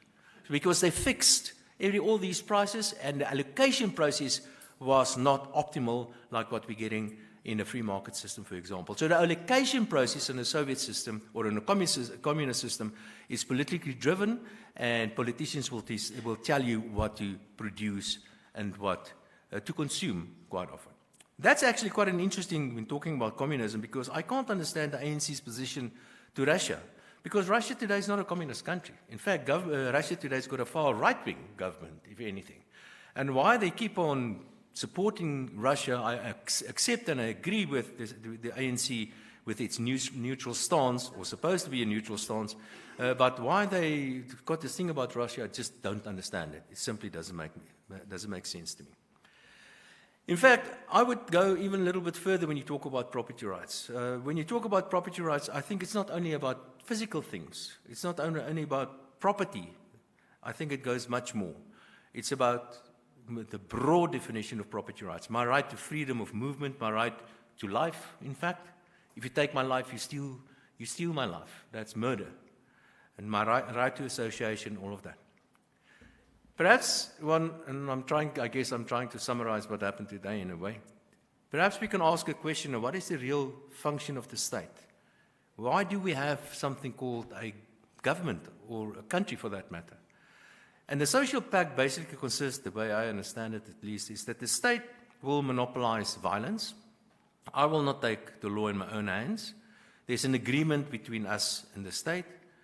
And the agreement is that I will fund the state, I will pay my taxes to the state, and the state will do its primary function, and the primary function of the state is to look after me and to look after my stuff. That is what the state is supposed to do. If the state does not do this, and we just saw what happened to this Blue Light Brigade, for example, the state ruined this pact. The state broke its side of the contract, and I guess I have the right now to step back from this contract and this agreement between us and the state as well. I can withhold my taxes as well.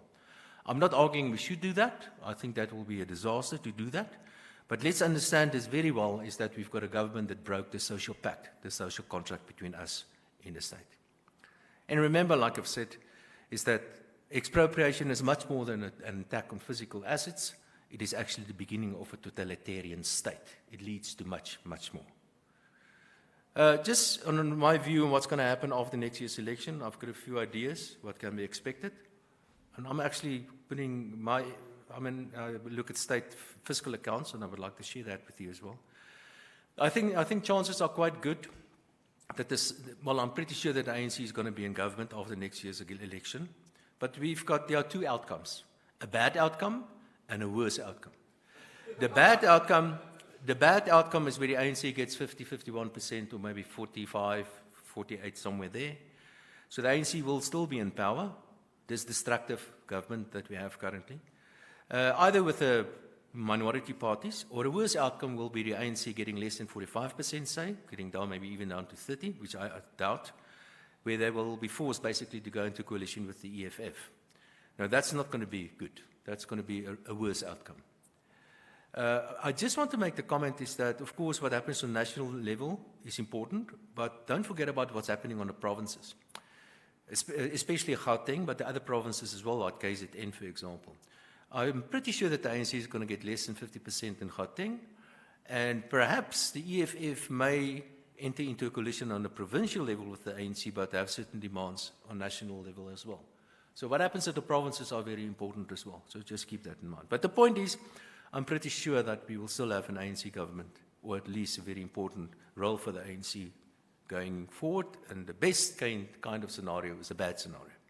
So what are those specific challenges that we have in the South African economy?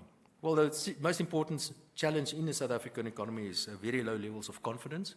There are many indices available that shows that we just don't trust government, we don't trust the police, we don't have confidence in government or in the economy. You can see it in all sorts of things. Look at the exchange rate of the rand. The rand is hugely undervalued. Look at the bond market. There are many signs of that. That's a major challenge, and I doubt whether the ANC government, the future ANC government, or at least in coalition, is going to fix that. The local authorities are a complete and a total mess. You need to fix that. The local authorities are very important because that's your first contact point with the authority. You need local authorities that function. 70% of local authorities are financially simply not sustainable as it is. And they owe a lot of money to some other state-owned enterprises like Eskom. The local authorities owe about 80 billion to Eskom. Talking about state-owned enterprises, that's another challenge, a major challenge. Eskom is the obvious one. Eskom owes 420 odd billion rand. The post office is collapsing. South African Airways has already collapsed. Denel is collapsing. They're all collapsing. Is that going to be turned around by the next ANC-dominated government? I really doubt that. The fiscal accounts, like I've said, this is what I do a lot of work on. The fiscal accounts, the Minister of Finance budgeted for a fiscal deficit of 4% of GDP in the budget at the beginning of this year, but he forgot a couple of things. He forgot to include the transfers to Eskom that he promised. The IMF pointed that out to him. He said, listen, but you have to include that, the IMF transfers. He also forgot that he promises the local authorities that if they do A, B, and C, he will write off some of the debt to Eskom as an example. That's also not included in his estimates. He also forgot to make a proper prediction on or estimate on economic growth. Economic growth this year is going to be 0, if we're lucky, or 0.1%, or somewhere there. That means that revenue is under tremendous pressure. So the tax revenue is not going to materialize. He also forgot to include above budgeted increase in the wages of the civil servants as an example.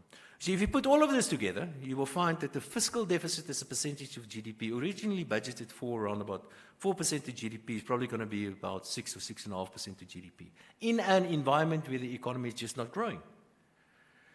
So inevitably what happens is that with this massive levels of unemployment because of weak economic growth, we've got this huge dependency on the state. I can give you some of these numbers. We have today 30 million out of a population of about 62 million people.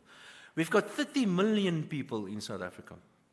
30 million people that are basically grant recipients. 28 million of them are normal grant recipients, and 2 million of them are civil servants, which are mostly glorified grant recipients. So 30 million, and we have approximately 15 million people working in the private sector. So the ratio is 2 to 1.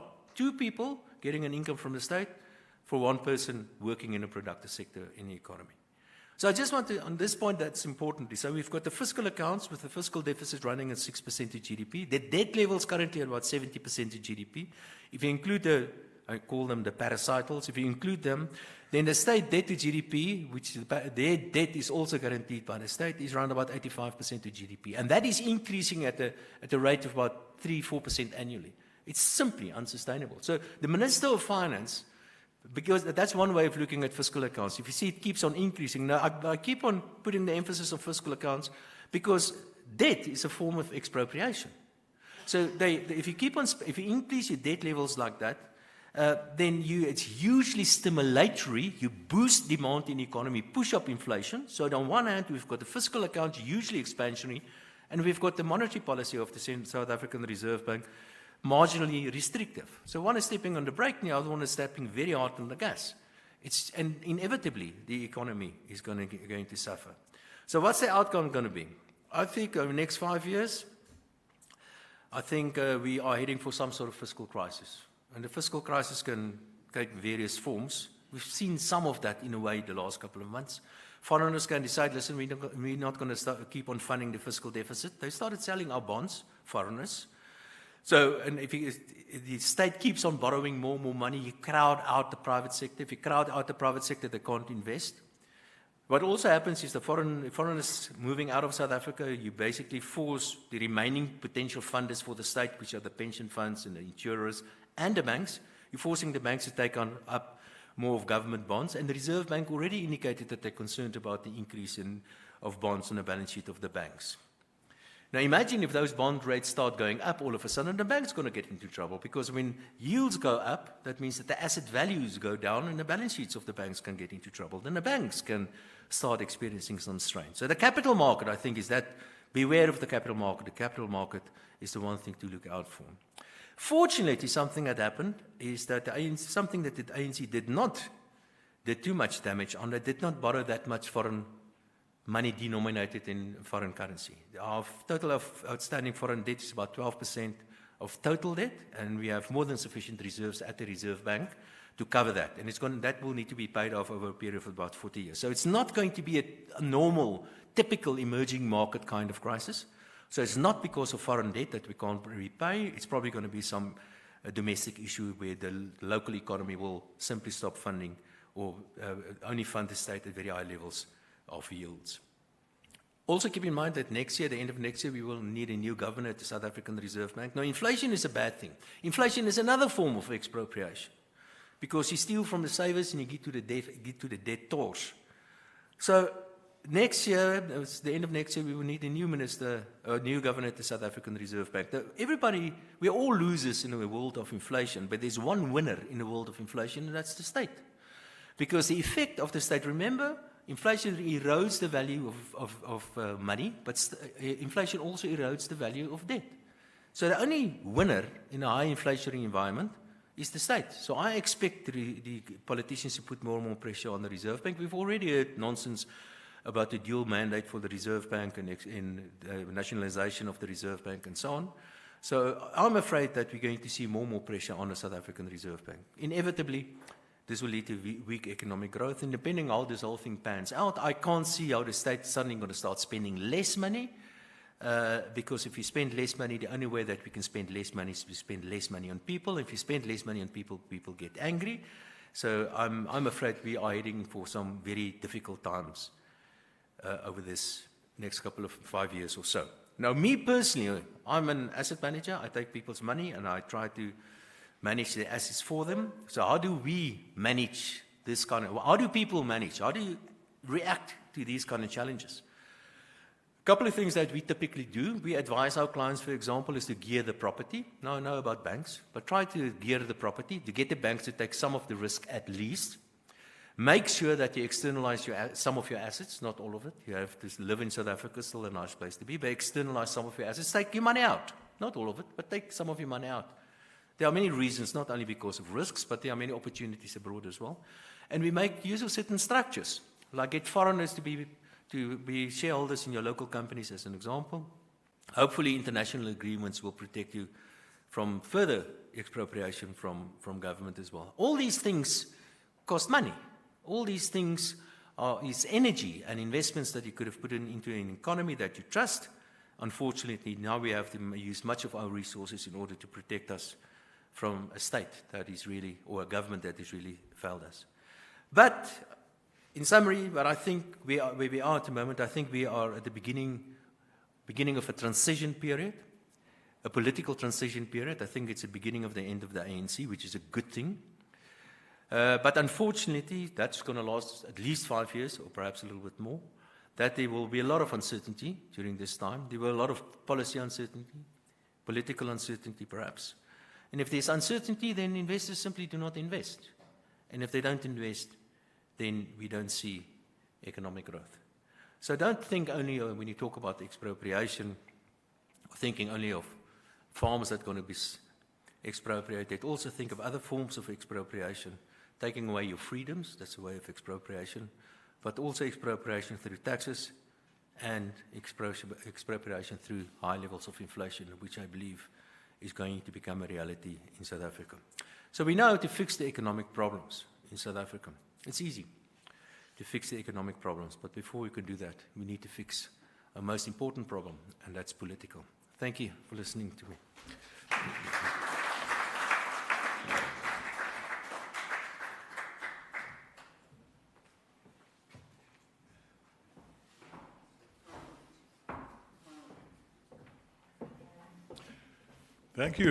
Thank you, Darby, and thank you, audience. You've had a very full day, lots and lots of information, and now our last item is a panel discussion with the speakers this afternoon.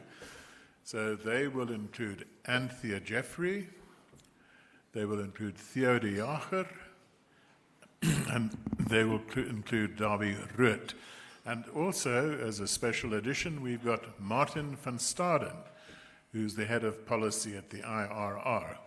And Chris Enders has agreed once again to be the facilitator.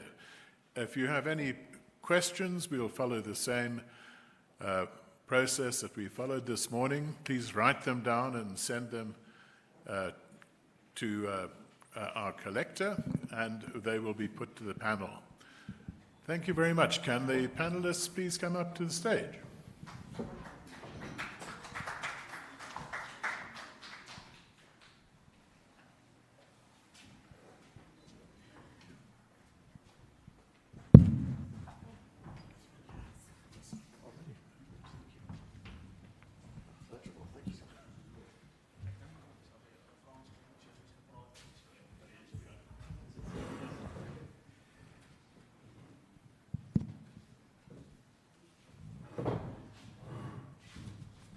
Thank you very much for a very stimulating session.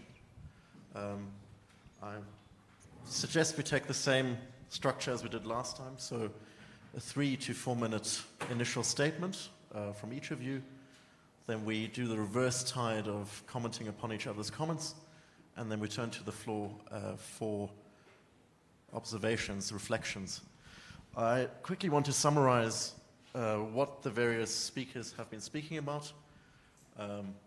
Martin van Staden, I guess you're Professor Spirito in this case, illustrating the case of Venezuela and what an absolute meltdown can be of a developed country. Something 20 or 30 years ago nobody would have thought possible has in fact occurred. Then Dr. Jeffries, thank you very much.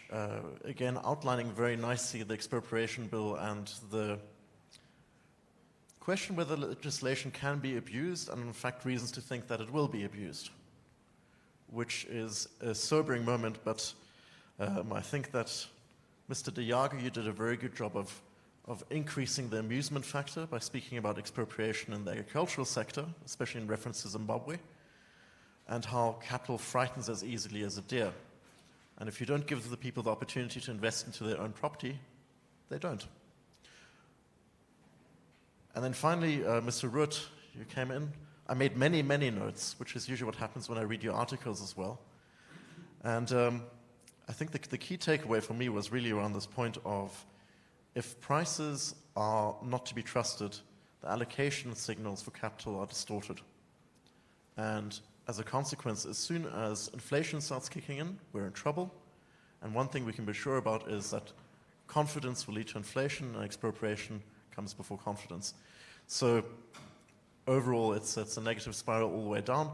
I'm very much hoping for positive signals from this little panel discussion as well, because it is pretty depressing things. So Dr. Jeffries, I'd like to turn to you first. Having heard the other presentations, what were your thoughts from Venezuela to agriculture to Davy Rood's input? I hope this is working. Yeah, it sounds like it. I think on the Venezuelan one, it was just so heartbreaking to hear how the economy has contracted by 70% in 10 years. It's an extraordinary figure. And when he spoke too about hyperinflation, you can only imagine how people have suffered the destruction of their earnings and their savings. And that this has all been accompanied by a level of political repression, which makes it very difficult to believe that there's really going to be a way of getting rid of this bad government and trying to get reform going. Then when Theo spoke, I never really thought about how few countries in Africa do have title deeds and ownership of farmland. It's a staggering thought. And particularly, that even more so, that there are farmers elsewhere in Africa who have to rely on their ownership here to be able to run farms elsewhere, to get the working capital that they need. And it just underscores how urgently, how badly we need to keep our private property here in the farming sphere, if we're to avoid the kinds of difficulties that Theo sketched, that if you're confined to leasehold, then it doesn't work as collateral, and you can't put the kind of capital into that land that you otherwise would do. Davy was worrying in many ways, but particularly in terms of public debt, of where this is going, of how the government has never defaulted, but on the other hand, it owns more and more, and it cannot get the books balanced in any way. And as he said, as the yields go up, so the value of the bonds goes down. And this is a big worry too, and it has, again, an impact on savers and deprives many of us of what we've tried so hard to build up. Thank you very much, Dr. Jeffries. Mr. Diago, would you like to give us your reflections? After my first read of Moletsi's book, The Architects of Poverty, I realized that that is the war which will define our generation. Every generation has its war. The war which we dare not lose is the war on poverty. We cannot pass this war on to the next generation. But there's only one way to kill the dragon of poverty and hunger, and that's through the creation of wealth. There's no other way. And there's no sector of our economy which can create more wealth in a shorter space of time on a broader basis than agriculture can. But then it must have a policy environment which is conducive to profitable farming. I know it sounds as if I'm overemphasizing profitability. One of our problems with this agricultural master plan, and this is where we differ a bit from Agri-SA, we reject that plan mainly because it has transformation as the trumping agenda. And we feel profitability and sustainability and also the efficiency of value chains are all more important than transformation. If you want to transform water into wine, you first need water. If agriculture is not profitable and sustainable, what's there to transform? So we want that plan to start off with. How can we enhance the profitability? This is how you create wealth. We also feel that that plan should not put the burden on the farmers to create more jobs. If farmers are more profitable and they expand, they will create more jobs. They don't create jobs because they've signed on to a plan. They create more jobs because it makes business sense for them to employ more people. And then, you know, certainty anchors investment in agriculture. I'm a tree farmer. I farm avocados and macadamias and timber. Macadamias only gets into production in the 9th year. Why would you plant a tree if you are not certain that you will be around to harvest from it? You need certainty over a long period of time. There is no quick money to be made in agriculture. The thumbsuck rule is that it takes 3 generations to really go smoothly and well. First generation struggles a lifetime to pay off a farm and develop it. It's the second generation who do not have that burden of paying off the capital. They can go big, and they have the opportunity to send their sons and daughters to study the latest technologies and who can afford to do it. They are the ones to go big. The art is always to survive the 3rd generation because they have forgotten where this farm came from. And our grandpa struggled to pay it.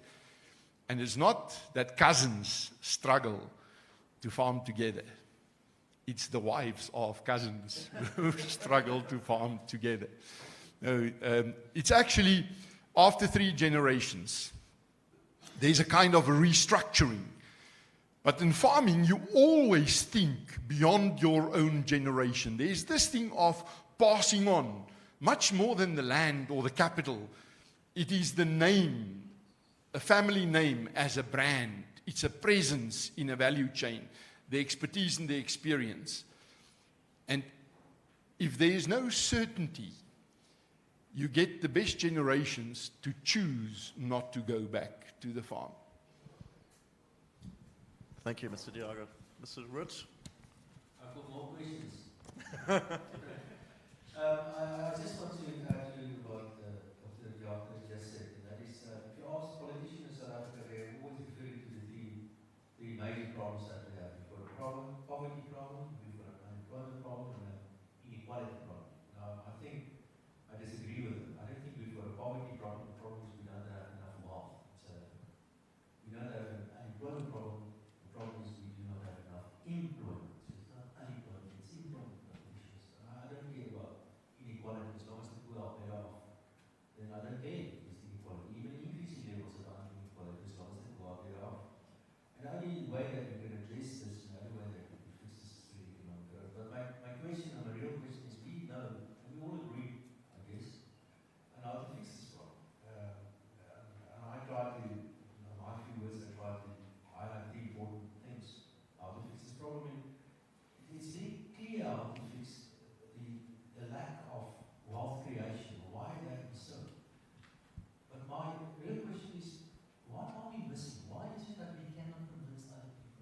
a perfect opportunity to hand over to Mr. van Staden to answer that question.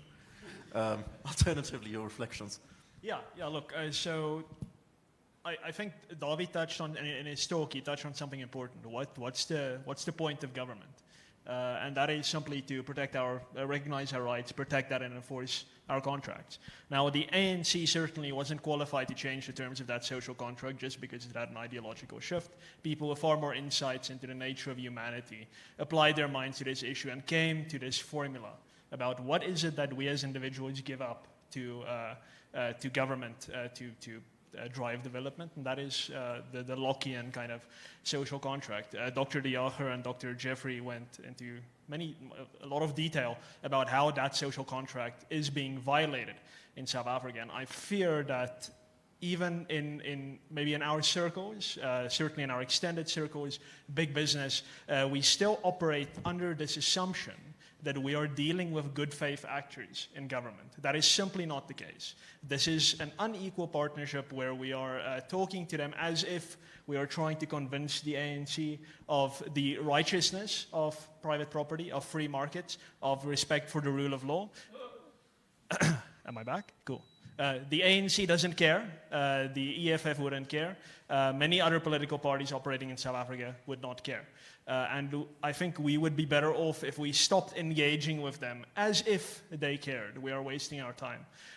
What we need to do, unfortunately, is a very serious and a strict kind of mental shift away from effectively meekly pleading with the state to please not whip us anymore, and shift into what David and Sarah this week at a different talk called negotiating. The private sector in South Africa, which would include civil society, certainly big business, we need to draw a line in the sand and say we're done pleading, we're done trying to convince you, you are out to hurt us. And we're done playing this game. And the way we know this is free expropriation bill. Expropriation without compensation, to the lawyers in the room, they would know this is a contradiction in terms. There is no such thing as expropriation without compensation. Expropriation is confiscation plus compensation. If you take away the compensation, you're left with confiscation, which is a tool of punishment. We see that in criminal law with asset forfeiture. If you've done something wrong, the government comes and it takes your property from you and it pays you nothing because you have done something wrong for which you have invited social punishment. Now, this government is trying to do that with an ancient legal institution known as expropriation, and it's not on.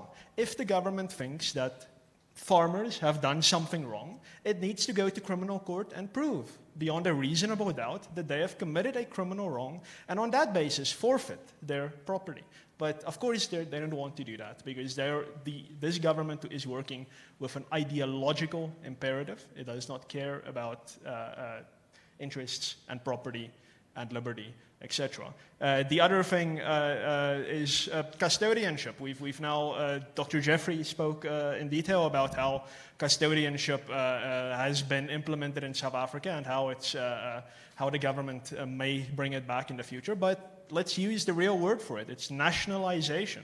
This is textbook socialist conduct that is addressed in nice-sounding legal garb that, unfortunately, I'm a jurist, I'm a legal academic, and it's my colleagues, my legal academic fraternity that has provided the government with this tripe, this nonsensical notion of custodianship being somehow distinct from nationalization in the old communist sense. And we've done the same thing with this idea of no compensation. No. We're not, the government isn't going to take your property without compensation. It is going to pay you compensation, but to the amount of nil, 0 rand, that is what you receive in exchange for your property. And I've had conversations with professors like Almin Duplessis and these individuals who are sincere. They look at me without any type of irony and anything. They're like, yes, Martin, of course, it's 0 rand compensation. There you go. There you have been paid compensation. And I feel like I want to pull the little hair I have left that I'm hiding under my hat out when this conversation is had, because this is not how constitutional democracy works, ladies and gentlemen. We are working with a government supported by an intelligentsia that is a bad faith actor. We need to start treating it that way. We are not partners of this government. This government is a hostile entity. And we need to be very aware that future governments may act the same. We need to organize. We need to make that mental shift. And we need to start gathering the confidence to say that very important word that civil society and a democracy is always unwilling to say. And that is no. Can I ask him a question? So this land is lying in the sand, is that withholding taxes? We need the banks on our side to do that, because they're the ones who are going to have to withhold it on our. You've got 10 people in this country. 10 people in this country that pay probably about 80% of all the taxes. Because those are the 10 financial directors of the big 10 companies in the country. They pay personal income taxes, company taxes, they pay the VAT, they pay all the taxes. There are 10 people. I think they're your clients, so you let them know. Speak a little bit more slowly so that we can make sure we get this recorded. Yeah. Did we have the names? Well, we can get it names. It shouldn't be too difficult. I've tried to do the calculations. It's very difficult to get the numbers, but I've got a few. But the bottom line is that if we look at the big companies, the big companies pay all the taxes. The 10 big companies. They deduct your personal income taxes, VAT. They pay company taxes. They pay dividend taxes. These withholding taxes. All those. It's a few, probably around about 10. I guess 10 individuals pay probably 70-80% of all the taxes. I didn't expect to make the point here. Of course, companies are not interested in the common good. They're interested in their own self-interest. Well, if I might give a further example, there are 770 companies, not 1,000, 770 companies that pay 2/3 of all company taxes. We've got that on camera, have we? That's good. That's definitely worth referring to. Fantastic. Thank you for that number. Mr. Diago, would you like to jump in on your reflections on what you've heard to your left? Yeah, there's this tendency across the globe that big farmers are growing bigger and bigger and small farmers are dropping out of the industry. This is how it works. And big companies, when corporations start to farm, like in the Midwest of the USA or the eastern side of Australia, then you see small towns die. Because these big companies don't use the local lawyer, the local bookkeeper, the local agent for agrochemicals or fertilizers. They go to the cities for their business. Where I farm in the Letaba district, it is a battlefield of dying towns. Trigarsdal of Kulaku, Muketsi, Gravelot. They used to be towns. There was a school there, and a cooperative, and a church. So we are not only fighting for the survival of your small and medium-scale farming entrepreneur. We are fighting for a rural alternative to urbanization. We are fighting for the life of small towns too. So whenever me and Davy have a lunch, usually there at Buffelsfontein, our quarrel is about whether you can let the free market just run on its own. It feels to me it's like playing Monopoly. We all know how that game ends. One guy owns everything. We are fighting for the chance of survival of the smaller entrepreneur, the family farmer. No, sorry, I must. No. Go ahead. It's just no. This is this is this nonsense about small businesses going to save us and small business creating all. That's nonsense. Small businesses don't pay taxes. They don't employ people. They don't even survive. It's not about them. It's about the mediums. The only value of a small business is you can become a medium-sized and a big business eventually. The reality is people are moving to cities. Why do you want to save the small towns? Get rid of the small towns. Establish big corporates there. That's where real wealth creation happens. It makes much more sense to build a road that millions of people that can use than to build a road that 10 people use, for example. Urbanization is the answer. Corporatization is the answer. For small businesses are important, but we're wasting money on the small business development. Stop with this nonsense. Dr. Jeffries. I will not vote for your party. Dr. Jeffries, as the adult in the conversation, would you like to come in on your reflections? I think I want to try and change the conversation. And I think, we've been, certainly I spoke about the expropriation bill, just talking about what it's intended to achieve. What's also important to my mind is that it's unconstitutional, and there are very strong arguments to be made along those lines, and therefore the possibility of a good fight. We don't necessarily have a good constitutional court, but it has some good people in it. And there is certainly scope to fight against the bad legislation that we confront. And at the same time, what we need to do is to be having a kind of battle of ideas being waged, reaching people who understand, as Martin was saying, this is just nationalization by various fancy names. And I'm sure there's a great deal of resistance to it. The other thing that we have is a potentially enormously important resource. There was conversation earlier this morning about the Constitution, and it says that the government must implement land reform.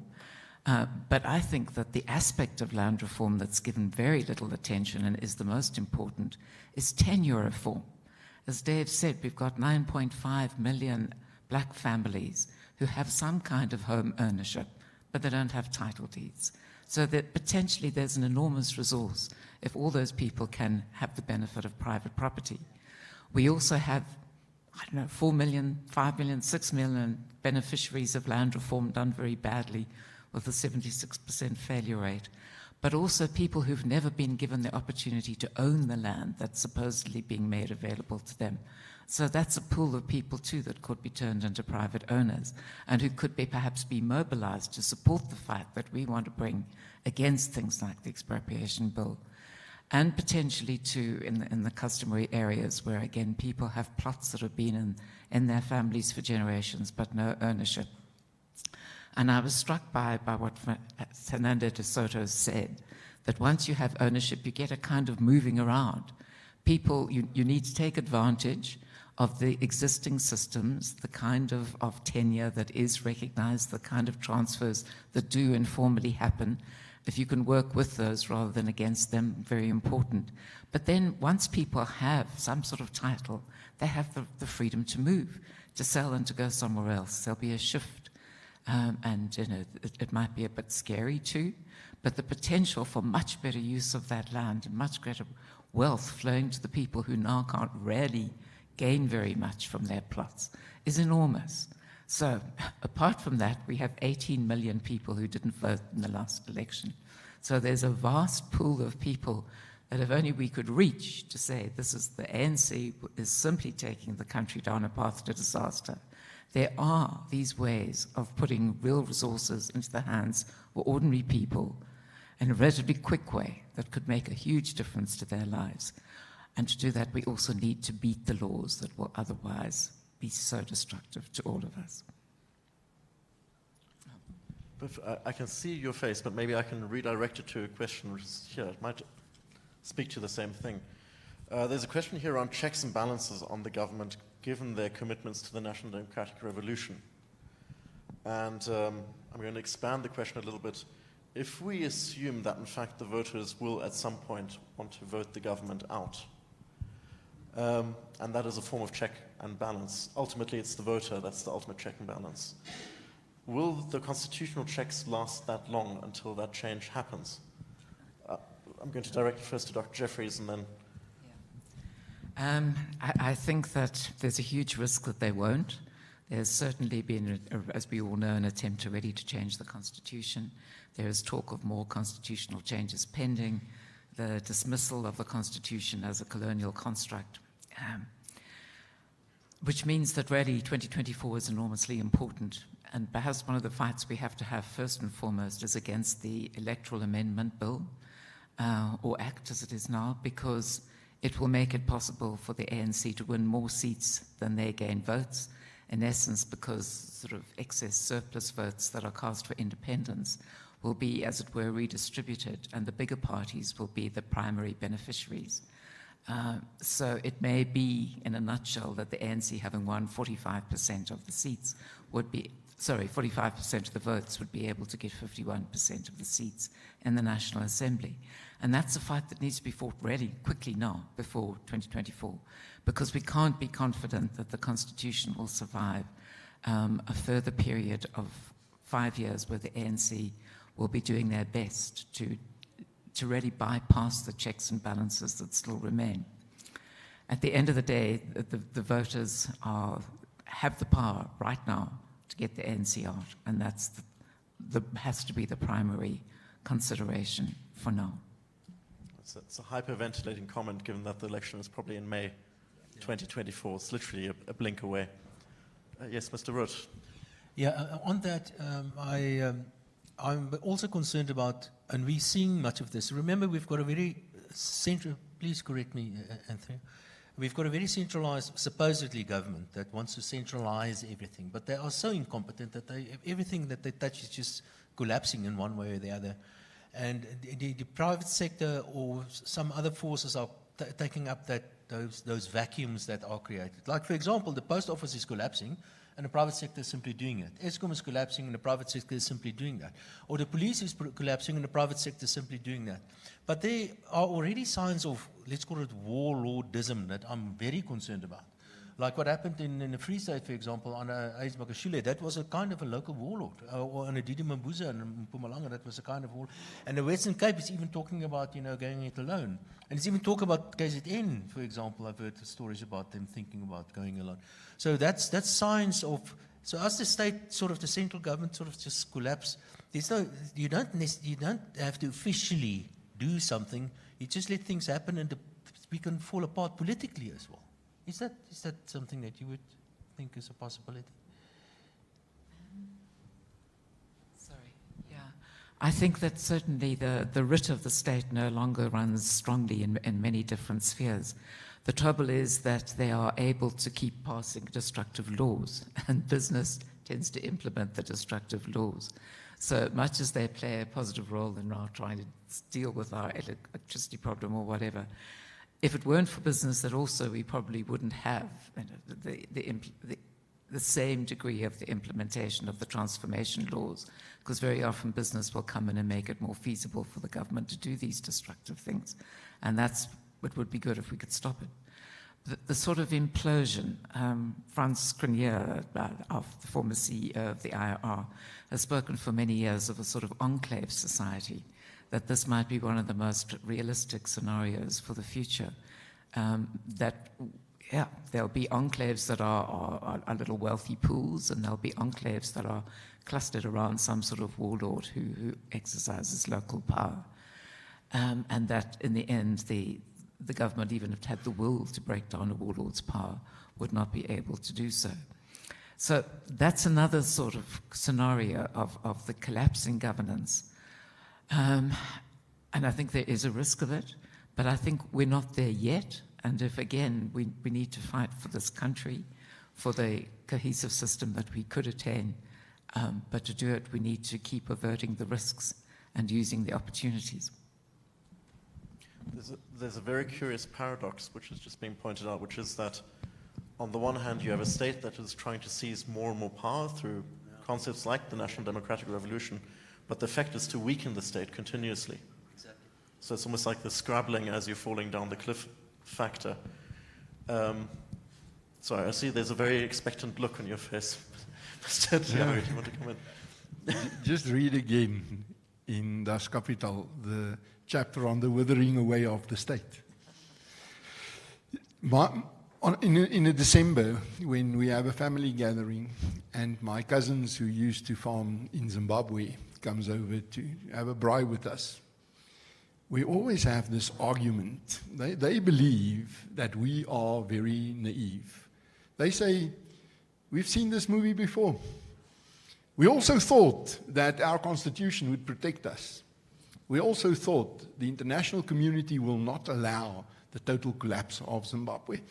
We also thought that agriculture is such a pivotal sector of the economy that they will not allow that to go through the floor. He said, but when a ruling party loses an election, this kind of thing will happen, and how will you stop it?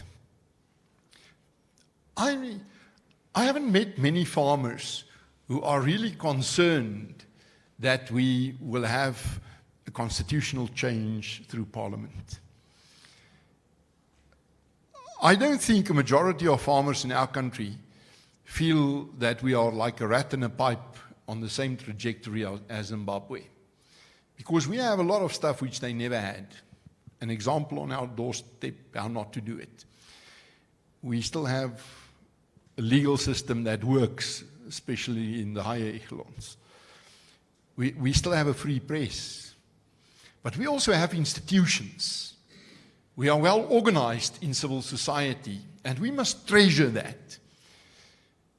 We owe it to one another to take part in these organizations, whether it's the church or the school board, or whether you make a contribution to one of these stiftungs, the foundations, or whether you are part of a farmers organization or a cultural organization, but you owe it to society to be part of civil society structures to buffer this rampant state power. What farmers are concerned of, and I have found this in all 9 our provinces, is that something will happen like what happened last year in Durban. That it would be a wild bunch just grabbing assets and land, and that government would do nothing. Which is not too unlike to what happened in Zimbabwe from what you described, right, where you had veterans leading the process and government trying to catch up. Is there some more comment? Yes. Yeah, I just want to reinforce what Dr. de Jager just said. So probably the two most important books that anyone can read on understanding really in substance what is happening in South Africa today is to first read Dr. Jeffrey's Countdown to Socialism, and immediately thereafter to read Dr. Koos Malan's There is No Supreme Constitution. Now, I am a constitutionalist. I believe very firmly in a written supreme constitution with strong protections for individual rights. But sometimes, maybe not that often, circumstances align to such an extent that all 3 branches of government, the executive, the legislature, and the judiciary, become ideologically aligned with one another to be quite against the constitutional setup that you would want. And unfortunately in South Africa we've seen that where most of our courts, especially the highest court, the Constitutional Court, has fallen in with the ideological alignment of the NDR kind of cabal. So as far as I'm concerned, checks and balances at that level, don't put your faith in it. But as Dr. de Jager says, civil society is in fact, and people don't think about it in this way, is in fact another check and balance on the power of government. And not just civil society, but also commerce. From your smallest business all the way up to your biggest business, these are concentrations of power. I would follow the business group Sakeliga very closely on this. They're very good on this topic. Where business has a constitutional role to play as a check and a balance upon the power of government. And if I can give any advice to the person who asked the question about checks and balances and them failing, and to South Africans more broadly, invest in your local communities. I know there's the kind of the bad aspect of it is that could become a warlordism thing, and that's a risk. But I think South Africans are probably, on the whole, we're a bit more soberly minded than that. And I think we can root out the warlords before they come about and establish real coherent and reasonable community structures to protect us against the state. And we saw this in July 2021 in KwaZulu-Natal and in Gauteng when the riots happened and the police and the army cowered in their bases and in their police stations, when communities came out and protected each other. And I can promise you they broke a hell of a lot of laws doing that. But that's okay. That's fine under those circumstances. And we need to invest and ensure that our communities can do that and are ready to do that, and our businesses are ready to do that when the time comes, when the government finally steps over that line and really adopts these totalitarian laws that Davi also alluded to, that we're on the way to. Can I add something? We all know very negative. We're all going to jump off something. But there's something that we have to understand: our economies evolve over time. You know, the economy started off in the primary industries, and this is where the emphasis has been today, what I've heard at least. Farms, we talk about farms all the time. But that's a small part of the economy. Economies, as they evolve, if you look at rich countries, the actual value add is happening in the more advanced sectors, the service industries and so on. That's where economic growth is happening. In the rich countries, that is where most economic activity is happening. So two things, and many of these companies, even if you're in a part of the primary industry, even in agriculture, much of the value add actually happens there, in the service industry. And politicians can't get you there. So don't worry, it's not all bad. They can't get you there because much of this happens in the cloud somewhere. So you need to have the skills, and you need to have a proper computer and a broadband connection or whatever, and doesn't matter where you are, you can still make a very good living. So farms are not important. Farms are only important if you do something with that, and you do something with it properly. Much of that value add happens somewhere in the service industry, and don't worry, they can't get us there. Mr. van Staden, could you just move between those two before there's an altercation? If you could just move this. A bit concerned about your health, Mr. Ruud. I'd like to ask a question in regards to, we're focusing on our perspective from the inside.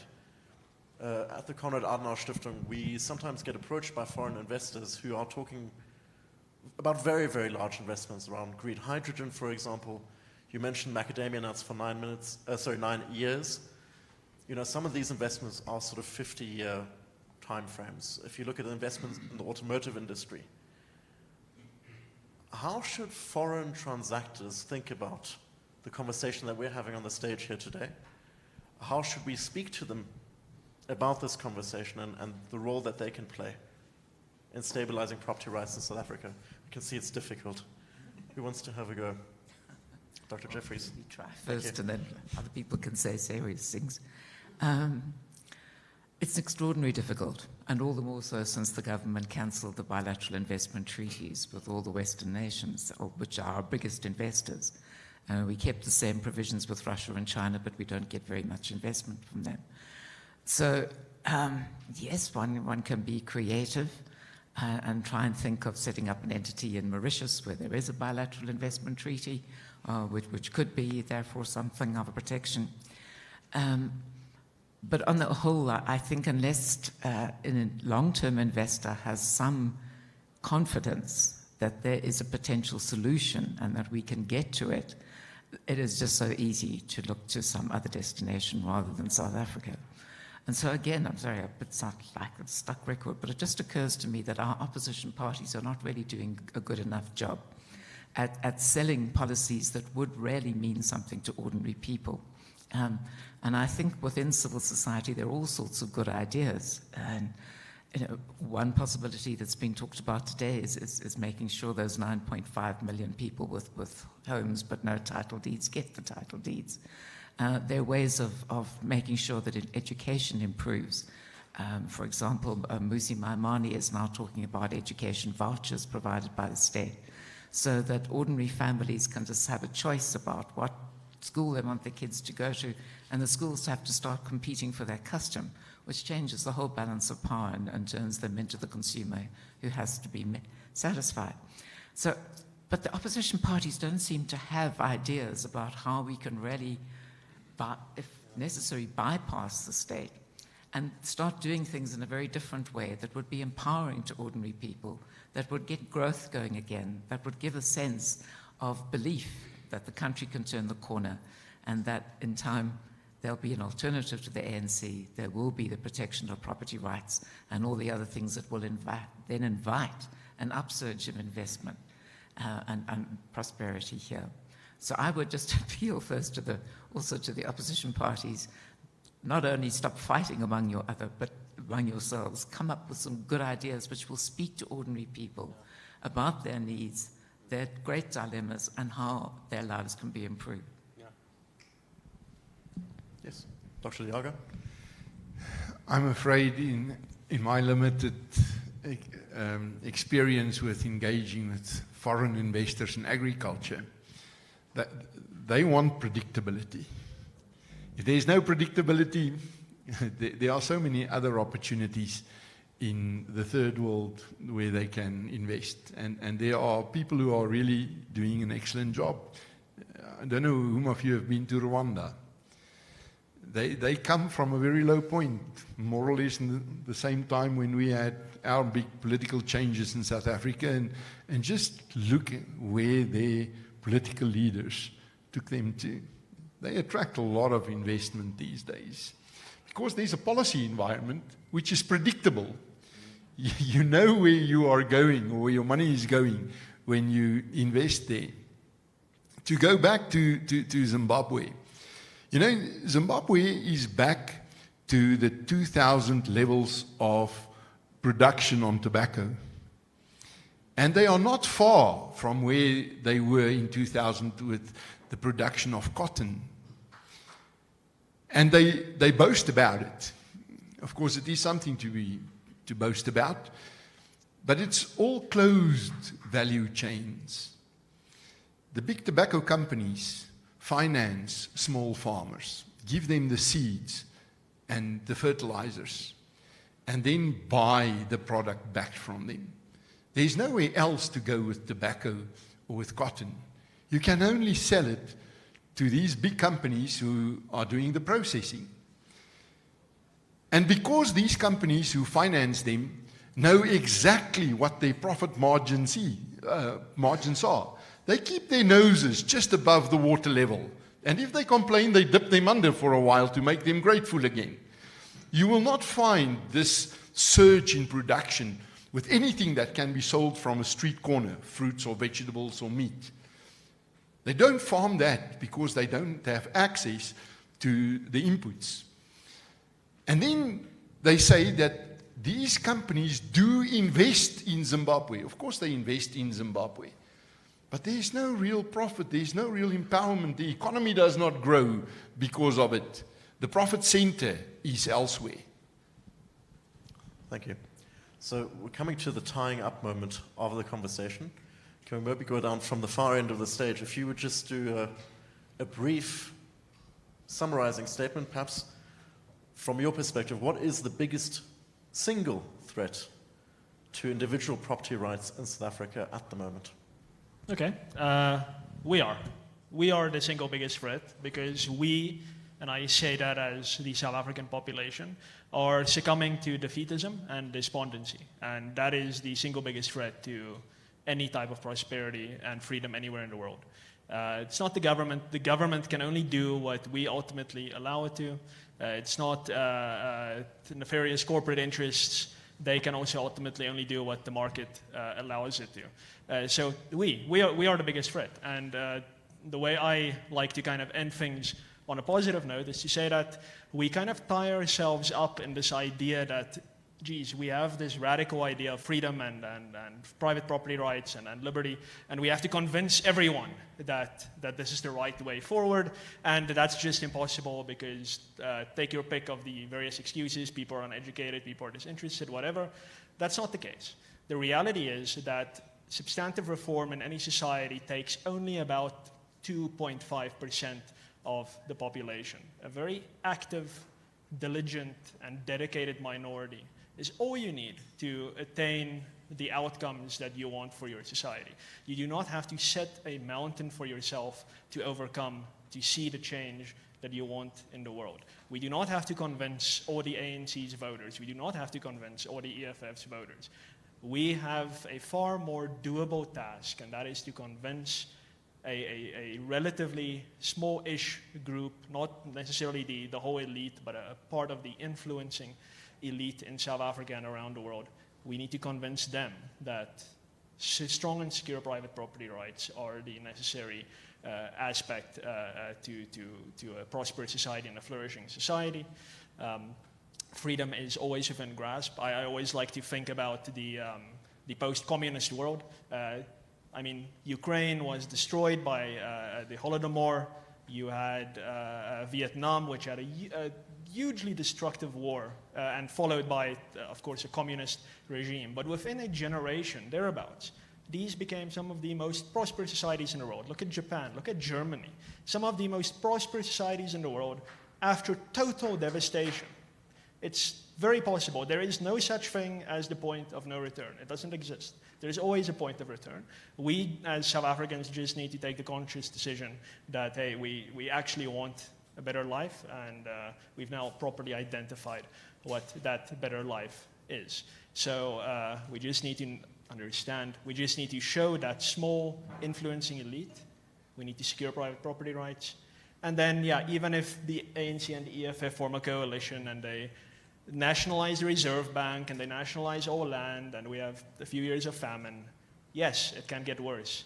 But it can get very good very quickly if we just make that decision to go there. So we are the biggest threat to private property rights if we do not have a very, very modest mindset shift.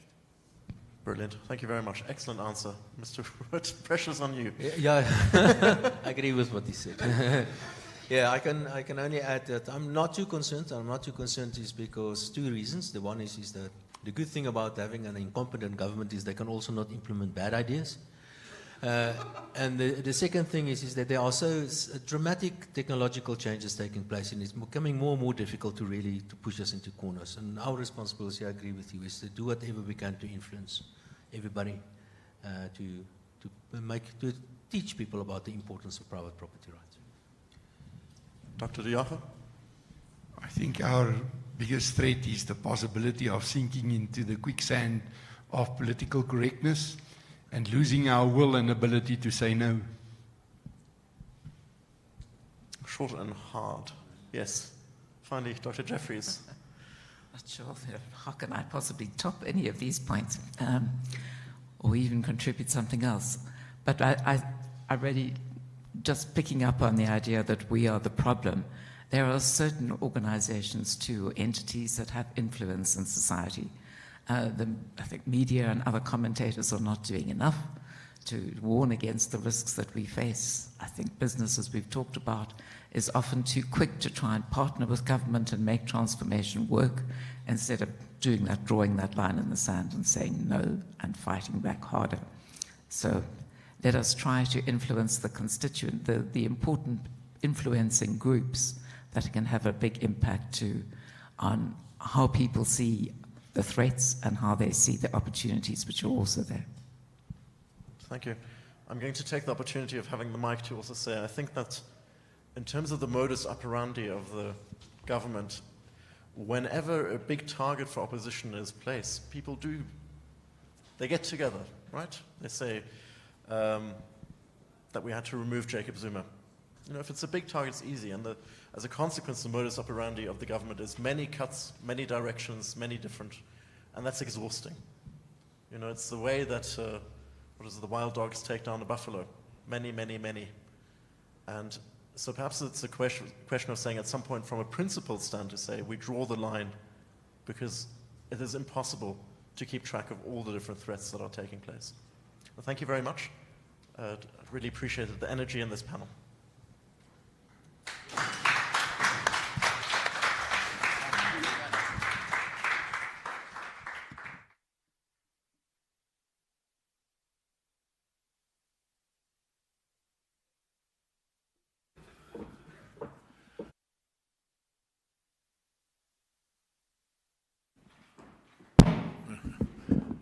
Thank you, Chris. Thank you, panelists, and thanks to all of our speakers. I think we've had a lot of very interesting and disturbing information today. On the 2nd of February, 2014, FW de Klerk made a speech at our annual conference, and he dealt with the National Democratic Revolution.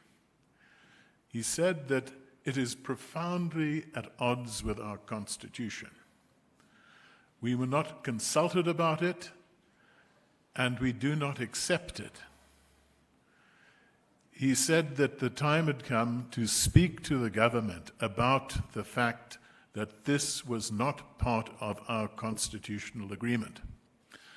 Virtually all of the problems that we have discussed today have their roots in the fact that the government, for almost 30 years, has been following an ideology that is profoundly at odds with a constitution on which we all agreed. FW de Klerk said we should not accept this. And I think the sense from our panelists and from all of the speakers today is that we must say no to things that are unacceptable.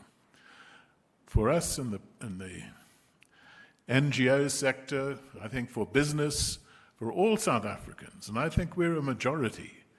Time has come to say, no, we do not accept this. So thank you all so much for spending the day with us. It's been a lot of hard work, and I'd just like to thank, to start with, the team that has put it all together, our wonderful office manager, Jill, Tyler Dallas, who couldn't be with us today because of influenza, the wonderful team from Alchemy, the support from the Konrad Adenauer Foundation. Thank you so much for everything that you've done. And I would like to ask FW de Klerk just to say a few words in closing. Thank you.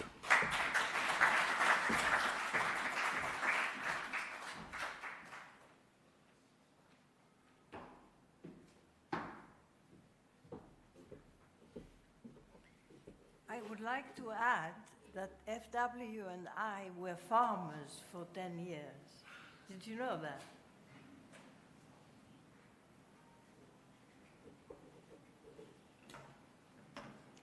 It's been a pleasure for the FW de Klerk Foundation, supported by the Konrad Adenauer Foundation, to have hosted today's engagement and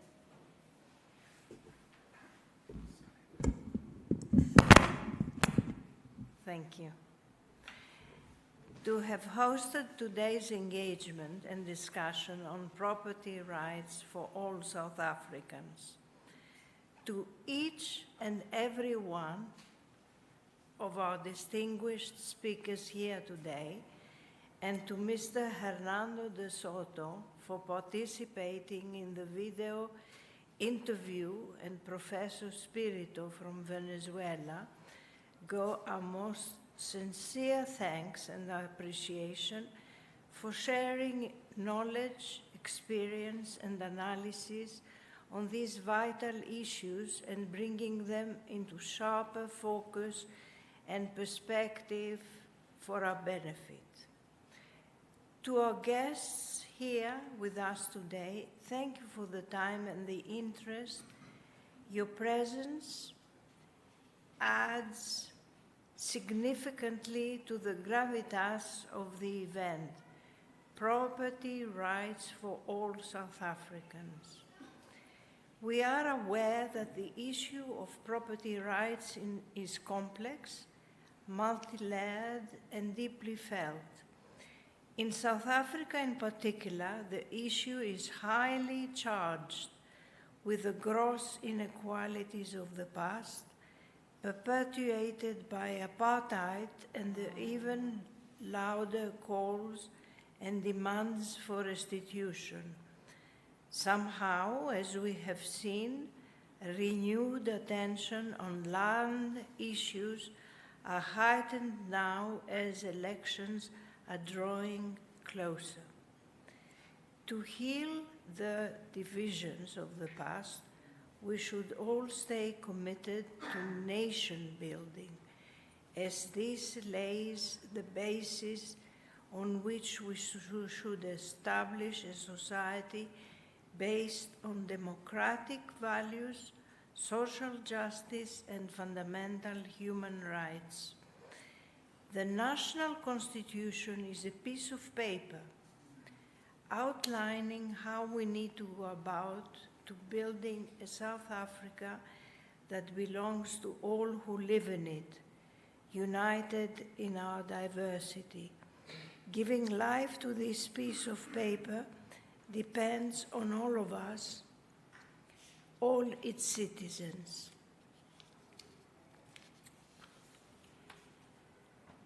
More so, it depends on institutions as the FW de Klerk Foundation to assist in ensuring that the national constitution remains a living document and that all the embedded values and ideals meaningfully contribute to the strengthening of our democracy and a better life for all of our people. The property rights must be made available by the state. The Bill of Rights is the cornerstone of democracy in South Africa.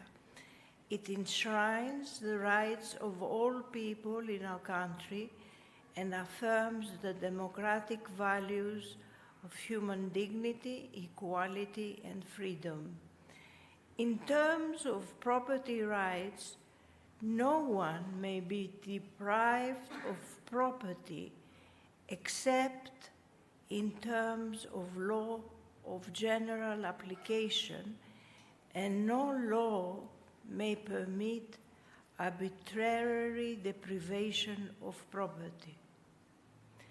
The state must also take reasonable legislative and other measures within its available resources to foster conditions which enable citizens to gain access to land on an equitable basis. By implication, it means that everyone should enjoy the right to own a property.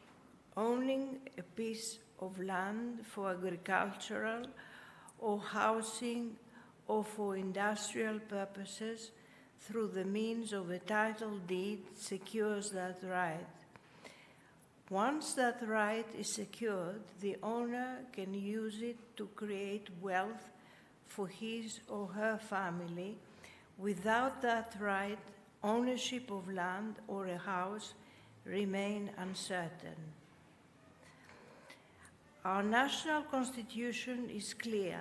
No law may permit arbitrary deprivation of property. Herein lies a very clear constitutional obligation. Expand property rights, protect property rights. Any attempt to dilute property rights of citizens on the basis of the race would also erode their interlinked rights to human dignity, equality, non-racialism, and protection under the rule of law.